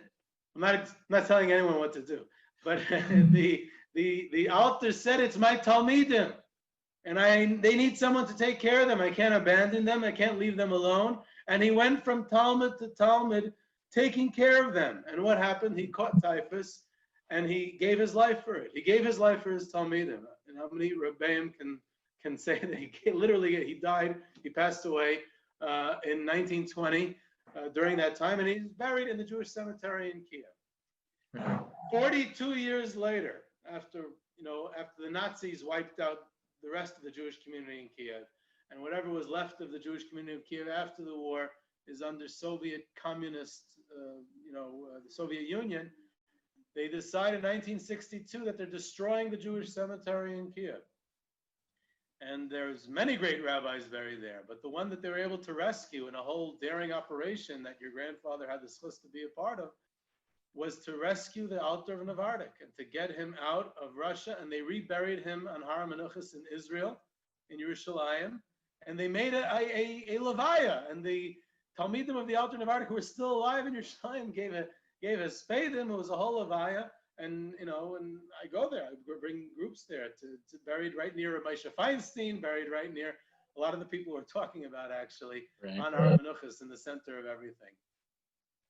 I wanted to tell you I think I told you just an anecdote regarding this picture that that Revel Yishvei had a meeting in Torah Masorah in Chicago. And he had the meeting in Sidney Glenner's office in Chicago. Now, I happen to know a nephew of Sidney Glenner, and he wanted to buy his uncle a gift. So he bought him this picture of the Stipler, a large, very large, and on a wooden plaque. And this picture is, I think even today, is prominently displayed in his office. Now, Revel Yish, and this was told to me by a person who was there at the time. Now, Revel Yishvei came to this meeting in Sidney Glenner's office, apparently some important, whatever, of Klal Yisrael then. And the whole meeting, Revel Yishvei was standing and looking at this picture. And they could not understand for the life of them. You came all the way from Philadelphia. You traveled, I don't know, by plane or whatever it was. And the whole meeting, and we were discussing, and he was standing by this picture. So a Talmud went over to him after and says, excuse me, what's pshat? He told the Talmud that I was never either in my life loy sachmoid until I saw this picture. He could not, he was standing by the picture the whole time. He just was looking at it and he was like so incredible. He had no words. He said, I was never either loy sachmoid in my life. Of course, we made sure to get to Revel Yishvei this picture after, but that's just regarding the picture itself. That's the power of the picture, and that's what you were able to capture in this really historic classic. And that's the power of a lot of your pictures and pictures in general, is that it isn't just a cliche that a picture is worth 1,000 words, but it's real. A picture conveys something that a text can't, that a speech can't. And that's the Chafetz Chaim. There's no one. You said Yisvei wanted that picture of the Stipler and was so impressed by it. The Chafetz Chaim used to keep a picture of Reb Nachum of Haradna in his drawer. You'd think that the Chafetz Chaim needs pictures. Come on, he has his Sfarim, he has his thing. The Chafetz Chaim wanted that picture, that image of Reb Nachum in front of him. And the Revel Yisvei wanted that picture of the Stipler. I remember hearing from Rabbi Aaron Feldman, the Rosh Yeshiva in Baltimore. He said the pictures that you have up in your living room are a symbol of what your value system is, of what you're trying to convey to your kids, of who's important in life. When I was a kid, I had Michael Jordan up in my bedroom, but today I have Reb Nosson Tzvi Finkel up in my living room. So at least I progressed, hopefully.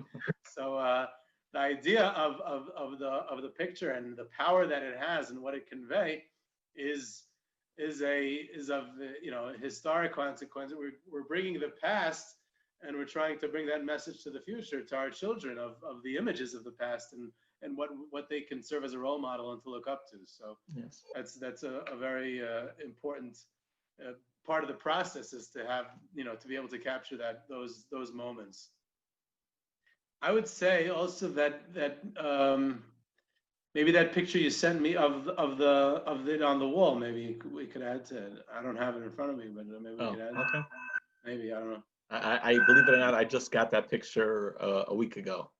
because Rav David Feinstein passed away. So I happen to know that there was a thing that Rav David Feinstein and the Satmar Rebbe and Rav Malkiel Kaplan went to Chicago. I think it was for the Jews of France.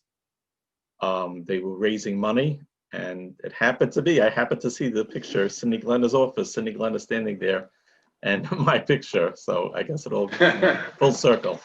Right. I think we have one more picture we have time for.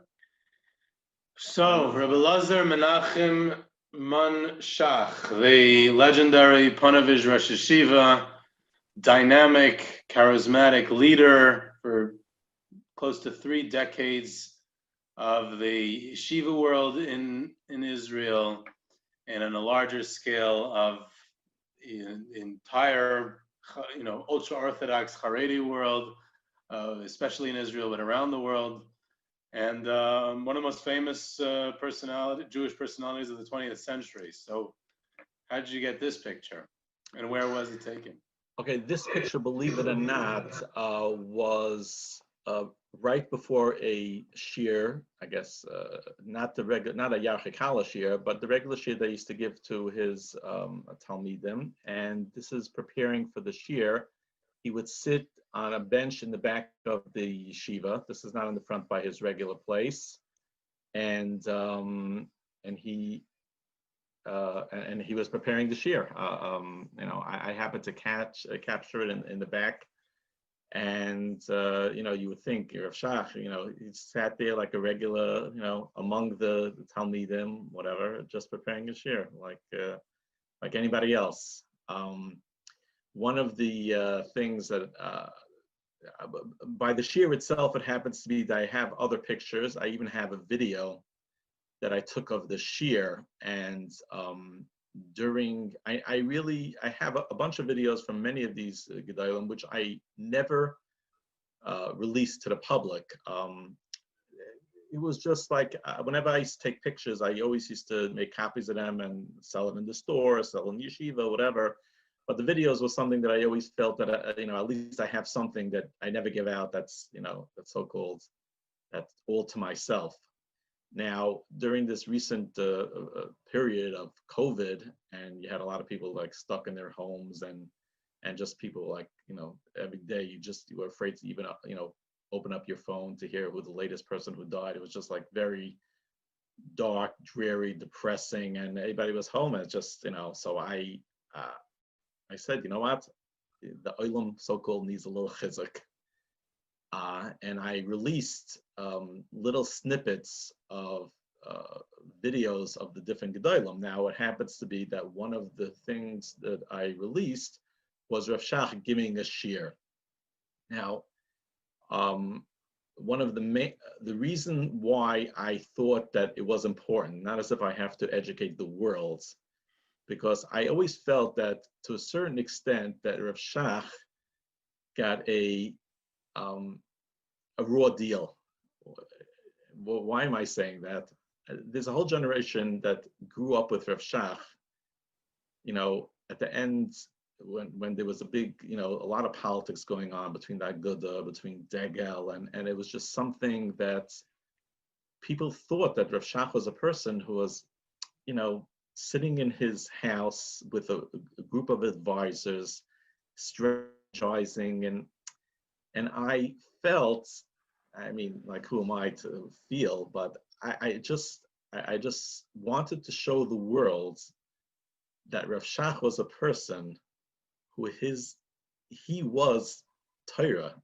His life, 24 hours a day, what he enjoyed was not politics. What he enjoyed was not so-called, I don't want to say the word machlokes, but contention, nothing. He was at home and he loved learning.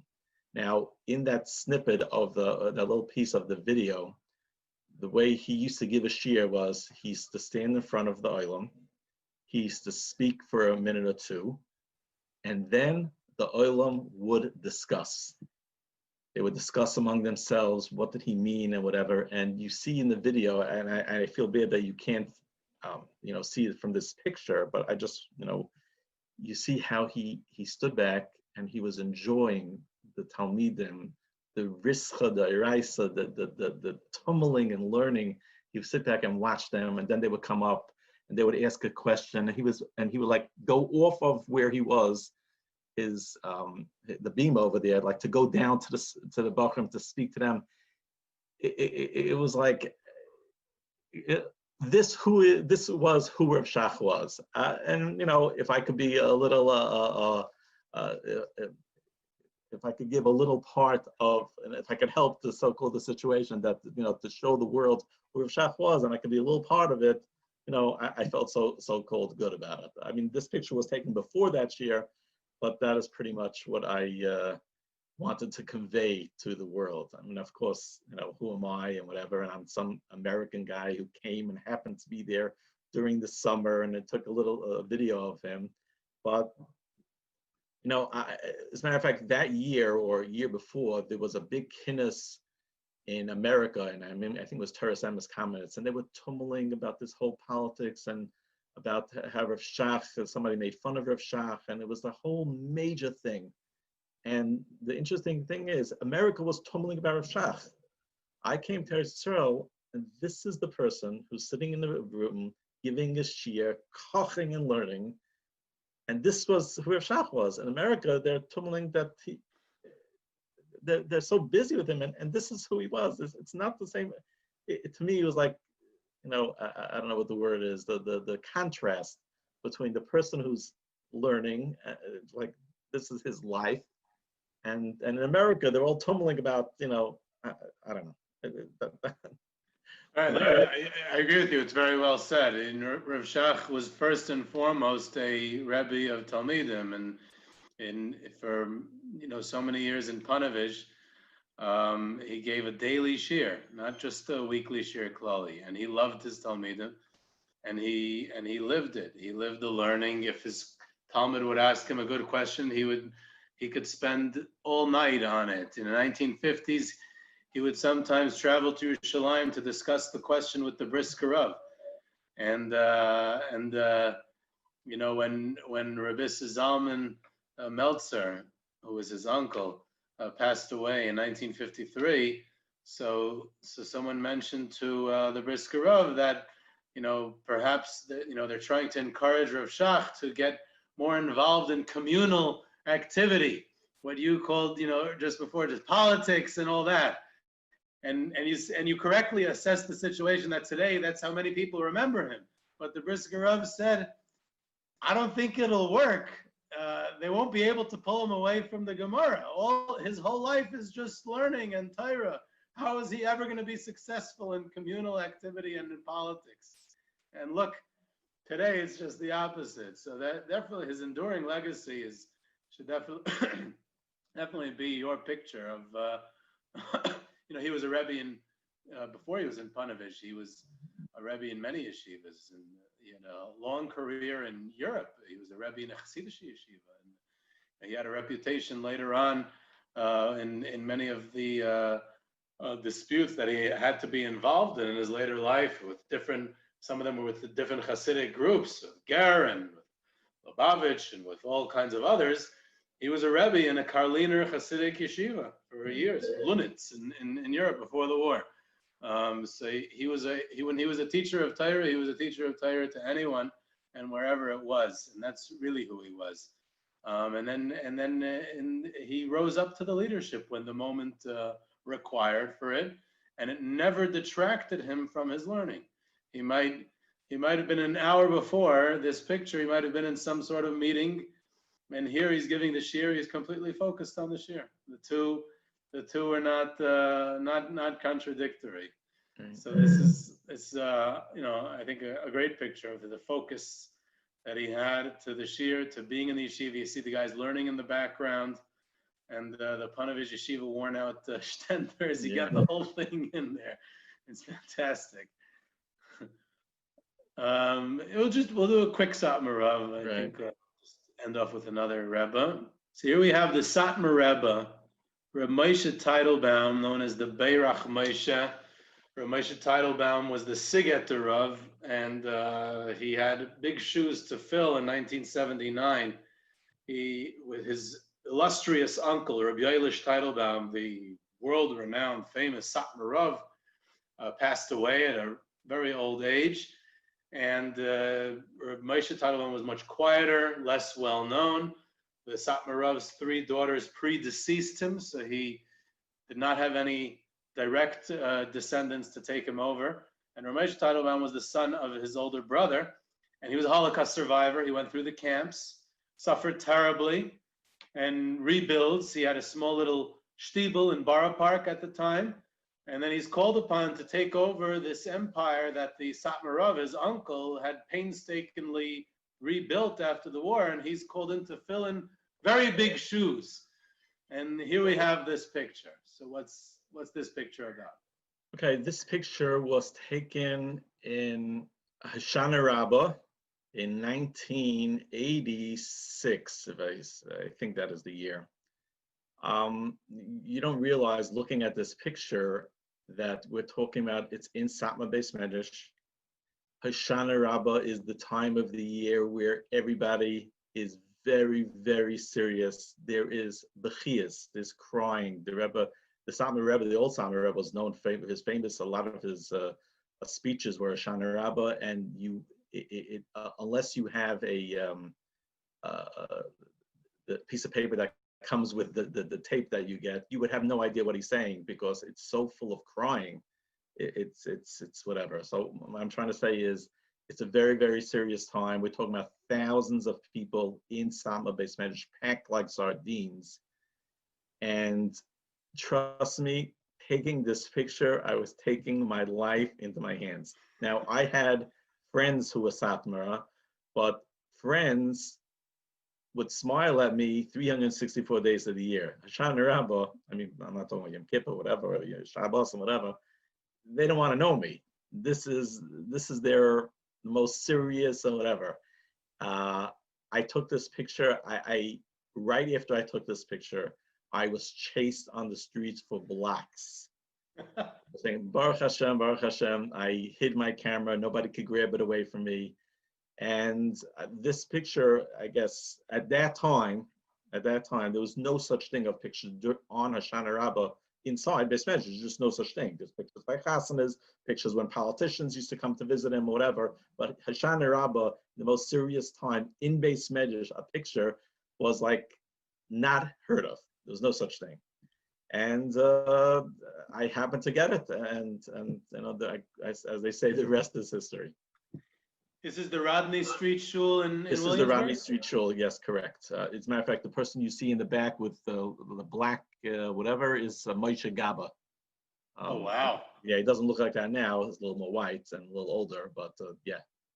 There's a lot of history in the picture. A lot of history in the picture. And as they say, you know, many times you see a picture, you know, you just see the picture and forget about the story behind it, but just how difficult it was to get that picture.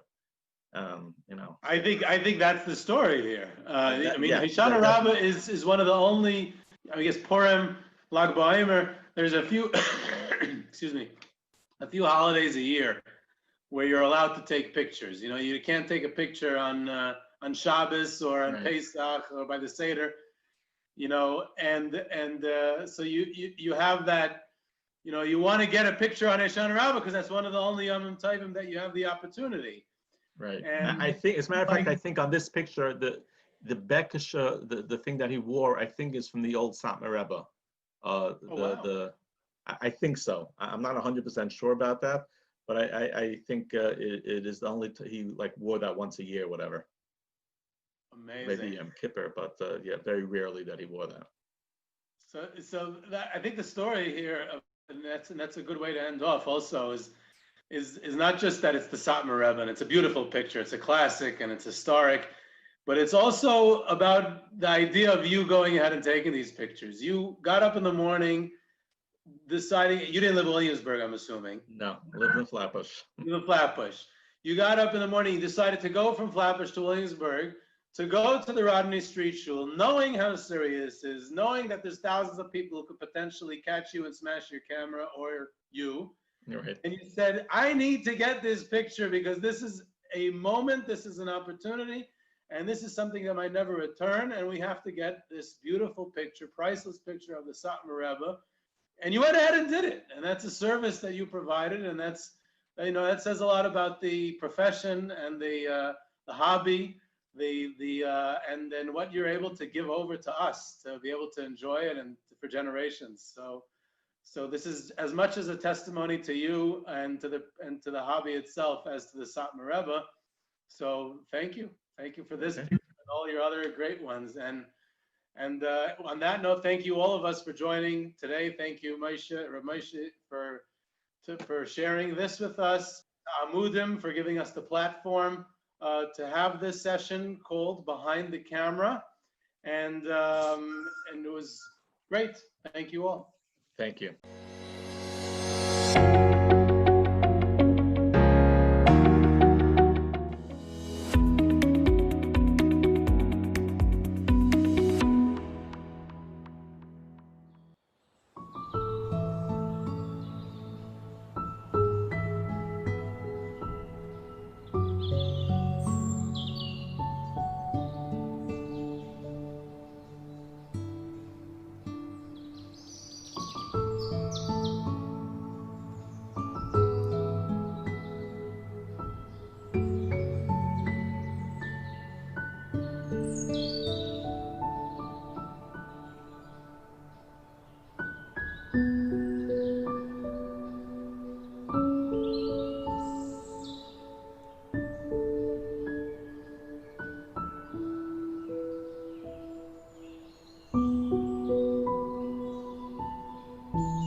Ladies and gentlemen, on behalf of Amudim, we'd like to welcome you to this panel discussion.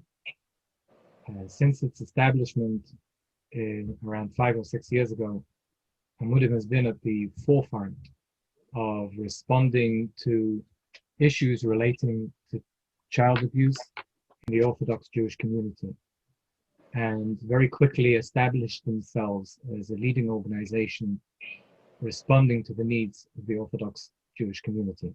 So we appreciate the fact that you're joining with us this evening in support of Amudim. Thank you very much. My name is Marty Rappaport, and I'm the Director of International Operations at Relief Resources, and I'm based out of Toronto. And our three panelists this evening are world-renowned experts on trauma and abuse. We'll start with Dr. Pelkowitz. Dr. Pelkowitz has been at his job taking care of Klal Yisrael's needs for around 40 years. He has been a professor at Cornell, NYU, and currently at Yeshiva University. He's a published author, a prolific speaker. He's on the advisory board of Amudim, and of course, has a great sense of humor. Mrs. Debbie Fox, who's been at her job for around 35 years, runs Magen Yeladim, which is a program which helps to prevent child abuse in running in schools. The program, which is a research-informed child safety prevention program, has run in over 250 schools in the United States, Canada, Mexico, Belgium. It's been translated, other than in English, it's been translated into Spanish, Yiddish, and Flemish. And I believe around 70,000 children have already been trained in how to prevent abuse from taking place. And finally, last but not least, Dr. Shlomo Zimmerman, a clinical psychologist in practice for soon close to 20 years. He has a group psychology practice in New York, also a well-renowned speaker and consultant for many non-for-profits in the field of child development, education, and prevention of trauma. Dr. Zimmerman is also the chair of Magen in New York, and is also on the advisory board for Amudim, besides being a very geschmack person to schmooze with. So those are our three panelists. And I think this segment is almost going to be sort of a State of the Union, as you Americans would call it, or as we would call it, sort of a Queen's speech on where we're holding. Where are we holding as the Jewish community in its response to child abuse over the past number of years? So I think without further ado, I'd like to sort of launch into the first question. And we'll use this first question as a discussion point, if you will. So here we go. So here's the first question.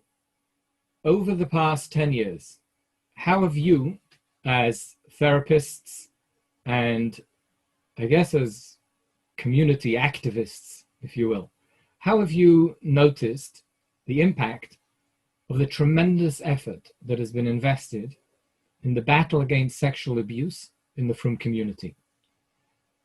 Specifically adults victimizing children, but not only.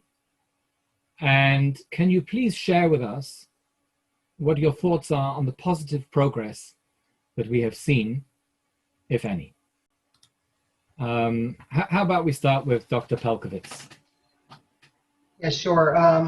So it's like everything else in life. It's sort of a balance. There's been a real sea change in terms of improvement in many areas, but we have a tremendous amount to go.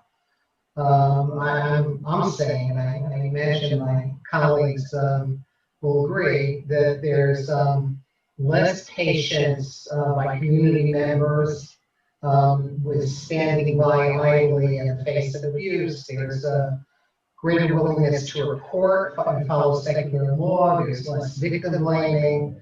There's improved rabbinic training. There's improved training all around, from the members of this panel, various efforts that have been made, but we have a tremendous amount to go.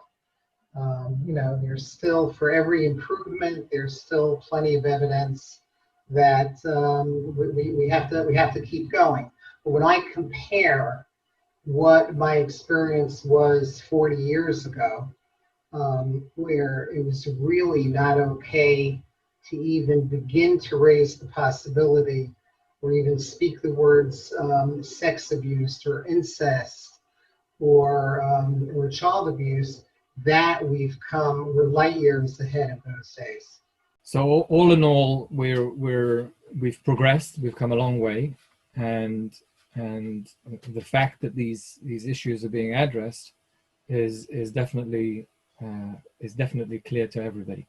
Mrs. Fox, what are your thoughts on this? I couldn't agree more, David. I think that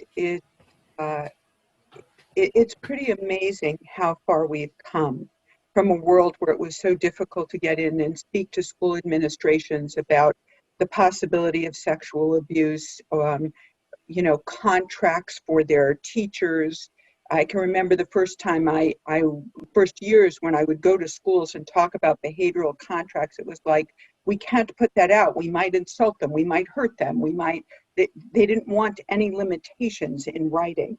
Now I would say of the schools that I work with, they're begging for it. They want those contracts so that there are behavioral contracts on what's allowed and what's not. And in every community, the yeshivish community, the Yiddish-speaking community, all the communities are seeking that out. I think there's a tremendous amount more awareness. I think that that there's also more action. Like David said, they're not able to see when something happens. And I think there's a lot of seeking consultation when something occurs. All that said, I would totally agree that we have a long way to go, but I think that it's been a journey that's brought a lot more awareness and a lot more safety to children than ever before. So I think we'll pick up shortly about where we have to go, but I still want to remain on sort of where we've come and where we came from. And I may circle back to Dr. Pelkovitz on this, but Shlomi, what are your thoughts on this? I mean, before I would remark about the progress, I want to take a step back, because when we talk about child sexual abuse, it is such a sensitive topic that sometimes even when we talk about progress, victims can feel hurt.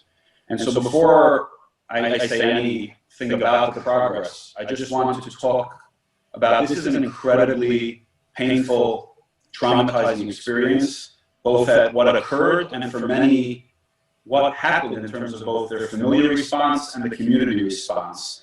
And for anybody who's still suffering, even thinking that we make progress sometimes peels off a piece of that scab and is hurting. And so we need to acknowledge the pain and the suffering. And I just wanted to address that anybody here on this panel in Amudim and Relief, we work day in and day out with that in mind. And I just wanted to preface other remarks with that. And it's because of our sensitivity to those suffering through this and living with it that we're working to make this progress. And to speak a little bit specifically, you know, anecdotally, I could say how I met Dr. Pelkovitz and Debbie really speaks to the heart of this. about 13 years ago, I was trying to get a sexual offender out of the chinuch system. I was still in graduate school, and a little pitcher at the time, and I said, we got to do something. I was getting absolutely nowhere, and I went to one of the heads of the Vada Rabbanim, and he says to me, who told you there's a problem?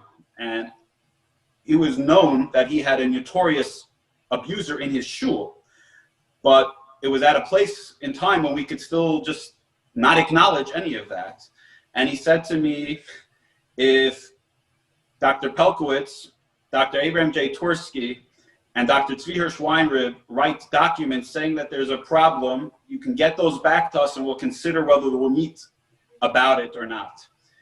And I, being very naive at the time and very dedicated, said, okay, here we go. And I reached out to Dr. Pelkowitz, and being the tzaddik that he is, he doesn't even want me to have to drive out all the way to his house, so he'll meet me halfway in his father, Alav Shalom's basement. And Dr. Pelkowitz, being the very wise man he is, he said, Shlomo, you're going about this all wrong. Stop trying to go from the top down. We're going to have to get the people on the ground. And from there, it's going to come upwards. And truer words have never been spoken to me. And we went back to our community and said, okay, we need to start. We got a groundswell going, and then we went looking for a curriculum. Okay, what on earth are we going to do? How are we going to educate these kids?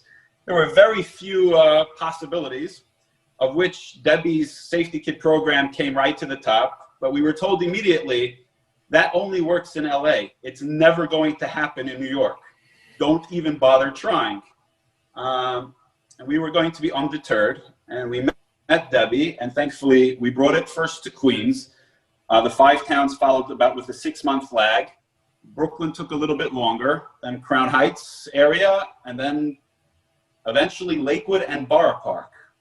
And so we're talking about this going into from the most modern Orthodox yeshivas to literally the most Haredi, both in the yeshivish and the Hasidish world, starting to talk about sexual abuse, awareness in their newspapers, in their media, in their schools, in their homes. We took the carpet and we lifted it up.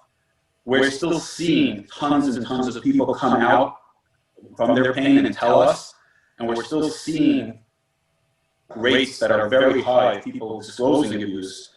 But what we see particularly is anecdotal. We don't have good evidence, but we're seeing a decrease in institutional abuse. So we're getting much fewer calls from kids who are abused in yeshiva, in camp, in a shul.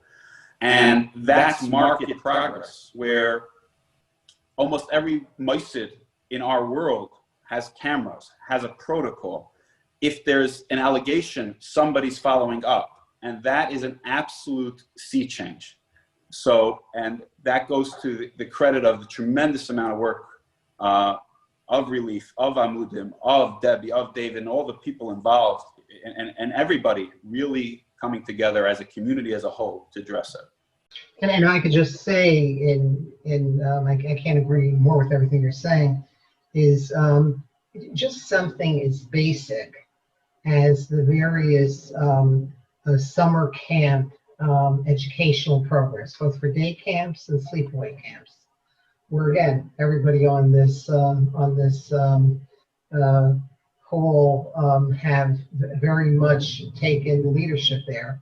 Just that one thing, I've seen the volume of calls that I used to get and visits I used to get during the summer of people going through the worst tragedy of their lives when they realized that there might have been very severe abuse of their children while they were in sleepaway camp or while they were in day camp. That's much less likely to happen. You know, something as simple as the signing of the contracts that were set up by Debbie, by Amudim, just making expectations clear, telling every counselor and every camper really what to do if anybody violates it. It's my summers used to be filled with very, very difficult, tragic calls and people crying and people kind of out of just going through unimaginable pain. I just don't get that anymore. And that's you know, I owe you all a tremendous debt of gratitude. I have my summers back, so thank you. I just want to say that something that I find very endearing and really a testimony to the work that everybody in this field has done. And there are so many that aren't on this call who have contributed as well. But is that the phone calls that I get are what I call the little things. And that's what I want, because those little things are preventive things. When a parent calls and says, I live in a development and this little boy is playing this game with my son, or there was a sleepover and I heard them talking about this, or this girl did this, that's total awareness. That's where I want to stop it. That's where healthy conversations happen. And that's what I think is so critical, is that parents are now aware that children go to parents and tell them these things. And there's now healthy conversations about it. And there's major prevention of all those big things that used to haunt you all summer long and all year long. Many of them are prevented by being picked up with little things. And that to me is a sign of great success. And something I said to Mati earlier is that Yankee Horowitz's book, or Moshe Bach's book, I have had so many parents call me and say that in reading the book with their children, a child disclosed. Not only it's a beautiful opportunity for a discussion that lets children know, my parent can talk about it, but children actually disclosed in the midst of a mom or dad reading it to them. This is beautiful. So what's been happening with the numbers? I'm just curious, because you both have just said that you're getting less calls about sort of the difficult things. Shlomi, what are Amudim's numbers? What are we seeing? I know from Relief, just sort of anecdotally, adult on child stories, so to speak, have gone down. That we for sure see. What are you seeing? So in preparation for this, I was hoping to see a overall decrease in numbers at the Amudim level. But I actually ran the numbers with Tzvi this week, and we at Amudim have had a steady climb in overall calls. And actually, year to date, we're on pace to almost double our call volume from last year. But how does that jive with what I think what we're seeing on the ground is that the vast majority of the calls we're getting are from adults, 20 and up, many in their 30s and 40s. We're sort of cleaning out the skeletons in the closet. And my hope is that this had a very similar trend with the Catholic Church, where it took a very long time until everybody started to really talk about it, and it had a huge spike once there became awareness about this. There became huge spikes in reporting and calls, et cetera, et cetera. And after that, we started to see real decrease. So I'm hoping we're getting people to talk about old stuff that happened, and a lot of stuff that we'll talk about in the future about maybe child-on-child abuse. I do think, based on I checked in my practice and in Gabriel Fagan's practice and with our clinical director at Amudim to see what's on the ground, what the numbers are representing, and they're all concurring that this institutional level of abuse is being reduced, but there's a lot of other pieces going on. And so running the numbers as best we can, we don't have data based on what their age was at the time, just the age of the client when they call us. We're seeing a lot of adults call, and we're happy to do so because we want people to know it's never too late to clean out your wounds, and move on in a healthy way to really start thriving. But we are still seeing a big climb overall. Dr. Pelkovitz, what are your thoughts on what Shlomi was just saying?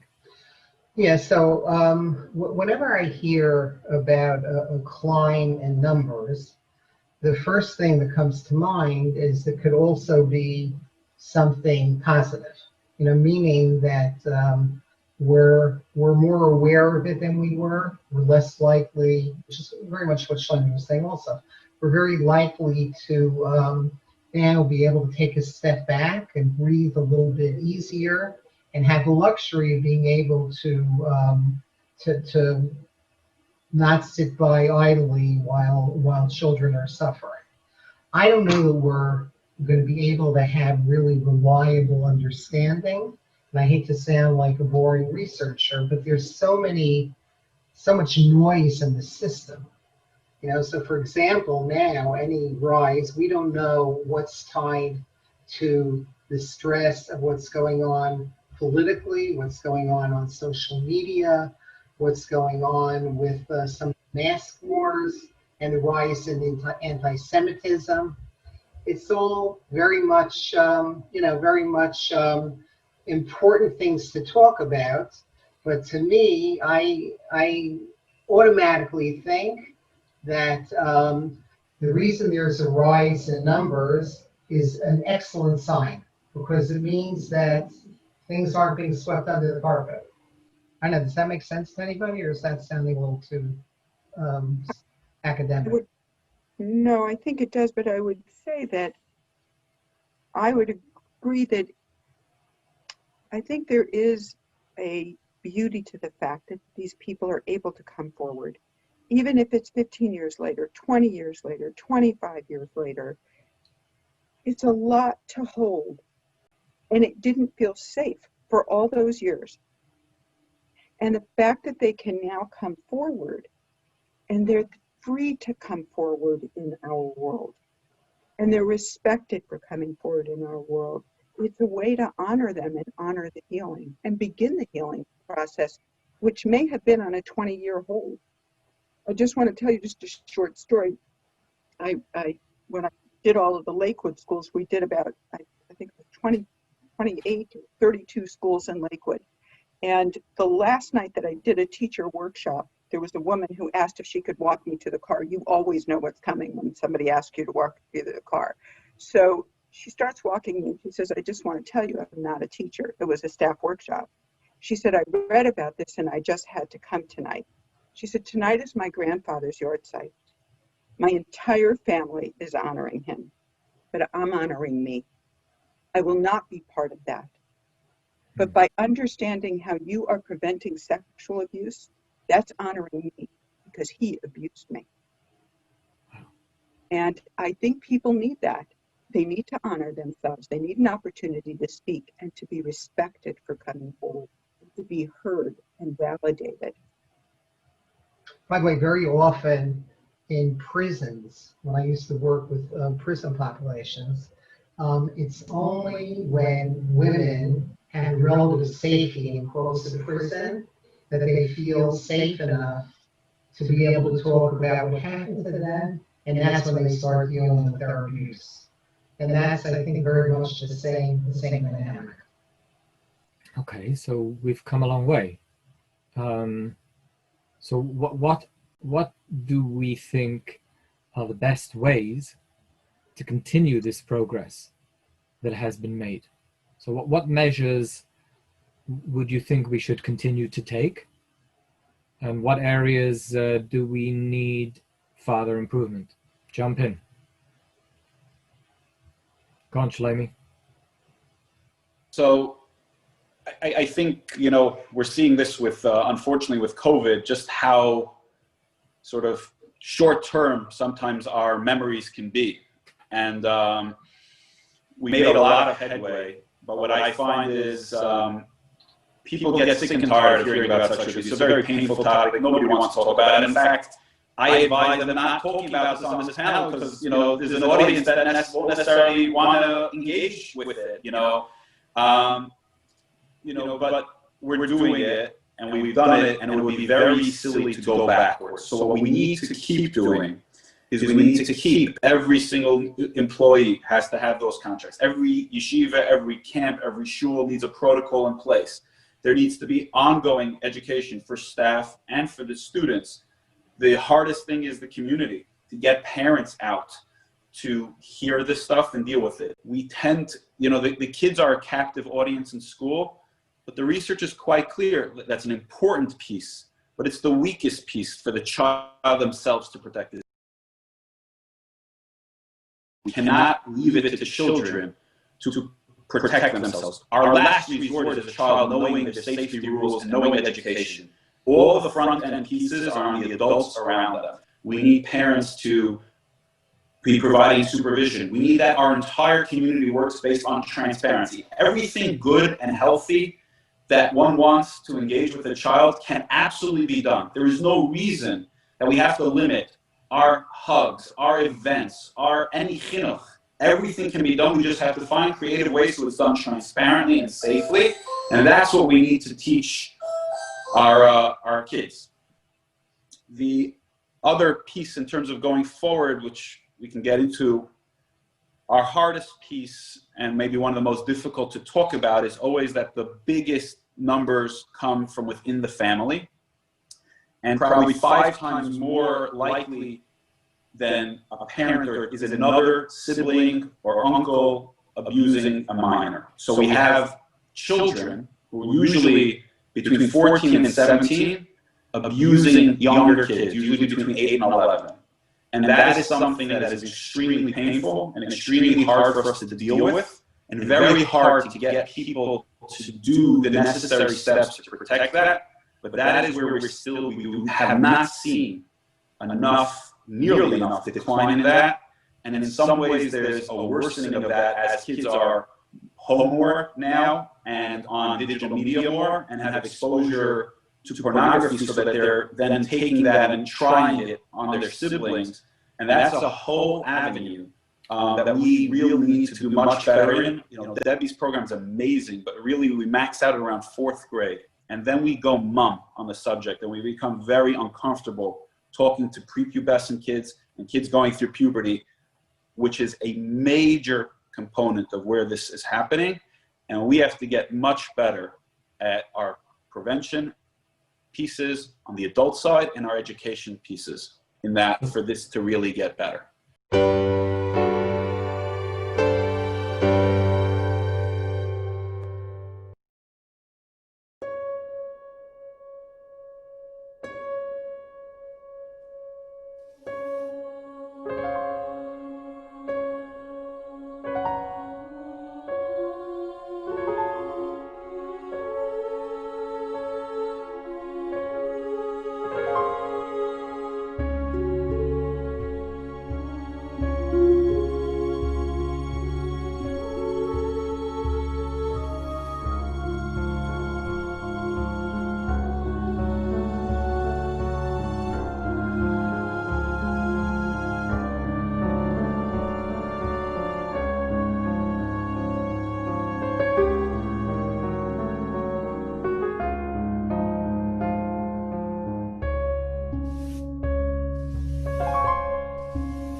So you made 2 points that we should really pick up on in as discussion points. Point number one is that we've got very good prevention programs that are, so to speak, put the onus on the child.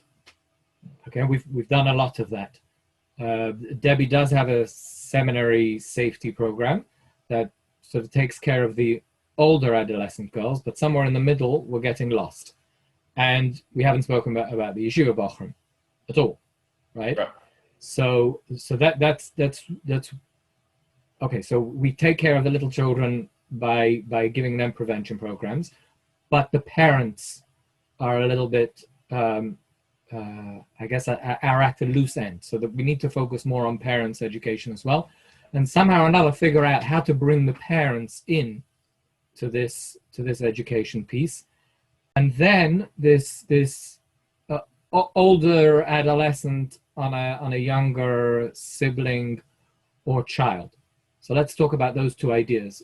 Dr. Pelkovitz or Mrs. Fox, I just to think about in different ways.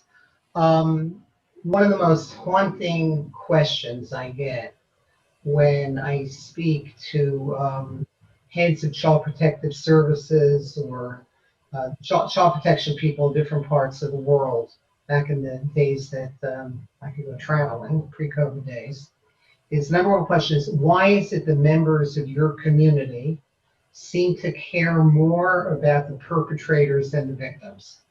And every one of us has gotten that question. And I think embedded in that question is a very important prod in terms of what a call to action that we really do need to address that. You know, what is the answer? The answer is the reason why we're more likely to protect the perpetrator than the victim is because their pain is obvious, it's out there.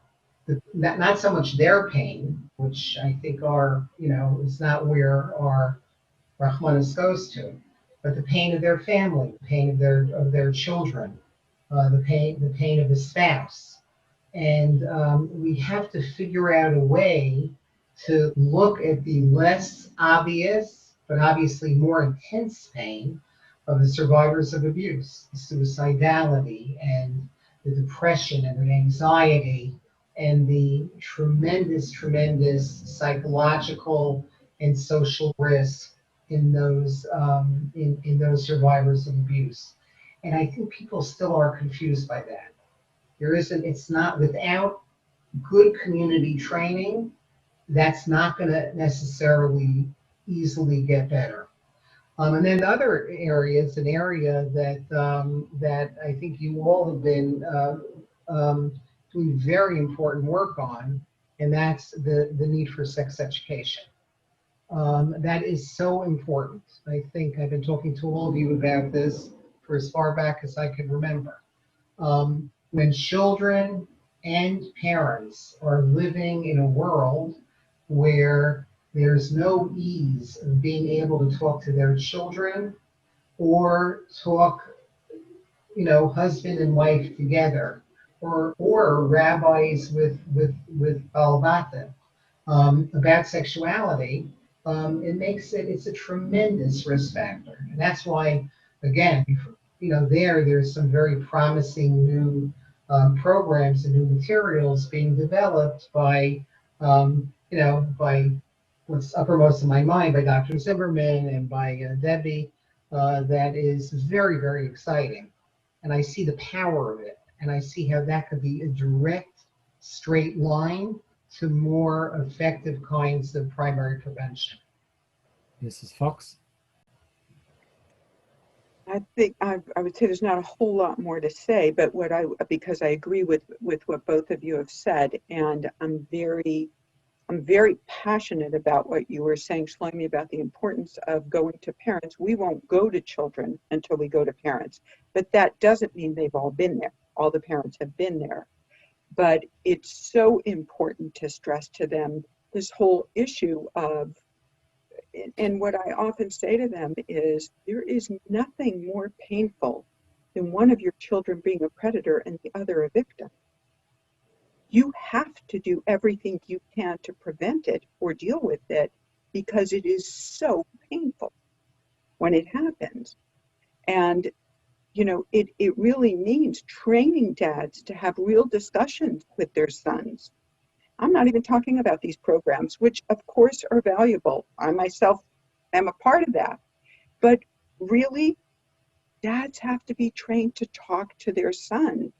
And it's very difficult in a school setting within our world to bring things up about development. With girls, it's easier. We just developed a program for 6th, 7th, and 8th grade girls where we're very upfront and blunt. But with boys, it's almost impossible.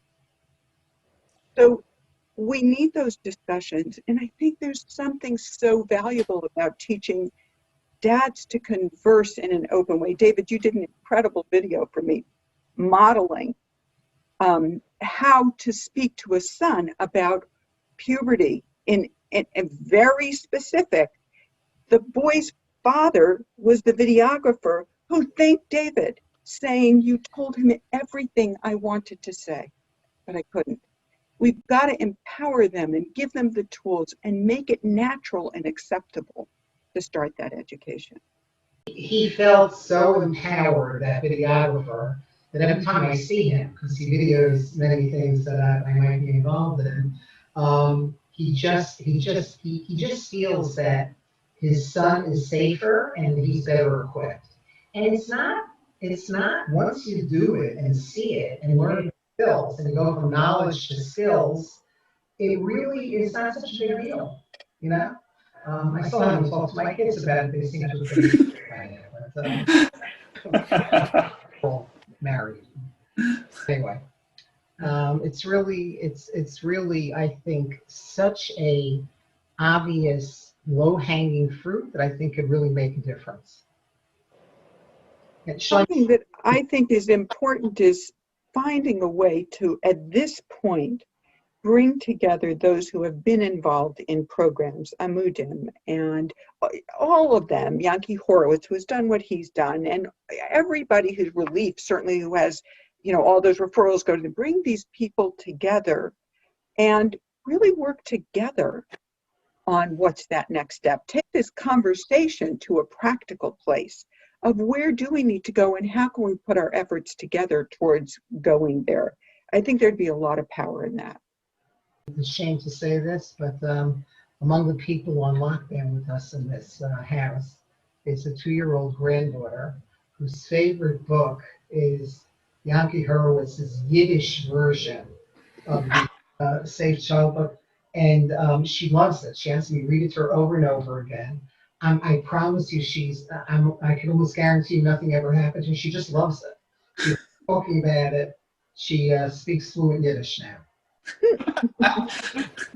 So I will jump in just to follow up on what Debbie's saying a little bit, and David, so first of all, I want to clarify, Debbie's program definitely has a parental piece in it, but to get parents engaged, and then to actually implement, you know, it's very easy to say, you know, you can't take a Shabbos nap, you got to take turns, somebody's got to go in and out.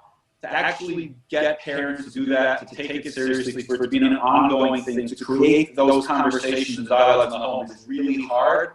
And we got to do better than just, you know, sort of those short, one-time, two-time conversations. It needs to be embedded. One of the things that sort of piggybacking on a lot of the work is Amudim has a whole division now that is called Darkenu, where we're trying to really, we're developed a social emotional based curriculum for schools. So we're really trying to not make this just a standalone piece, but we want to incorporate all the messages of assertiveness and standing up for yourself and communication and empathy and stress tolerance and all this kind of stuff from really the youngest ages up. And that's really groundbreaking stuff, and it's in a number of yeshivas, and we hope to, you know, get it spread further and further. As Dr. Pogos alluded to, you know, I've been working for a while now on a guide for parents to talk to their sons, both pre-puberty, about marital intimacy and those kind of concepts, through the development, and then puberty and all the ongoing challenges. but it's really, really hard to break through and get that sanctioned and put out there, and that's kind of the next wave. And I do think this idea of bringing everybody, all the stakeholders on board and targeting this and figuring it out is wonderful. I will mention, just as a resource for parents listening to this, Sarah Diamond, Yocheved Deepbow, and Avi Landau all have, books slash some pieces of this puzzle, some excellent work that has been done that is already out there and available. Definitely start some of these conversations and stuff that parents should be aware of. We'll probably try to put up on the Amudim website a summary guide that I've written in terms of just global ideas for parents about doing this with the resource list. We'll try to get that on the website as well. There's a lot already out there, but we all know we have a very powerful mandate to take this to the next level. Yeah, his Shlomi's book is really wonderful. It's a tremendous amount of work went into it, and it's filling a tremendous void, of course, going after a population of prepubescent and pubescent yeshiva boys that until now just hasn't been appropriate. I mean, there have been wonderful materials, but it's taking it to the next level. And the only problem is, of course, getting past some of the understandable resistance in the community.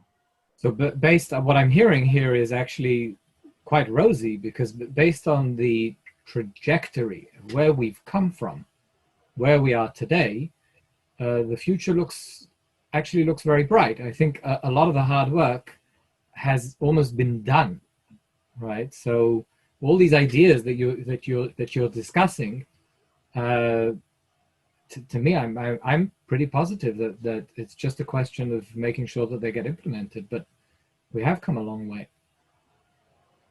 I'm just curious, Mrs. Fox, you translated your program into Yiddish, and your program it's been presented in Jewish communities across the entire spectrum of Orthodoxy and perhaps some not Orthodox groups. What's your experience been? I'm curious. It's maybe curiosity, but perhaps it can inform some of our approaches in the future. What's been your experience? How do the Hasidic communities, because our listening base, the public that's listening to this is a very, very broad public. So what's your experience been in perhaps the differences or the similarities? I think that it's incredibly successful, and I'd say that our success has been in the 2 years of planning. It literally took 2 years with an incredible resource guide. There's someone, Mr. Pinchas Roth, who is a mover and a shaker and a hard worker and knows the right steps and the right ways to do things within the Hasidic world, and pulls the funds together to do it right, and always did it with the Dayanim. And we spent 2 years of him taking everything to the Dayanim and bringing it back to me. He had to translate it for me. My father's Moroccan, I don't speak Yiddish, but but back and forth until we got it right. And then he would go in the right approach to each one of the Chadarim, each type of Hasidus. He has had nothing but the most positive experiences. And Shlomi, one of the things that's interesting that he's done in terms of parent workshops that I think is amazing is he goes the first night and there's 50 to 70 people. He does it the next night and there's 500 to 700 people. And I think that I have found the same when we were in Lakewood, even when we were in Toronto, Mati. The first time we did it, there was a small amount. The last time we did it, there was standing room only. There were people outside in the cold in Toronto just trying to hear. So sometimes once the word gets around of what you're saying and how valuable it is, then people do that. What I want to say also about them, the reception has been so unbelievable within the community. They so appreciate it. and he's worked together with the schools so that it's implemented, so that the schools will call him. This happened and we're concerned. That happened and we're concerned. They have sent many people for sexual offending evaluations to Philadelphia, to have evaluations, to come back to them and tell them, do we have a problem or do we not? Some of their pictures are much more clear than the ones that we've used in the yeshivish community. They specifically wanted a picture of a brother and a sister on a couch together where you specifically talk about brothers and sisters. So I can't even begin to tell you how incredible they have done, and how their motivation and their interest, and we have had, that I know of, nothing but positive feedback, to the degree that it got to Belgium. The word got to the Hasidic community in Belgium, and I went right after them, but they spent well over a week in Belgium doing all the trainings in Belgium, and the whole thing's been translated into Flemish. So they have done an incredible job with wonderful, wonderful results. And I'll just say, like, obviously I cannot go into the Hasidic Chadarim, but they have like gone in. They were so proud when the kids yell no in the American schools, and there they yell 9, and they put up the phone for me to hear, because Hasidic children don't say no to adults.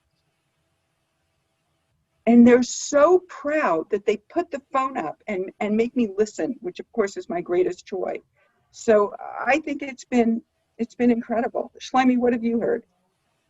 I've heard very similar things, you know, when we went from I was only at the first meeting when they tried to get it to translate, and we had so many hurdles of how do we get this into this community, and there was really people who were not going to be stopped, and they really dedicated it, and they produced these results. What's interesting is nowadays, when you have an allegation or something come up in a cheder, a fascinating thing happens. The Manal's saying, we're going to check the cameras. We're going to see everything that happened. There's no place in our yeshiva which doesn't have a transparency to it.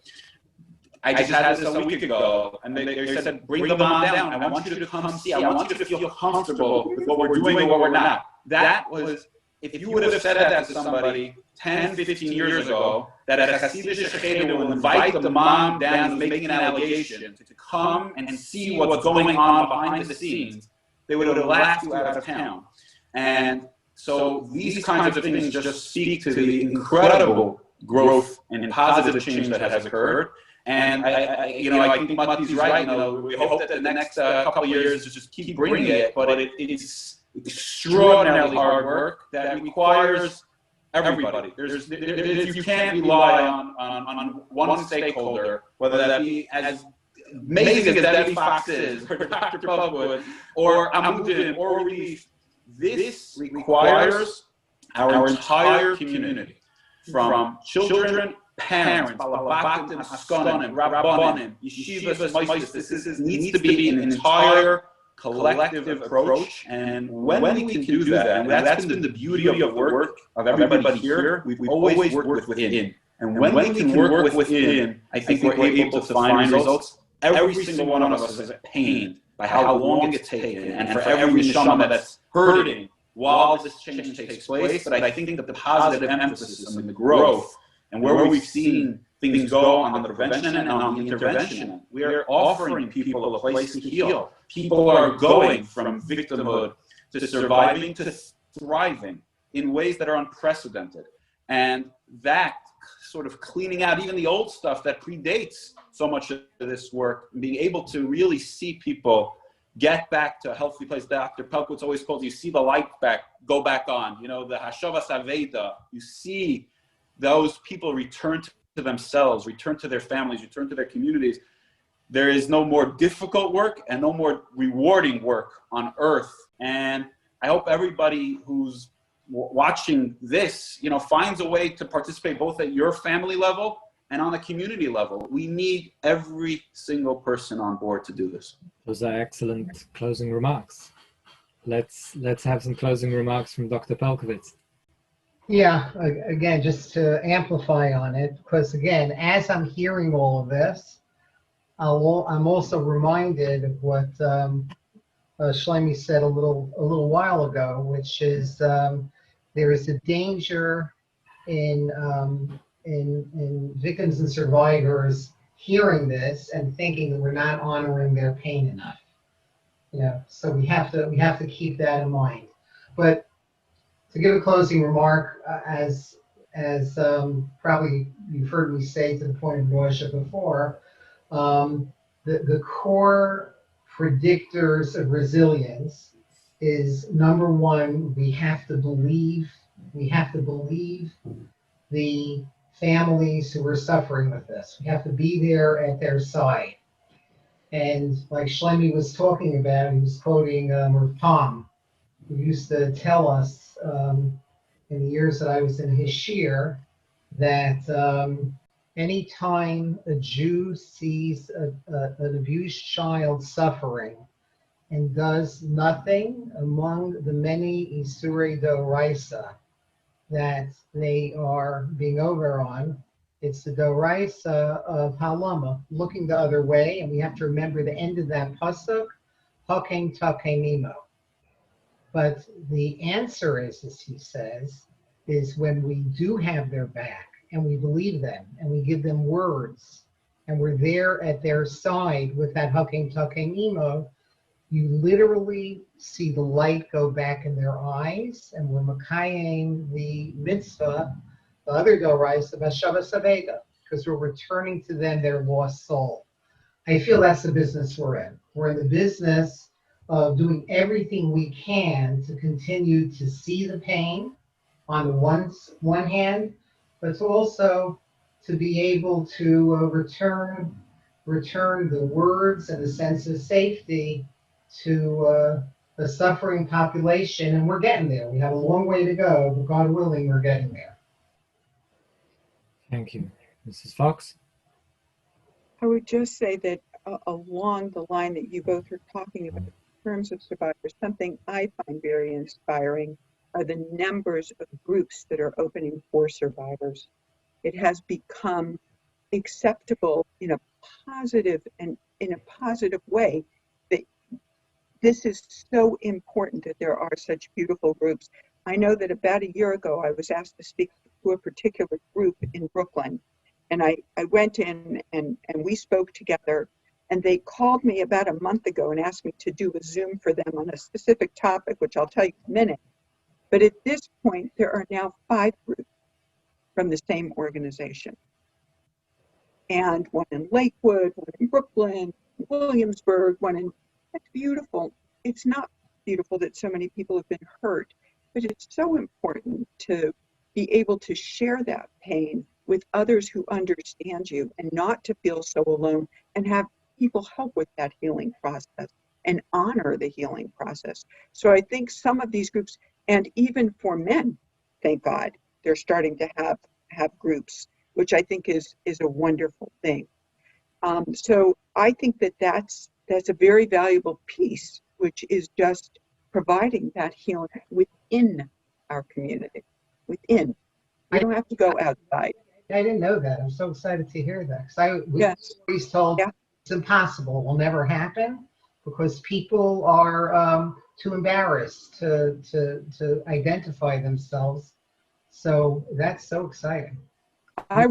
So they actually called me this summer, and a lot of these women wanted to know, can you help us learn to parent our own children so that we can prevent this from happening to them?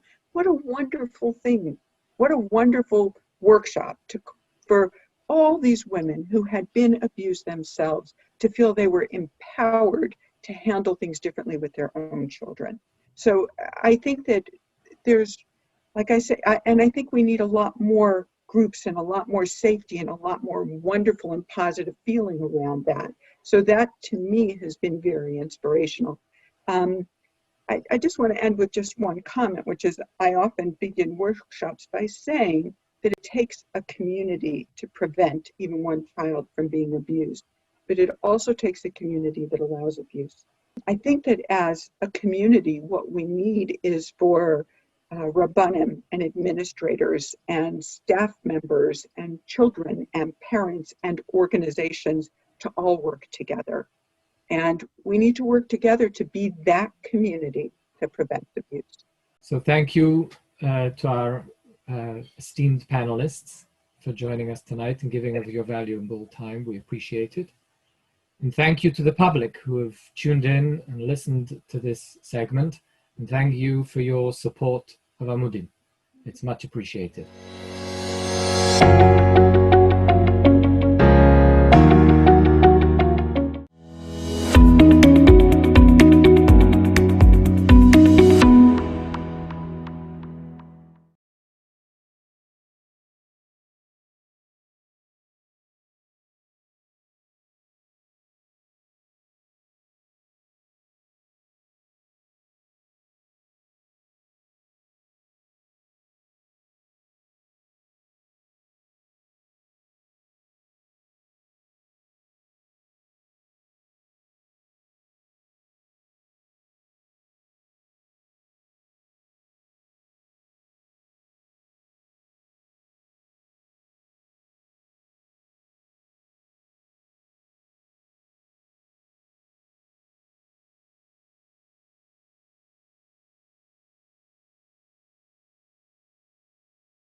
Hello, and welcome to today's conversation about being a survivor in the adult Jewish Orthodox community.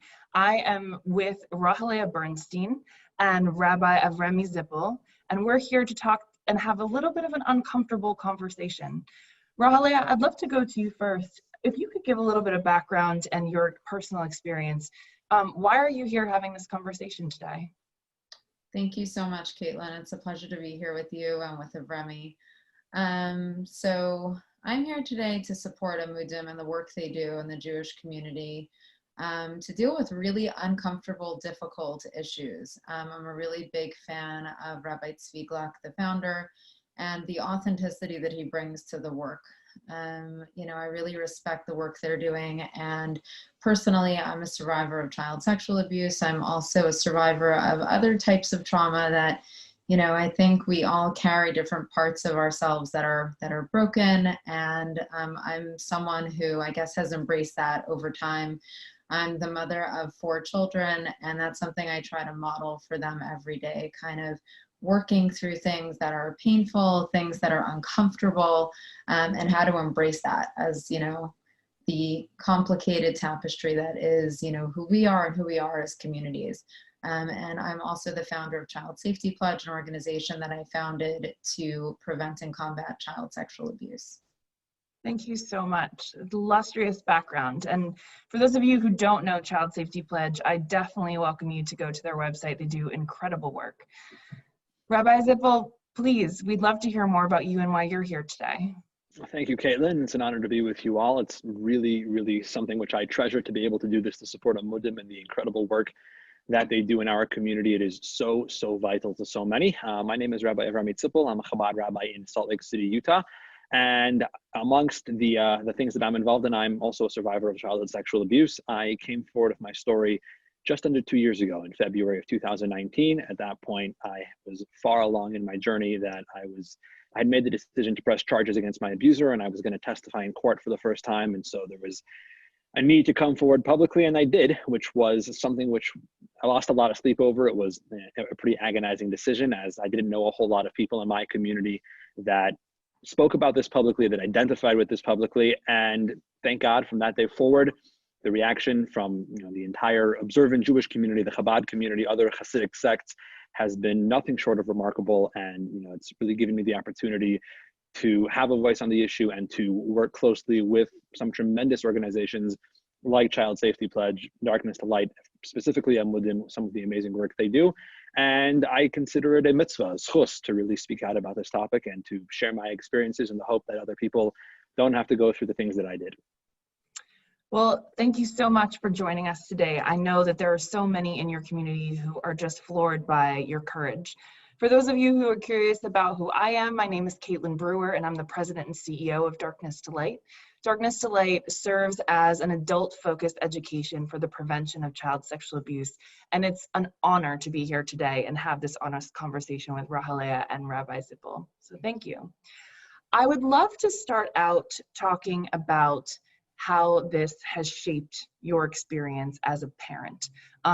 Rabbi, specifically to you, obviously you've only had 2 years as a public survivor, but how did you think differently, do you think, about parenting because of what happened to you as a child? I think for me, how I think about this as a parent is probably the most central thought process that I go through. I get to think about this issue from a number of different hats that I wear. And I think obviously as a parent, to me, caring for my own children is something which is so fundamental.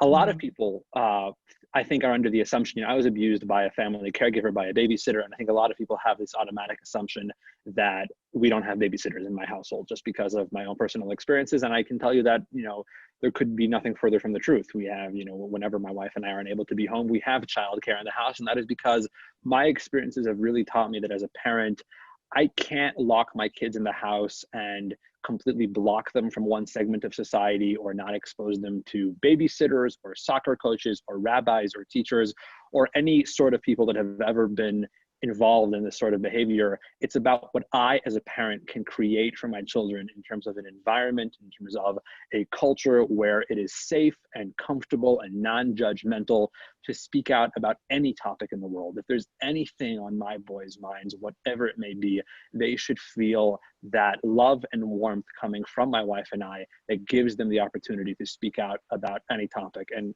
a couple months ago, there was actually an episode that took place at home, which really kind of reminded me about the importance of this issue. It was one of those prototypical situations where, I came home from work one day and there was paint all over the living room couch. And instead of asking, who had spilled the paint all over the couch, my 5-year-old came over to me very bashfully so, and he said, I want to let you know that I was the one who spilled the paint on the couch, and I didn't want you to be upset, and I didn't want you to accuse my little brother of doing it. And so I just wanted to come forward and and tell you that I had done it. And he got very upset and he started crying and he asked for a hug. But for me, that was a huge moment as a parent to realize that, you know, my wife and I have created and work on creating every single day in an environment in our house where our kids feel the non-judgmentalism and the warmth to speak out about any topic, even if that's self-incriminating in a certain sense, even if they're the ones who spilled the pain on the couch, to own up to that, to know that they'll be loved and welcomed and accepted and not judged for that. I think that is responsibility number one as a parent. So beautifully said. To summarize, I think what you're saying is that you are not approaching parenting with a fear-based approach just because this is something that you experienced as a child. You recognize that open dialogue, transparent communication are key to keeping your children safe, but then also as part of your journey as a parent, expressing that comfort and that lack of shame in your household. So that's incredible.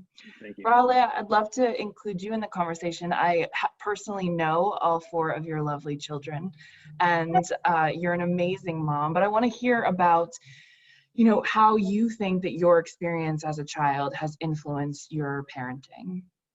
Thank you. You know, I think to add to it, what Remy said, I think part of what, you know, you were saying also is creating an environment of intimacy, which is something I know I've discussed a lot, you know, publicly and with my children, is sort of that comfort of being able to come to us. And one of the ways I know that I do that is like putting devices away.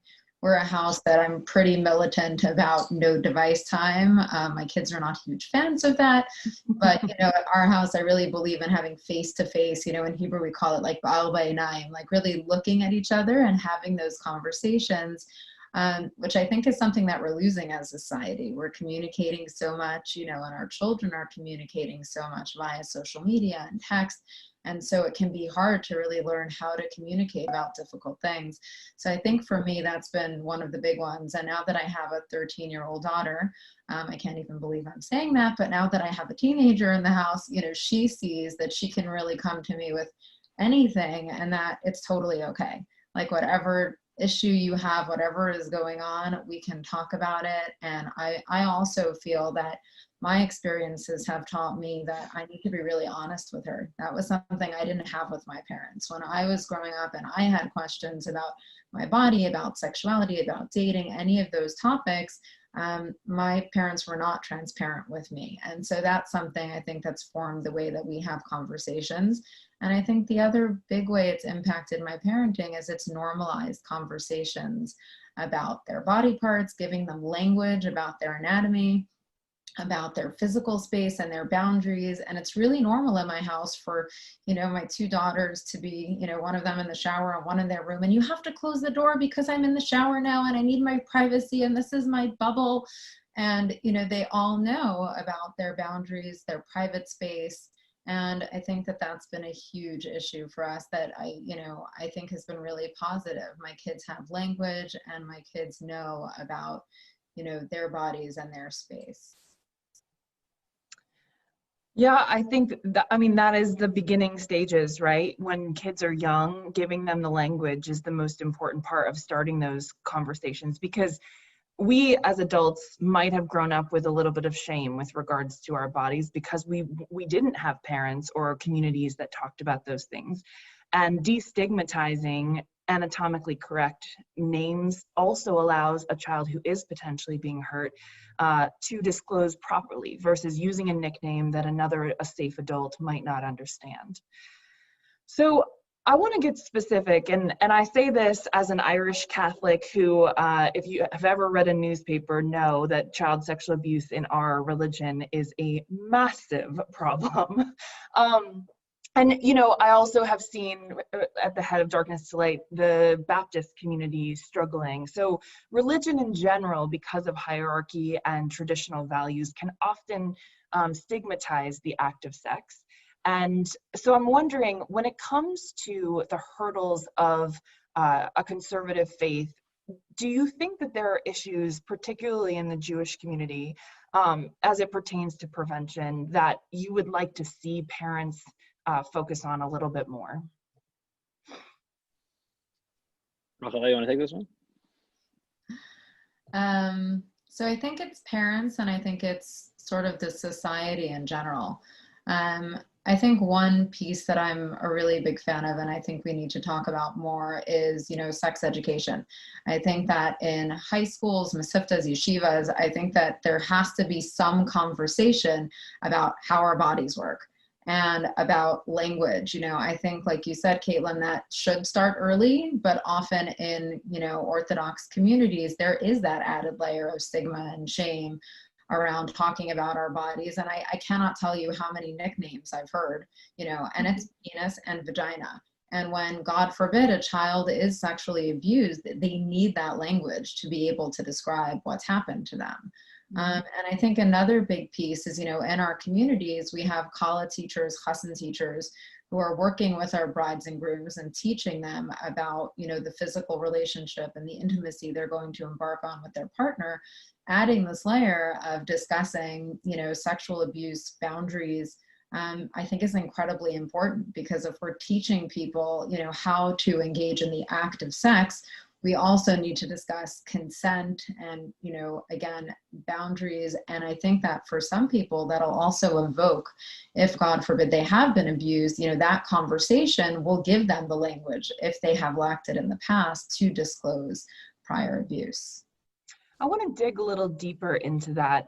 You know, for those religions who do not participate in sex before marriage, for a child who's been violated, sex with their spouse might be the first time that they are intimate again after being violated. And so can you talk a little bit about how the community can rally around understanding a survivor's experience post-marriage?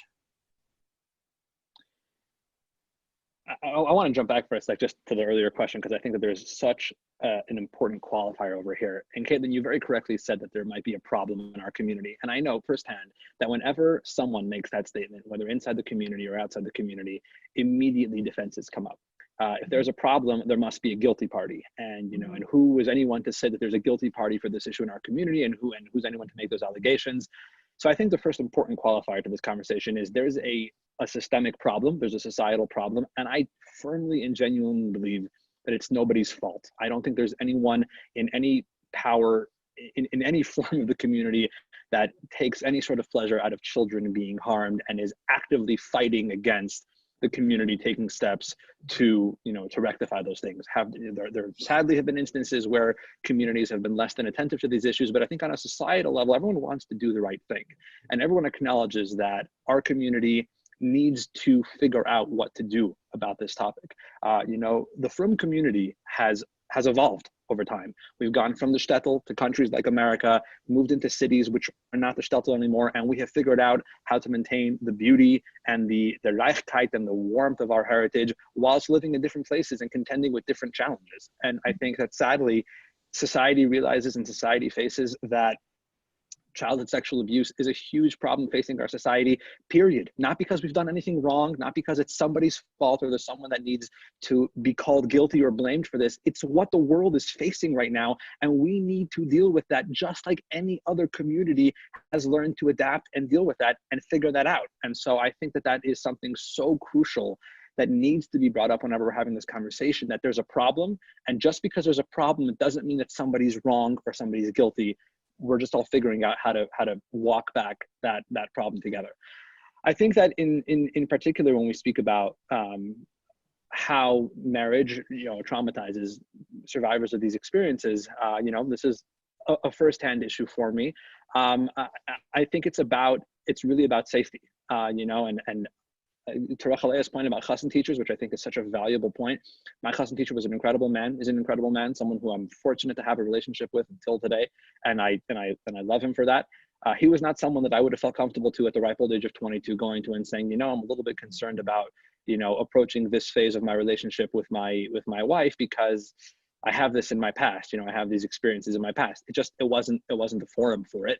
And frankly, it's my opinion that, you know, there was no point in the conversations, in any of the discussions that we had, that would have created an opening for that conversation to be had. There was no, you know, pardon the Talmudic term, there was no hava mina that anybody would have ever come to him and shared with him those experiences. And so I think that, I'm a big believer in this, that it's all about safety. It's about opening the door for people. It's about sharing with people who are under your tutelage, who are in your classroom, who are in your congregation, who are under your mentorship in any way, shape, or form, for you to communicate to them that if this particular issue, if sexual abuse is something which might have been a problem in your life, speak up. You will be welcomed to speak up about it. You will be encouraged. You will be heard when speaking up about it.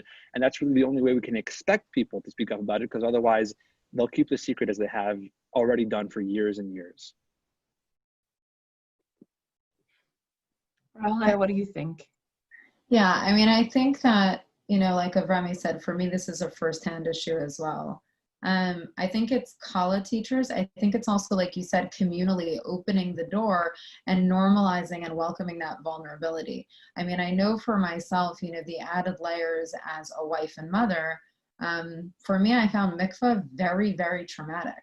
The concept of, disrobing in front of someone that I don't know and having my body examined, for me was something that I found traumatized me every time. And I did not have anyone really to turn to at the time and say, like, this mitzvah is really important.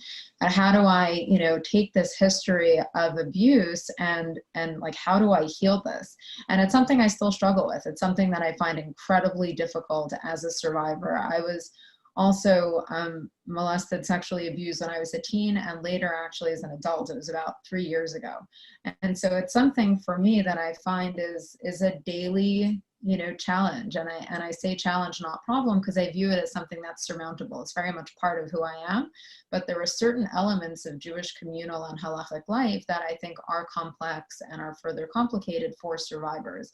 And I think that goes back to, leadership, comfort with vulnerability, and for women, I think some support around mikvah, and also I think around nursing and childbirth, because those are instances for anyone who's a survivor that are going to be really triggering. I know for me, when I first nursed my daughter, who's now 13, and when I, gave birth each time, I was surprised that I was triggered. And I think that I was so disassociated and fragmented that I couldn't even address it. And so I kind of buried it for years. And it was really painful. It was really difficult emotionally with each of their births and with nursing. I found nursing to be very, very triggering. And it took me several years to really work through that, address it, name it. And so I think what I would encourage is for any woman who's a survivor, who's embarking on that journey of marriage and motherhood, to really take it on and really look at the issue, not to run away from it, not to avoid it, as hard as that is, and to have that conversation with a mental health professional, with any peers who are survivors, with any mentors, and to go on that journey with as much information as possible, to expect that triggers will come up, but to really embrace that and hopefully address that in a somatic way. Talk a little bit about mental health in your community. I mean, it's sort of one thing to recommend going and seeing a mental health professional, but maybe another thing to actually do it. There are going to be, and it's scary. It's scary to sort of, if you've never reached into those vulnerable places in your heart and your mind, to sit in front of someone else and expose yourself like that can be overwhelming. So can you talk a little bit about that? I laugh when you bring up the question, Caitlin, only because I think about the fact that my story is very public. There's not a lot of people within my circle who don't know this about me. And yet, I've been going to therapy for longer than I've been a public survivor of sexual abuse. And yet, in conversation with friends and colleagues within the Chabad community, fellow shluchim, I will still get eyebrows raised when I make a comment about my therapist. I said recently, I mentioned to my therapist, and people will still, what? And I laugh about that.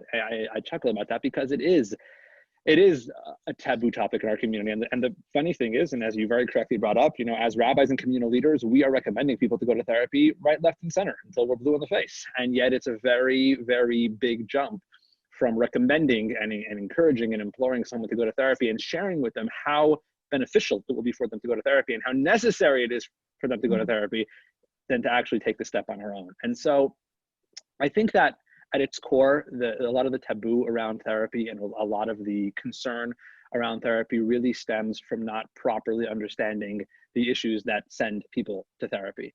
You know, we come from a very proud community that has survived in the face of great adversity and has survived terrible, terrible physical trials and tribulations and pogroms and holocausts and you know, inquisitions and murderous dictators and people who have sought to do us such immense physical harm. And we do fly at a different radar. You know, it's our emunah and our betachin and our faith and our connection to something larger than ourselves that has sustained us for so long. And I think a lot of people see therapy in the same vein. They see therapy as, you know, something goyish. You know, the goyim go to therapy. You know, the goyim with their secular beliefs and whatever else, they go to therapy and they learn about truths that are outside of our faith and that are outside of our truth. And I think that for people to really understand the nature of what has happened to them, the extent to which and the extreme to which they struggle with their experiences and what's in their past, and how that is a real issue which requires real medical solutions. You know, I don't know of a single rabbi or communal leader in the frum community that has advised someone to learn an extra page of Gemara if they have a broken leg. And I don't know why that should be any different for children who go through trauma or anyone who goes through trauma. You know, these are issues that require a real, tangible medical solution, and there are doctors that provide that solution. A lot of times those doctors are called therapists or psychiatrists or psychologists, and they are medical professionals who give out medicine. They give out emotional medicine that is as necessary as physical medicine. And so I think that for people really making the effort and taking the time to understand the extent of what people are up against would go a long way for them to understand why remedies like therapy are so crucial. What about you, Rahalia? I agree with everything that Avrami said. I think that there is this, you know, sort of perspective that therapy is for the other. Therapy is, you know, for people outside of our community, or if a therapist is not from within our community, how could they have that added layer of cultural sensitivity and be able to really work with our population? I'm involved with several different programs that address that issue specifically, you know, how to address mental health education and storytelling so that it just becomes normalized within the community, and how to bring, you know, and sort of match the right therapist with the right patient. And I think that the more that we talk about this, the more that we have these difficult, honest conversations, the more normal that becomes. And, you know, I'm very, very concerned, obviously, being that we're recording this during COVID, about the impact that it's having on the mental health of our community, of other communities. I mean, I have so many peers and colleagues that I know who are struggling with issues like anxiety and depression for the first time. I think about, you know, children who are survivors who are being sheltered with their abusers. And obviously we know that the fallout and the impact of this is something that's going to follow us, you know, for decades. And so I think that conversation about mental health and it being no different than a broken leg, or than any other physical condition, is incredibly important. And I really applaud Amudim for the work that they're doing. I love the storytelling that they do and the fact that they make it relevant for the community. And I think the work of Rami that you do in normalizing that conversation, I think so many men in our community, you know, have that added layer of, you know, they're supposed to portray this impermeable, you know, masculinity, whatever that's supposed to mean, and not seek help. There's an added layer, I believe, of stigma for men. I'm not sure what you think about that, but I know that's something I hear a lot, that, you know, men, fathers, especially like you said, at the ripe old age of 21 and 22 are getting married and starting families, are bearing that additional layer of stigma and shame when it comes to mental health.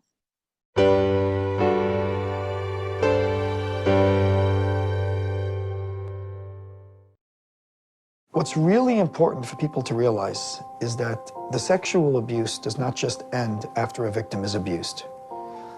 The effects of sexual abuse last a lifetime. And unless treated early and quickly, we have seen all too often victims of sexual abuse spiral downward, whether it's towards addiction, promiscuity, self-harm. Untreated victims of sexual abuse all too often lose the ability to trust, lose the ability to have healthy relationships, and lose the ability to communicate effectively.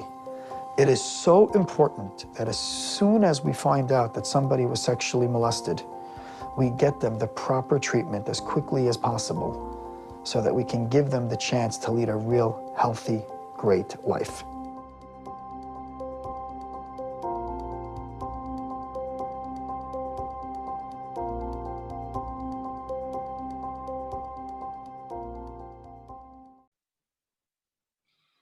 Yeah, you know, I have the unique vantage point of talking to a variety of different communities. We host a podcast called Honest Conversations, and I've spoken with very conservative Hispanic and Latinx communities. I've spoken with, you know, Catholic communities, and speaking with you now, it continues to remind me how similar we are as people, regardless of the communities that we come from. I hear very similar things around stigma and shame associated with mental health, the notion that an individual is not going to have the same understanding and empathy for the place of faith that you come from. And they're deep and serious and legitimate concerns. And so I think my hope is that we move to this place where we're not othering, and we're able to have these conversations honestly within all of these communities that we talk about, because at the end of the day, we're going through very similar things in all sorts of different communities.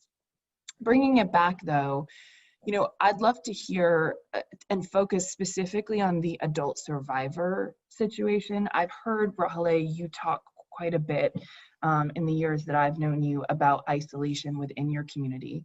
And yet at the same time, you're longing for that community because of how much you love the traditions and the family values and everything that you've, you know, experienced growing up. You know, can you talk about what you think specifically creates that sense of isolation?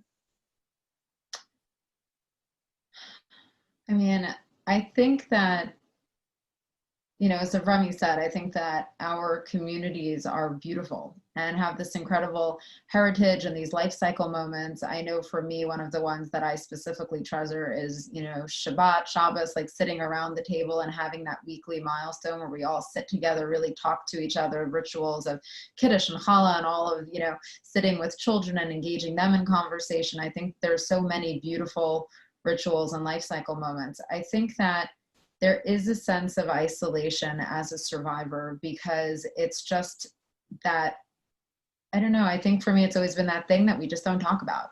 We don't talk about being survivors. We don't talk about the shame and stigma and issues around mental health and, you know, trauma. I know for myself growing up, I was the only child of divorce in my school. And so that was like divorce. That wasn't sexual abuse. That wasn't emotional trauma. That was just divorce. And so to talk about things like being a survivor of sexual abuse was something that I just felt completely uncomfortable disclosing. And unlike Remy, I've spent the last, I think it's 7 years since I disclosed publicly, you know, mostly in the secular world because I have felt very, I don't know, unwelcome in the Jewish world talking about this issue. And I know personally that one of the greatest issues I have talking about it is that I don't really see other people, especially in my community, I live in Los Angeles, taking those steps like that, the calls to action in terms of education and prevention that I hope, you know, that I would hope to see. And so I think at some point it just becomes, I don't know, I guess a matter of where I'm comfortable being in vulnerability. And so I've chosen to kind of live in both worlds, the secular space and within the Orthodox community. And through disclosing and being a parent, you know, I'm grateful that I've been able to help others, you know, other parents who are survivors and, you know, influence the school that my children go to. But it has been a sort of inhospitable environment in that regard. I'm thrilled that Avrami has felt very supported in his community, like he said, since his disclosure. I think that also, maybe as a woman, there's just some added layer of stigma in that regard. But it's definitely been somewhat complex. I connect to that a lot. I think that historically, scientifically, you know, we know that survivors of childhood sexual abuse are incredibly lonely people, for lack of a better term, and a lot of the environments that allow those experiences to thrive is where the abuser, the perpetrator, creates that isolation, that environment for the child, you know, cutting them off from their natural support system, cutting them off from having the resources to go and share with someone that this is going on, and literally making a small child feel very, very lonely. You fast forward that when that child grows up and is part of a large community. I think that the uniting factor of all the Hasidic communities is, most of us live in big communities.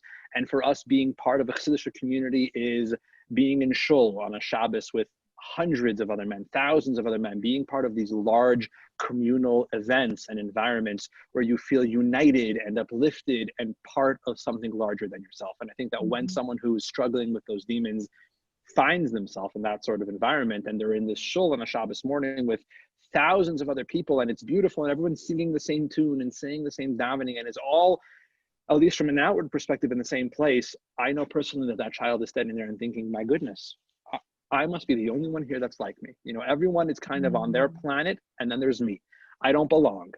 If anyone knew what I've gone through, they would not welcome me over here. I would not feel connected. I would not feel like I'm part of this larger thing. I'd be running my own show. I'd be in my own shul. I'd be doing my own thing. And I think that because our communities thrive on that togetherness, they thrive on that uplifting that comes through being a part of something larger than yourself. For people who have it ingrained in their DNA to be so isolated, to feel so lonely, to feel so cut off from everything around them, it really deprives them of having that sort of connection to their community, and it leaves them feeling even more isolated than they would be naturally. Do you think that in some ways also relates back to focusing on your individual mental health? I know in communities that are more relational communities versus individualistic communities, there does tend to be a little bit more of a rub with mental health, because you're focusing on your own success and your own process versus the process of the community. Is that an accurate representation of what some might feel in the Jewish community? I think so. I think so very much. And whilst we are, so I'll take this from a very personal perspective. We're Chabad, and I'm very grateful that Amudim does some incredible work within specifically the Chabad community, but I think the Chabad community has an entirely different issue in the sense that the Chabad community is very outreach based.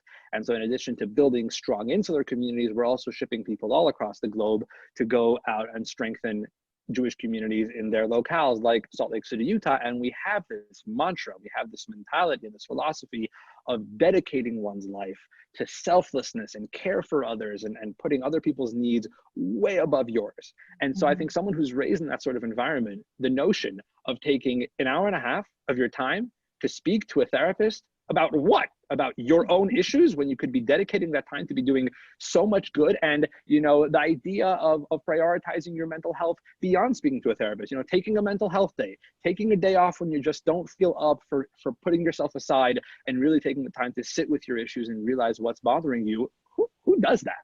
Like, who takes a full day, a day which could be used to accomplish so much good, to sit and think about their issues? It's just antithetical to everything that we believe in. And so I think that, all of the good values that come from so many of our communities and the amazing things that we're able to accomplish in this world, oftentimes we consider those things to be at odds with, taking care of our own needs, of having individualistic perspectives. And I think that it takes a lot of, strength to realize that the only way that you can really be part of something larger than yourself is by being the very best version of yourself, and thus prioritizing taking that space and putting yourself first. That's so beautiful. That's very well put. So would you recommend for adult survivors, are there organizations and resources out there that either one of you have used or you've come across that you think others could potentially benefit from? Yeah, I think also, just for a moment to add to what Remy was saying, I think another layer is parenthood. I think something often that we deal with in the Orthodox community is we have large families. They often start very young. And so for many of us, if we're not starting a mental health journey until we're, say, in our 20s or 30s, that often coincides with obligations of family and parenthood. And often there's the sandwich of, the parents and the children that people are dealing with. And so being the best version of yourself, doing that mental health work, I think something that, my children know is that if I'm empty, I can't give them anything. And so if I haven't refilled my cup and ensured that I have spoken to my therapist or done journaling or meditating or any of the self-care practices that I need so that I can take care of them or take care of my spouse or my community, then I just won't have anything to give. And so I think that that beautiful mission of empowering those around us, and Chabad, Shlichus, and all the beautiful things that you and your community do. I'm, Chabad through marriage. I'm not sure if that, counts or not. But I think that that's further strengthened by doing one's own work. And so I would just echo that. I think for parents, there's some guilt. I know I always feel that way. Like I'm doing the work and I know it's so important and it's going to help my cup be full. And yet there's that, but I could be spending this time with my child or for my family. And there's that pull. And I know so many women express that often to me, that, mommy syndrome. It's like you're always in 2 or 3 places at one time. But one of the things I think we learn through taking care of ourselves is, being in the here and now, being present. And working on our ability to be present with ourselves within our bodies and strengthening our mental health will give us that capacity to be there for ourselves and others. In terms of resources that you asked about, I think mental health care, self-care, all of that I think is incredibly important on a personal level. And I think that for survivors of any trauma or sexual abuse, I can't speak highly enough of somatic work, of actually getting into one's body, really learning where we're holding any pain from the past. I know lots of survivors deal with, tension headaches or with GI issues or places where we've buried and hidden our pain from the past. And so really learning, how to be with oneself and in one's body, meditating, writing, any of the things I mentioned that I think are really useful on an individual level. And I think on a communal level, I think there are resources on childsafetypledge.org, Darkness to Light, Amudim, that are offered for how we institute best practices, how we think about our, our shuls, our camps, our after school programs when, God willing, life goes back to normal after COVID, and how we engage in society while also protecting our children. Mm-hmm. Mm-hmm. Anything I'd add, well, first of all, if you're watching this, clearly you are a fan or you're aware of Amudim in some way, shape, or form, and so that's awesome. I think spreading the good word about the incredible work they do is huge. I know within the Chabad space, there's a number of organizations that have been popping up. Neshamis is one of them, and from what I understand, I live in Salt Lake City, so I'm a little bit out of the bubbles of the bigger communities. But there are a lot of good organizations that are doing some incredible work and are growing regularly on a day-to-day basis. But I think that every good question is answered with a question. I think on the other hand, as someone who wants to know if there are resources available beyond what you're going to hear in this interview, I would encourage you to go to the principal of your kid's school or the rav of your shul or someone in your community and ask, very innocently. And, you can specify that it's not a pressing need, thank God, right now, and you're not asking out of urgency, but these are the kinds of things that you want to know before you need to ask about them out of urgency. When you move into a neighborhood, you want to find out where the nearest fire station and the nearest hospital is before you call 911, just in case, God forbid, something happens to create those needs. And so if you feel like you live in a community where you don't yet know of resources, ask around. And if there aren't resources, be the person to put those resources in play. That's a very big part of my journey is, being someone that I wish I would have had at a younger age, being that person for others. And so I would encourage people that don't feel like they have a satisfactory answer to that question to be the ones to change the conversation. Mm-hmm. Absolutely. So if you were to wave a magic wand, because we all wish we had one, and enhance the survivor situation for those who are currently survivors in the Jewish community, what would you change, Rahalea? I think for me, the chassan and kala teachers are a big deal. I think empowering them to really learn about, child sexual abuse in general, and having those conversations with brides and grooms, I think would be incredible. And I think that would help a lot of survivors. And I think I would also really look at survivor support groups. That's something that we're missing in our community. It's something Remy and I chat a lot about, peer-to-peer support and really knowing that you're not alone. Right. I also, Remy, for years thought I was the only child like me. I was the only one who had this secret. And that loneliness is something that a lot of survivors grapple with. So I think finding that supporting community in a peer-to-peer environment would be really helpful. Rabbi? Can I use my magic want to get rid of COVID first and then do something in this space because please, honestly. assuming that I didn't use my magic wand to get rid of COVID, I think that for me, you know, a magical experience is one in our communities where everyone who has a role in a child's life, so we're talking parents and we're talking rebbeim and we're talking principals and we're talking teachers and anyone who has that role of authority in a child's life, is open to the possibility and statistically the probability that one of the kids in their care has gone through some sort of childhood trauma and is doing whatever they can to create an environment where it's very subtle and it's very, you know, behind the scenes, opening up spaces for children to share when they are ready. Last summer, I had the incredible opportunity to speak to a group of educators and principals from the Chabad Educational Network in New York. And I said what I said. And at the end, I just looked at them and I said, I got to ask all of you a question. And some of my teachers were in the room. It was a really awkward experience to kind of, you know, talk to them about this. And I said, are all of you open to the possibility that in your schools, in your classrooms, in your batei medrash, however many bachrim that you're in charge of, the likelihood is that there is more than one child who has gone through something similar to what I have gone through? Are you open to that possibility? And if the answer is no, we should talk, because like I said, statistically, the likelihood that there's probably someone in that room that has gone through that. And if the answer is yes, if you are aware of that likelihood, I'm just curious as to what are you doing about it? And that's not meant to be a judgmental question and not meant to be one that, you know, you fire back an answer. I think it's something which we need to think about regularly. You know, if there's a child in my environment that I am responsible for that might have this in their past, what am I doing to create a safer space for that child? And so in my magic wand universe, it would be a space where everyone who has access to children is doing just that, is aware of that probability and is creating that sort of space for children to feel that love and acceptance. Yeah, I'll take moderator privilege for a second to share a story that I absolutely love. We have a really vivacious facilitator in Delaware here in the United States, and she was teaching a group of very, very senior military professionals, generals, lieutenant, colonels, etc., and of stewards of children, which for those of you who aren't familiar is a 2-hour flagship training where you learn about the experiences of survivors and then how in fact to actually prevent, recognize, and report child sexual abuse. So there are multiple areas or times where you can break and you have dialogue and conversation with those you're in community with taking the training.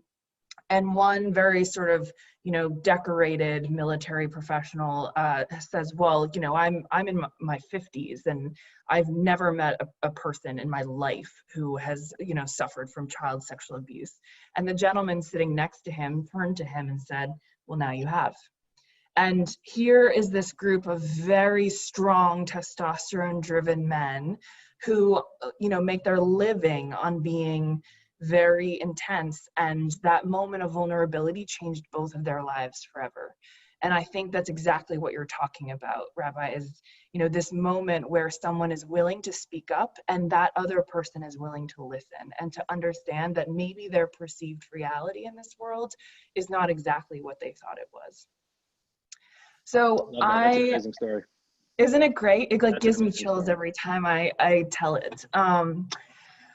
I think this has been a wonderful conversation, and Rahale, I know you feel the same way. I'm a big person when it comes to call to actions, and I believe that call to actions don't have to be massive, overwhelming, systemic solutions.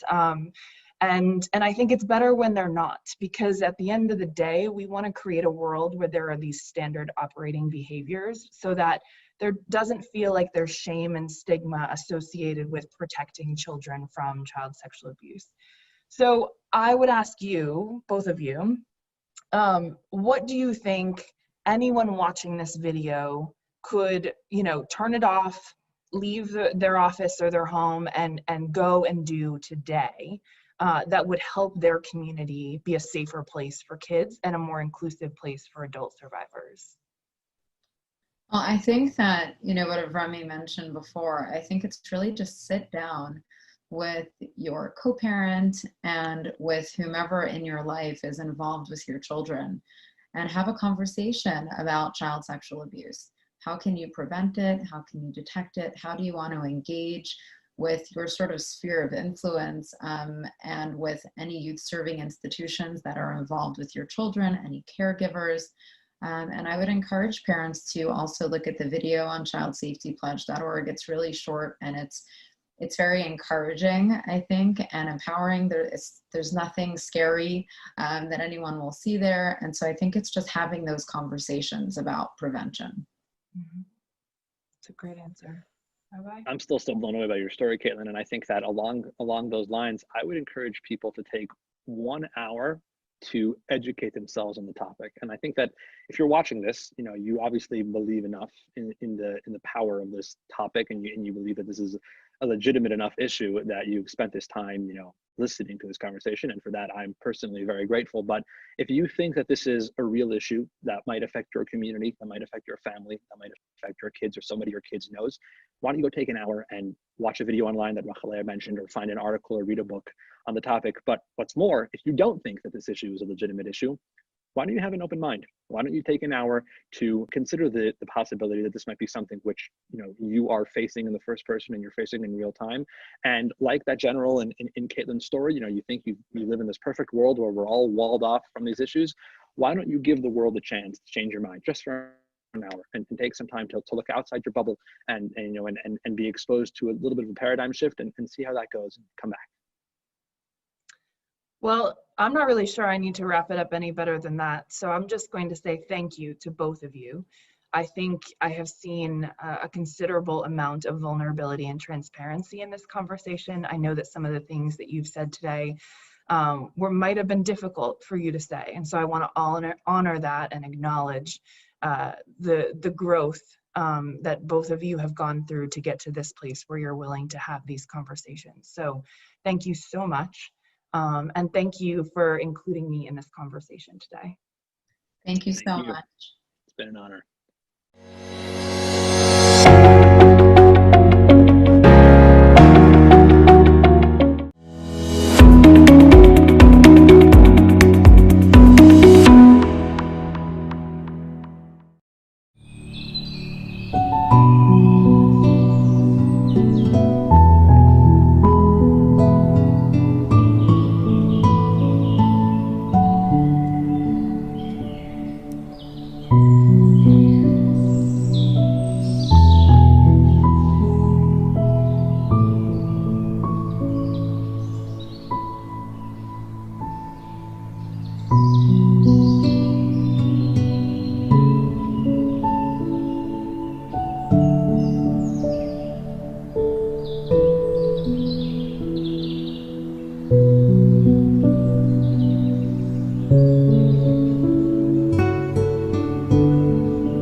name is Levi Burnham from Partners Detroit. Thank you for joining this incredible 36-hour campaign, Unite to Heal, on behalf of Amudim.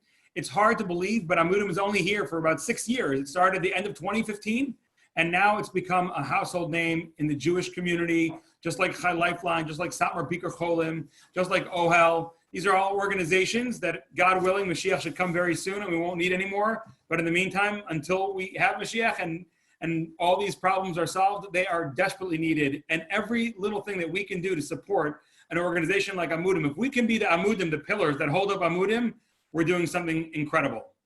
Before we get started, I'd like to introduce you to our panelists today. We have Rabbi Judah Michel, who is the Executive Director at Camp HASC, and he's also a mashpia at the OU and NCSY.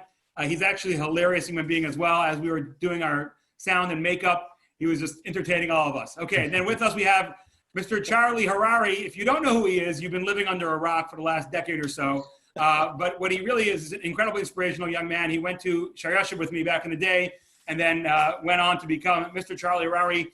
Besides speaking as an inspiration to people all across the globe, and he's got a book that he put out called Unlocking Your Greatness, and he's done an incredible amount of inspiring to people. He's a businessman, and he's got a company called H3N Company, which is a multi-million-dollar venture capital and advisory firm. And it's a pleasure to have you on. So let's launch right in. Here we go. We're going to be talking about some of the challenges that Klal Yisrael faces today with children. And before we do that, I figured let's talk about the positives. We believe Zeh Le'umas Zeh Bara Elokim. Hashem creates everything in balance. And if today children are facing unprecedented challenges, which indeed they are, they also must have unprecedented supports like we've never seen before in history. So I'd like both of you actually to take turns in answering this. What are the positive forces that our children have access to in their lives that perhaps no previous generation ever had access to? We'll start with you, Rabbi Michel. Hey, thank you. It's amazing to be here.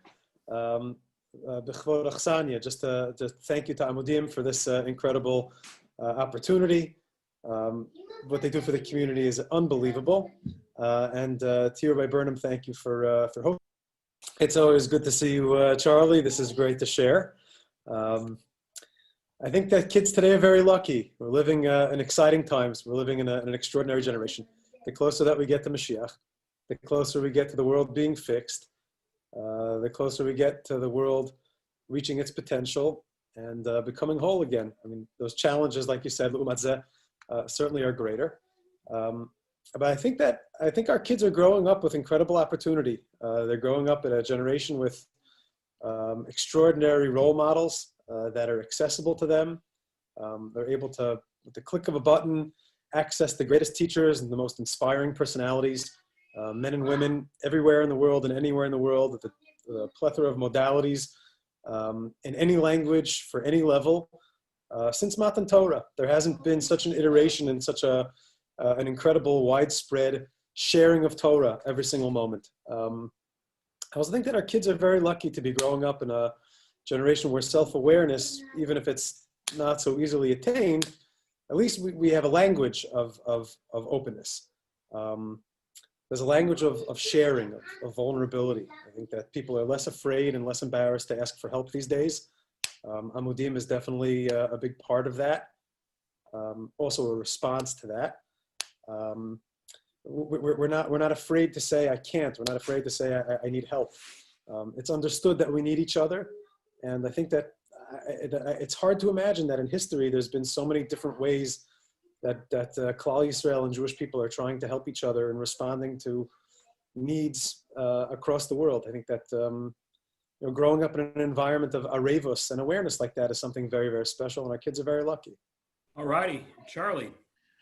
Yeah, thank you again for having me on. Rabbi Burnham, of course, Rabbi Judah, who is a light into himself in all that he does. Amudim is an organization that is of the greatest that we have today, and it needs as much support as we can possibly give it. It's one of those organizations that the more you support it, the more it takes care of us and our people. So thank you for inviting me as well. I think where we're up to now, if I can sort of characterize it, is a journey of going in. Like Rav Judah was saying, we're getting closer and closer to the or that we're all striving for. If you just look around, life is different. And there's like this journey that we're on of going into our communities more. I didn't grow up in a world where I can see our community outside people that lived in my geographic location. The kids today can go into our community at any point, at any point in the world. I didn't grow up in a world where, as a young kid, I thought of reaching 1,000 people ever. No, there wasn't even in our mindset that we can attach ourselves to the insides of our nation the way we do now, to say Tehillim, to learn, to connect, to everything that we do now. If you think about it, we have the tools to journey in, even when it comes to learning. I grew up in a world when I was a kid growing up, you learned what they put in front of you. And if they didn't have it on the bookshelf, you didn't know how to get it. There was no way else. Doesn't work like that anymore. We have almost like, if you could almost picture it, a tunnel that opens up to the inside. That is the greatest gift that God has ever given us, available to the youngest that can even understand it. However, the outside is killing us more. I didn't grow up in this political environment. I didn't grow up with the stuff that's available on the street. I didn't grow up with everywhere you look, on every place you see, you're looking at things that we didn't see when we were growing up. The world that I grew up in, the secular world that I grew up in, is not the secular world that exists today. And there's a lot of danger there. Because whereas the opportunity to go in oneself, like what Judah said, in one's own language, with our people, with our Torah, is available, but the world around us is a lot more scarier and a lot more impactful negatively. So we're living in both worlds. And really, if our eyes are focused inside, there's nothing better. But if our eyes are focused outside, there's nothing scarier. And I think that's where we are. Wow. It's almost like, actually, it's interesting because you're talking about how we have this tunnel to the inside, but if that tunnel does not have a impermeable membrane, then just right into our kishkas is coming all that outside, right? So yes, we have a tunnel to the inside. That's incredible right now, but there's so much out there that if we don't have a way to block that tunnel and make sure that it doesn't flow right in, we get all the outside stuff just coming deep inside, and it's causing some serious interior challenges.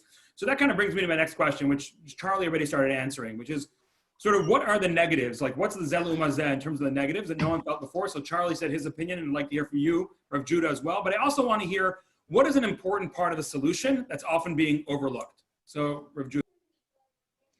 I would just, I'll take the baton from Charlie on this. I think that we're drinking from the same wells over here. The overwhelming amount of content that we're all getting all the time comes with a price tag.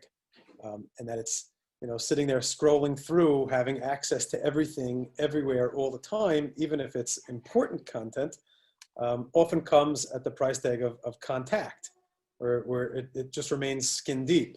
And it's not something that we're able to process or internalize, maybe just because of the modality or because of the generation. The Vilna Gaon was the one who said that in the times before Mashiach, the great klipa, the great resistance to holiness, is going to be not necessarily evil and anti-Semitism and external cruelty like that, and the danger existentially to the physical nature of the Jewish people, but would be the force of the klipa, the force, the resistance of shitchius, superficiality. And even Torah and Tefillah and Yiddishkeit could be superficial. When it's just content, videos, we know what that looks like wherever we're sitting looking through our phone, and it's it's a shir, it's an inspiring minute, it's another inspiring minute, and here someone died, and here the Knicks won, and the Knicks lost, and here the Nets picked up another person that's not going to help, and Nachum, this person's sick, we should daven for them, and it's just like becomes this scroll of apathy, of boredom. Where it's just so much content without the contact, because it just stays skin deep, and that's the challenge of all of this incredible awakening, is that it's sometimes just too much for us to really integrate, and it just kind of can remain on the outside, sometimes the vessels that we have don't necessarily match the light that's coming to us, and that could create a great challenge. let me jump in on what Judah said here, because I love it. And, you know, whatever well you're drinking from, Judah, I want in. I'm right behind you. I really want to. Guys, how about this? I'm going to let you drink, and then I'll also feed your camels. the best. Let me double click on this, because this is, I think, a big piece that is critical. When you live in the world of superficial, which is the world where, right, like we're saying, content is pouring in, the tunnel. We can do anything. We can reach anywhere. We can learn things. We can access people. I can be on a Zoom call right now with parts of the world. Like what Judah was saying, the flow allows you also to never go deep. And the reason is because when you had 5 friends, you had to hang out with 5 friends. So after, like, hey, how are you? How you're doing? You have no other choice but to really get to know your 5 friends. Now, when you get 5,000 friends you don't have to do that, because for every friend you have on a social media platform, there's 5,000 more right behind it. Okay. So just to create this paradigm, the more information we have, the more opportunity we have, the more risk we have to not have to go deep and stimulate ourselves just by, like Rav Judah said, contact. Okay. Now that's critical, because here's what happens next. I'm getting information. This is what's going on today in our generation, in the younger generation. I'm getting information to deepen something, to go into the panemius of something gives me real satisfaction. But there's a quicker satisfaction that gets in the way of it that says, wait, there's something else you can get. Wait, don't slow down on this one video. Don't slow down on this one piece. There's 40 behind it. I'll go further into terms of dating, right? Don't stay in this one date with this one girl because there's 30 girls around. Don't stay in this one sugya, because you can also finish every other bit of shas on your phone on your way to the car. Don't slow down.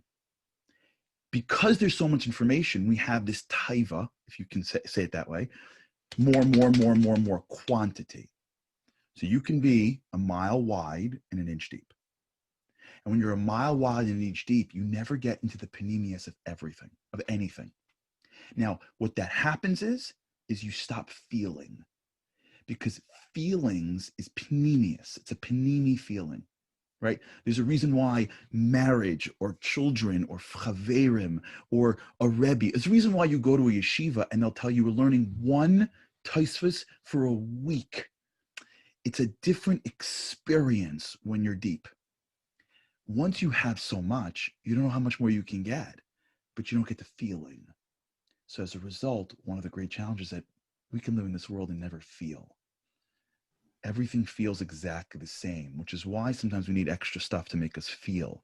Because what people are really searching for today in a world where they have everything is that if you can't slow down and go deep on things, you can't really get into the panemius, which means you can't really feel, which means life doesn't get that our neshamas are asking for.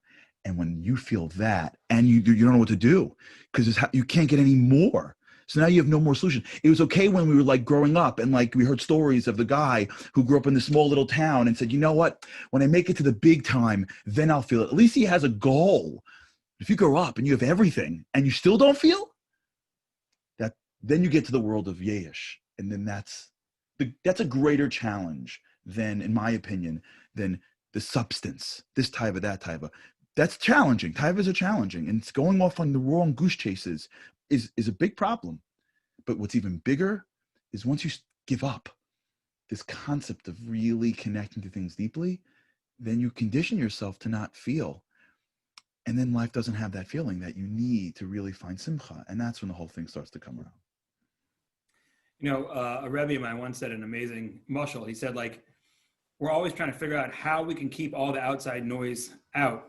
So he said there's a mashal, you know, there's a part of the Greek mythology is that there was this island of the sirens who would sing so beautifully, and anybody who would come to the island of the sirens would have their ships dashed on the rocky shoals. And he says, how do you beat that? So this captain came along, and what he did is he said, let's get a full-size orchestra on our boat, because if the music is really loud on our boat, then they won't hear the outside music. So what you're talking about, Charlie, is you're saying, we got to find the way to find the inner joy. And the only way you're going to get that is by slowing down and appreciating who you are and what you're all about. And then you don't hear the outside music. It drowns out the people. I always say somebody who's supremely happy with life is not spending their entire day scrolling through social media. It just never, ever happened, ever, right? So my question is back to you for a second, Charlie, is how do you slow down? If slowing down is the challenge, what do you recommend? What do you recommend to people to do to slow down? Slow down. Like I believe, and I was just taking it off the words of my good friend Reb Judah here, who made that incredible distinction. I don't want to get lost. Content, contact. Reb Judah's words. Content and contact. A person needs to stop being satisfied with contact. They have to just have an awareness that contact hundreds of things, speeding through my day, just speeding through my life. Once they realize that that's not leading them, there's like this myth that takes place in the business world. There's this character that I've heard about a lot, a guy named Ari Gold. Apparently he's a character like in TV shows. So someone used to send me clips of him like a while ago, and he wanted to be him. And this character would always be like on two phones, yelling at somebody, multitasking, like, driving a fast car and like at the same time making a deal, bat phones. And that has become, we have sort of bought this myth called multitasking and being busy and operating fast. It's awesome for business. Let me tell you something. Whoever's selling the myth is living off the dole of the people that buy the myth. Great CEOs, if you watch great CEOs, they don't multitask. They switch task. If you watch great husbands, they're not distracted when they're with their wives. If you watch great dads and moms, they're not distracted. They're not scrolling on Instagram and taking pictures of themselves when they play with their kids. When you watch great learners, you go into like your base managers and see the one they're not like sitting around on four. Great people don't buy into the myth that if I go 1,000,000 miles an hour, I'll reach my goal quicker. Great people understand I need to slow down. They eat slowly. They talk with deliberation. They read things more than once. They actually sit in a conversation and don't let their eyes dart to see who else walked in because the conversation is slowing down and they need to meet the next person. Just the awareness that the life that we all want is in front of us, if we can hold the reins, just being aware of it and practicing it could give us levels of pleasure that we didn't know possible. If you don't know it, you'll never fight for it. But once you know it, once you see past that myth of multitasking fast, 1,000,000 miles an hour, quick, once you see past that, and you start recognizing that when you slow down, you'll have much more. It's not like you'll have less and be happier with less. You'll have more and you'll be happier with what you have, right? More in terms of substance, not in terms of quantity. Once we see that, we can begin to change it. As a great man once said, if you know, you know. Okay, Rabbi Judah Michel, your Avodas HaKodesh puts you in contact with a very special kind of neshama, children with developmental disabilities, often severe to the point where they are nonverbal, unable to take care of themselves in any meaningful way. So what I want to ask you is, what have you learned from your experience with that population that you feel can teach us a lot as we navigate our challenges with children who are often overly verbal without really saying anything, or people who appear to be taking incredibly good care of themselves and always look put together, but on the inside are falling apart? I guess the way that we look at each other and the way we look at anyone, regardless of their intellectual ability or regardless of their physical abilities or perceived lack thereof, it has to be inside out. First things first. The way the Ribono Shel Olam looks at us is the way that we have to look at each other and also, for that matter, look at ourselves. In the world of Jewish thought, it's called the difference between etzem and gilui. There's the nature, there's the essence of the person, there's who we are, and then there's the giluyim, there's how we express ourselves, the garments that we wear, the choices that we make, the midos that we have, our actions, so to speak, what we do. By seeing ourselves and by seeing others through the lens of etzem, recognizing a person for who they are, that we're cut from divine cloth, that we're a chip off of a divine block. The words of the Balatanya, borrowing from the Ariya Kadosh, that every single Jew, or every single human being has a divine root, and that at our core is good, and a desire to be good and to do good and to repair, to improve, to fix the world, to be partners with Hashem, and that by extension we are carrying within us a divine spark. That's who we are. That's our etzem. Now, sometimes our abilities or our choices belie that, and sometimes they betray that reality and don't necessarily reflect it. But that's a gilui. That's something which is external.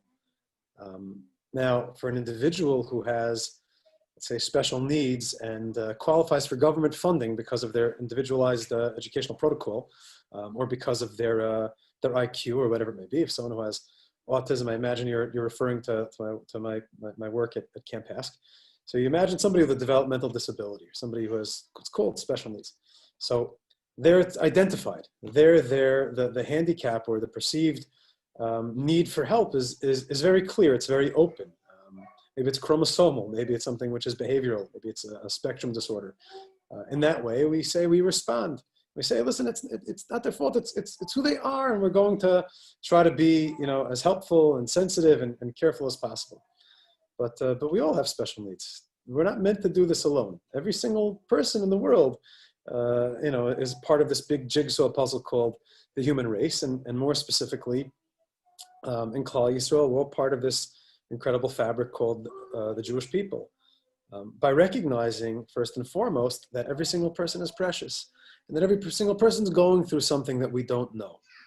When it comes to someone with Down syndrome or somebody who is a part of a program like Camp Hask or Friendship Circle or Yachad or an OHEL program or anything for that matter. So it's like they're driving through life and their blinkers are on, and it's very obvious that they're not, they're in the right lane, and we have to slow down and be respectful. We don't beat them, but somebody of typical development, so to speak, who's suffering from depression or anxiety, or somebody who's suffering from low self-esteem or any type of addiction, or is coming from an abusive environment, or going through anything, being bullied, or struggling with learning disability in school, or social issues, or the family struggling financially, and that's something which is maybe difficult for them. The more compassion and the more we are able to see them through the lens of who they are and not what their external situation is, the easier it'll be for us to be able to dig deep and be compassionate. For those kids who seem aggressive and for those who seem combative, those who seem like they're lahachas, it could be, but that's what they're doing. That's what they're choosing. That's what they're saying or not saying. And the same is true. Seeing them for who they are, remembering that they're just as much a yid and just as precious and just as special and deserve just as much love and compassion as the kid who's pulling A's, and they're just as much bringing nachas to Hashem, the kid who's wearing their tzitzis and getting to shul on time, and the kid who's saying the Dvar Torah at the table, and the kid who's following the rules. The one who's not is also being mar b'kvod shamayim, going through whatever they're going through. But the main thing is for us to see them for who they are first and foremost, not necessarily for what they're doing. The other side of the coin, if I could just say that part, since you mentioned, you mentioned the people who are the counselors or the caregivers of the people with special needs. For us, we're the parents and the community members and the teachers and the friendly face in shul. We have to believe in that power of Ahavta l'recha kamocha. When we treat someone with respect and we smile at somebody, and we see them for who they are, we're enabling them potentially to activate their potential for godless ha'adam in a very different way.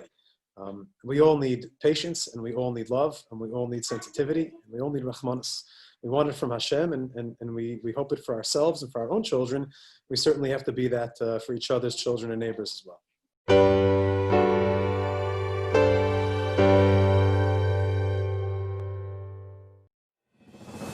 One of Amudim's projects, one that specifically resonates with me, is a lot of my focus is, creating programming for the youth.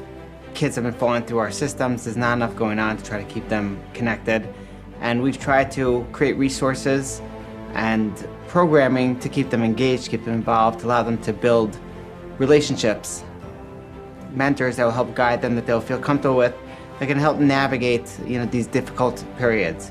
We do this summer camp, Camp Gabriel, Gav's Boys, a solid 45-day intensive immersive program where the guys really got an opportunity to leave everything behind. Leave it at home, all the stresses from home, negative influences, struggles that they're having, and go out on the road with a good group of guys and build real strong relationships. No drugs, no cell phones, and really be able to connect to themselves and the people around them in a real way.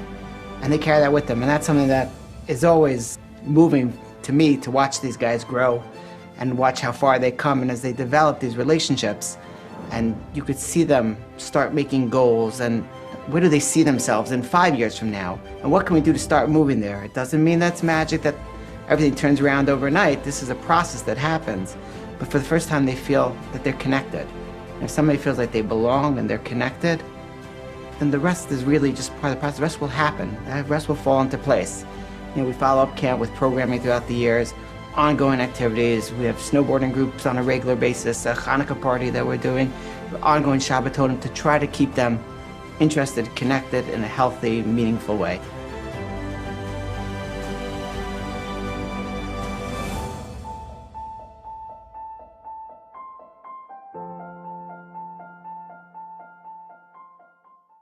Charlie, besides spending the majority of your days making videos to inspire Claudia, you're also an accomplished businessman. You got a law degree from Columbia University with honors.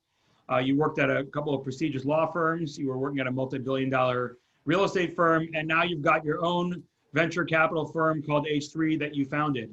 So my question to you is, how does that business experience color the way you look at the challenges facing our youth today? What do businesses routinely, successful businesses, routinely get right that if we applied that principle to our own children and working with our children and parenting our children and engaging with our children, we would be able to be so much more successful as well?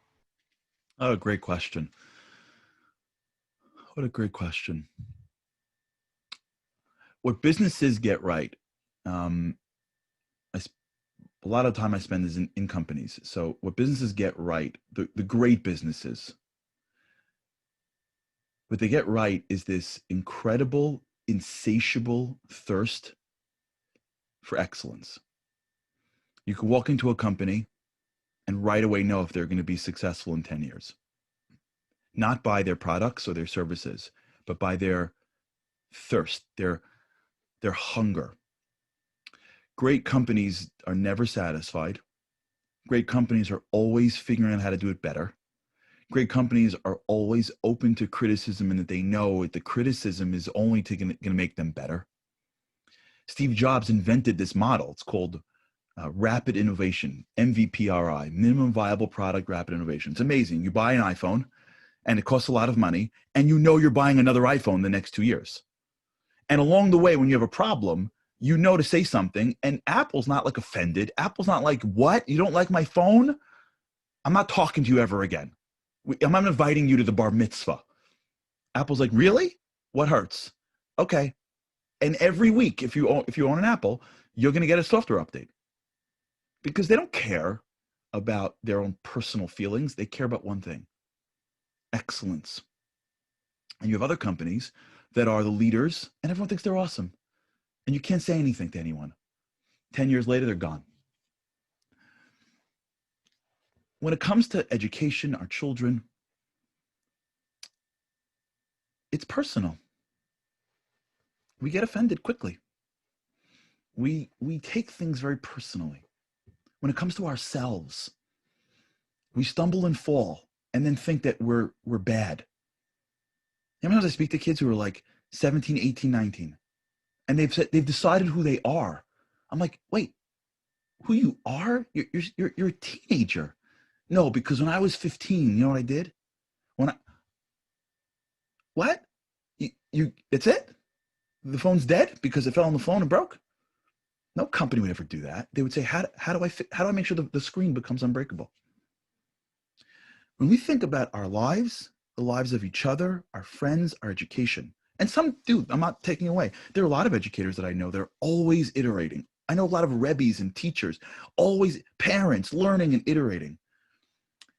To me, the difference between successful parents, educators, and people is that they're not scared to stare at problems. They don't hide problems because it makes them look bad.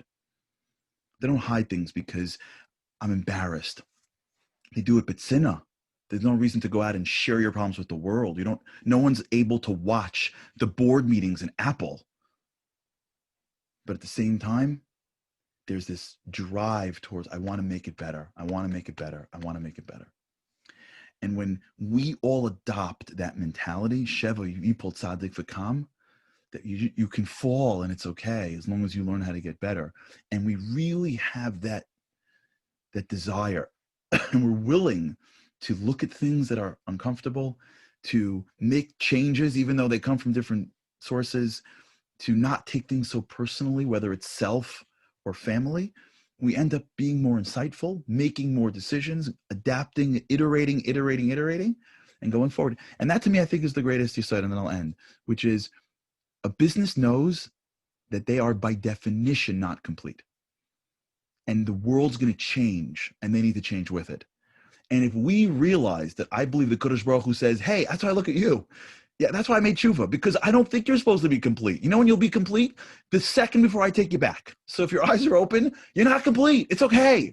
If I put you in this world as a leader, it's okay for the world to not be perfect.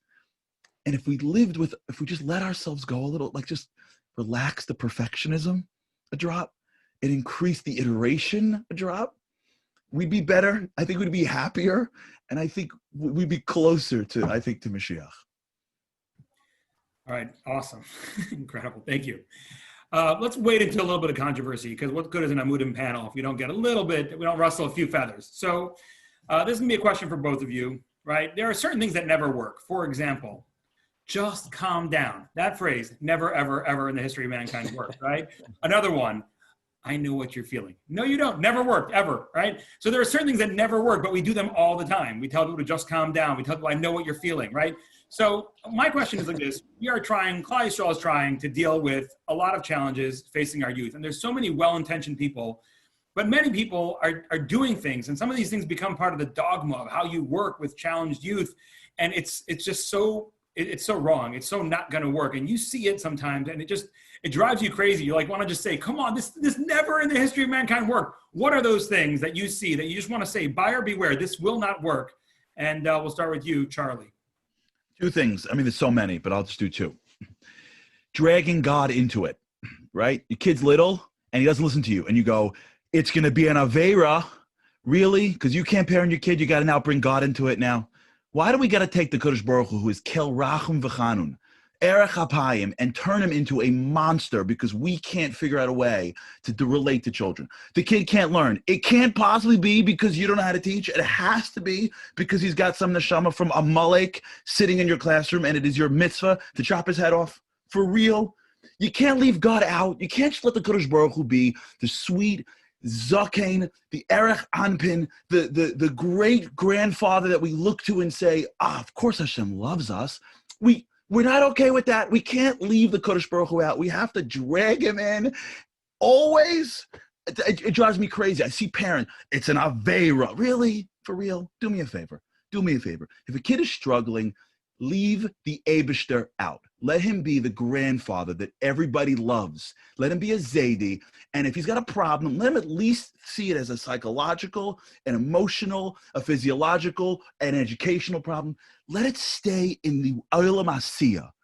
Leave the Eibishter. Our job is not to make the Kodesh Baruch Hu a bad guy so he can hold the bigger stick in front of us.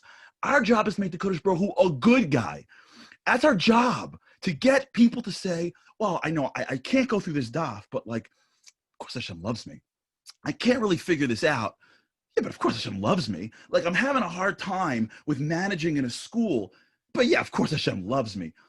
I don't know when it became a mitzvah to take challenge and to make the Kodesh Baruch Hu the one with the stick. Leave Hashem alone. Let us love. I bli neder, bli shvua, promise everybody. If the Kodesh Baruch Hu stays a good guy, they're not going to leave Hashem. When Hashem becomes part of the one who's hitting them, Then when they work out their psychological stuff, what do you mean? Kadosh Baruch Hu doesn't believe in me. Kadosh Baruch Hu hates me. I know because so-and-so told me. That's number one. Wait, hold My on, Charles. biggest, You gotta what, can I stop there? Well, if number two is better than that, you can keep going. But that was such an incredibly awesome answer. Oh, okay. My recommendation is just you just took off. You're going and boom. You're in the Airbus A380 up in the sky. If you want to try another one, it may be a cargo plane, so it's okay. I'm just do it. I'll leave it at that. Let's just create an organization. It was so awesome. It was really an just organization for the defense of our Father in heaven. Just I'm going to even say more. In the couple things that I scribbled down before, I was going to say something I must have heard Charlie say beforehand. I don't even let it be. Leave this as the answer. It's there's nothing that's going to come close. That was it. He spoke exactly with the Zach. Exactly it. Phenomenal. Emes Lamito. V'nomar Amen. Amen. Can I go one more? Yeah, go. Let him take my slot. Go. Do it. I want to get to a little bit of Emes here. We got to check ourselves. Let me give you an example. Okay. Many times, many times I'm rough and I say to my kids, calm down, or you're wrong. You know what I'm really saying? I'm too tired to deal with this. I don't know how to deal with this. So I got a full day and I got to get up in the morning and I was really going to do something else. And now you showed up with your issue in my life. So let me say something to make you feel bad because I'm incapable. You ever have this where like the kid spills? He's 4. He spilled. He was excited about something. I had this once I'll tell you my flaws. I'll never forget this. My son, when he was a little kid once, filled up his grape juice cup next to me for Kiddush. And he went overboard. And as he was trying to work his chair out, he knocked the grape juice over. It spilled over the whole table. And I got upset. And afterwards, I'm like, what is wrong with you? He's a kid. He's trying to be like you. He's trying to fill up his grip. He didn't intend to do this because you're an incapable father and you had a tough week and it's finally Friday night and you finally have a minute of menucha and now this is going to stare kiddish for 5-10 minutes because it gets all over and you may lose a couple of dollars on a tablecloth because you're not worked out. You got to take it out on a 4-year-old. So many times people struggle and the reason why we don't deal with them is because we're not worked out. Because we don't want to deal with the kid, because we have too much going on, because there's other kids in the classroom, or there's other kids in the family, or I got my life and I got my lane, and I'm not supposed to have this in my lane because I can't handle this, because I want to be somewhere else. And we think it's because they're giving us a problem. It's not their problem. It's because we're not worked out. And when you're not worked out, that's hard. So you know what I can do instead? I can project my inability and make it your problem because you're not worked out. And as a result, to dealing with people with empathy, and even to say, I don't know, honey, and even in our brains to say, I don't know, and just be with them in sorrow. Just to stand with someone and not know the answer, and just with a little empathy, is so much more chashuv than to try to solve them in the time that you need to move on with your life. And I got to tell you, I am guilty of this every week with my kids. We're all guilty, but at least we can acknowledge it. Just take a deep breath and say, we're guilty. It's us. And once we can have empathy for people, the way the Eibishter has empathy for people, the way Rav Judah runs a camp that I was zocheh to go to, the entire camp breathes, smells, talks empathy. No one's trying to solve an autistic kid's problem. No one's trying to solve a kid with developmental disability. You know what they're trying to do? They're trying to say, hey, it's okay, I'm with you. I'm not too busy for you. And I don't know what to do. I don't got to know what to do. If we could just get to that place in our own lives, and by the way, this isn't just for people that we say at risk, which is a whole term I know that Amud doesn't like. Forget at risk. How about someone who doesn't look like us? How about someone who doesn't practice like us? How about someone who doesn't come from our background? It doesn't matter. If we can all realize that we're all imperfect, we all got a lot to work on, and the Eibush is okay with that. As far as I understand, the Eibush is okay with that. I'm not an authority and I'm not holy. I understand. I believe HaKadosh Baruch Hu is okay with that. If we can realize that when I speak, to be sure that I'm trying to help that person and not just trying to deal with my own problems and project it on that person, I think those two things protect Hashem. He's the Father. Whatever you do, jump in front of a train to protect the kavod of the Eibishter. And number two, before I speak, remember, empathy over solving. If I'm upset, make sure it's not because of me. I think those are two. I don't know even what the question was at this point. And I'm sorry if I just jumped into this world and just said things that were on my mind. And by the way, I don't want anyone to think that I like figured this out. I'm also, but those are the two things I think that we worked out. But I defer to my holier colleague on the call here. But those are the two things I have in my mind. Wow. Okay. Got both planes off the runway beautifully. That was incredible. Thank you so much. Okay. And now I think we're going to go to our final question. And this is one second, if you don't mind, Roberto. Can I drop a nugget? I'll just share just one thought. I think that we have to stop talking so much about Averos, and reframe how we see Averos. There's an old saying in Chabad, at the pasuk that we daven in Tehillim. We say that if our Averos, if our wrongdoings are like crimson, kishanim, if it's like crimson, like red, kishela gelbino, Hashem will wash it away, make it snowy white. In Chabad, the old mashpiyim used to say, Im chatoseichem kishanim. If our averos are kishanim, are according to our age. In other words, if our behavior is age appropriate, kishela gelbino, that's not called averos. Hashem's not interested in that. 16-year-old boy doing 16-year-old boy things, that's not Averos. That's not theological issues. That's called he's being a regular kid. But if a 26-year-old is acting like a 16-year-old and is falling into those behaviors, then that's already something that we have to address. If a 43-year-old is acting like a 13-year-old, so that's a problem. But if a 13-year-old is having 13-year-old things, that's not called Averos. That's called growing up, and to be patient with them, and to understand them where they are, and to leave them alone in those things, and to trust the process of growing up, and to daven and believe in them, and to involve the Ribono Shel Olam as an equal partner.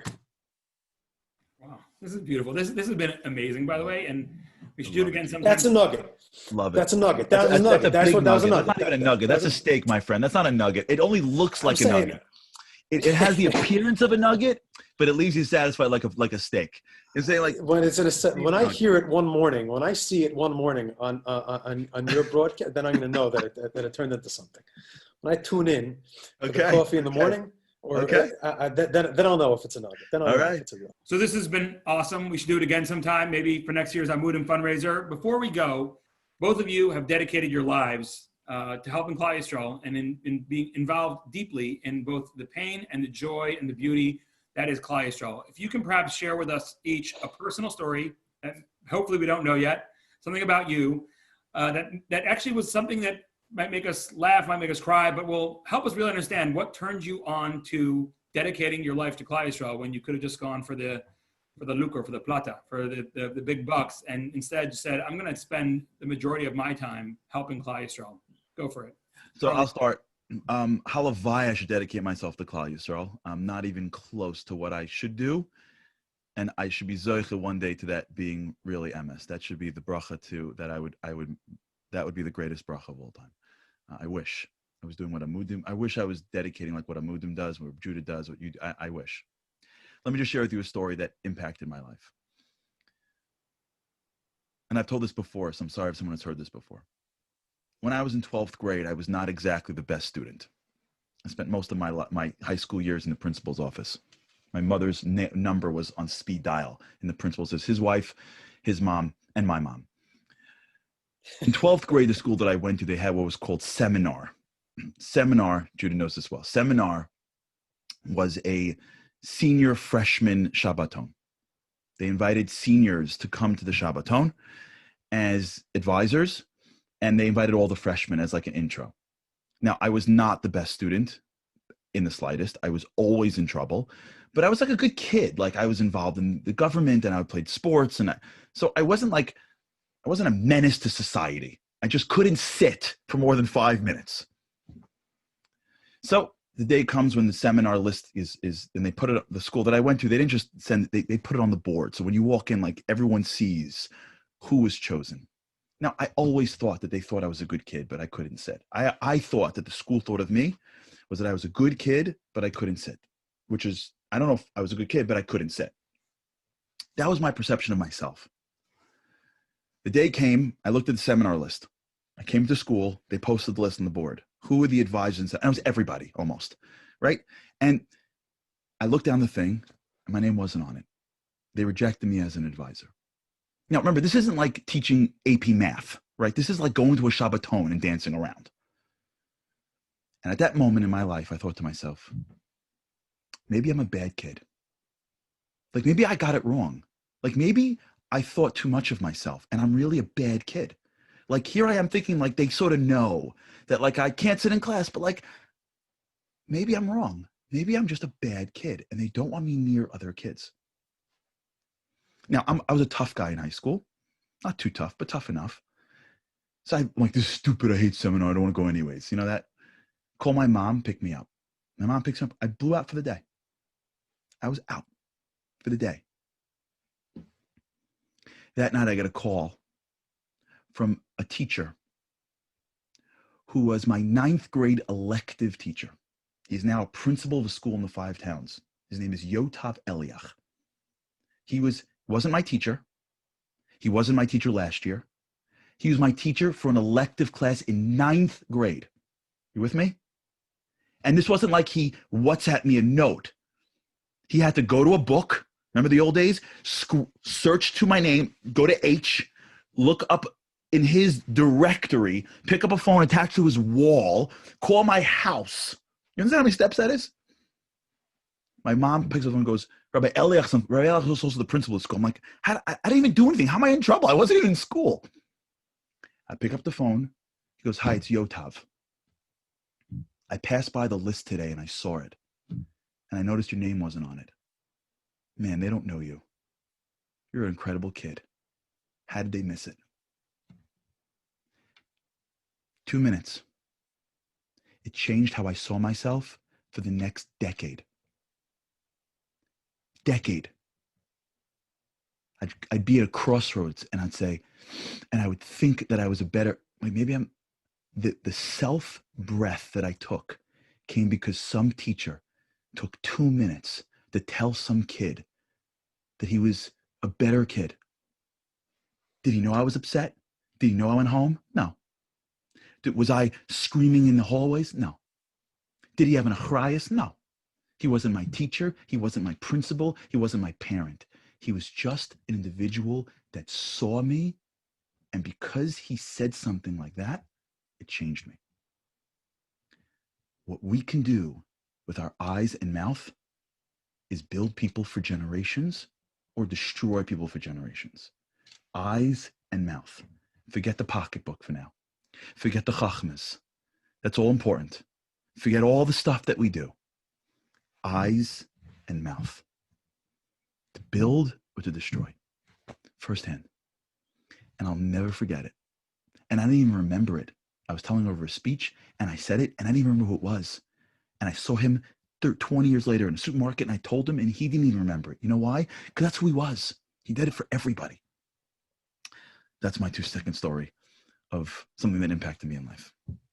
That is incredible. That's incredible. I always say, like, Olam Haba is going to be when you get to Shemayim and you see those events that you totally forgot about, like you just described. That's just who you are. And you realize the ripple effects that it caused so many people's entire lives. I mean, think about all the people that you've inspired in your life, and it's all due to some guy just believing in you and letting you know that. That's an incredible story.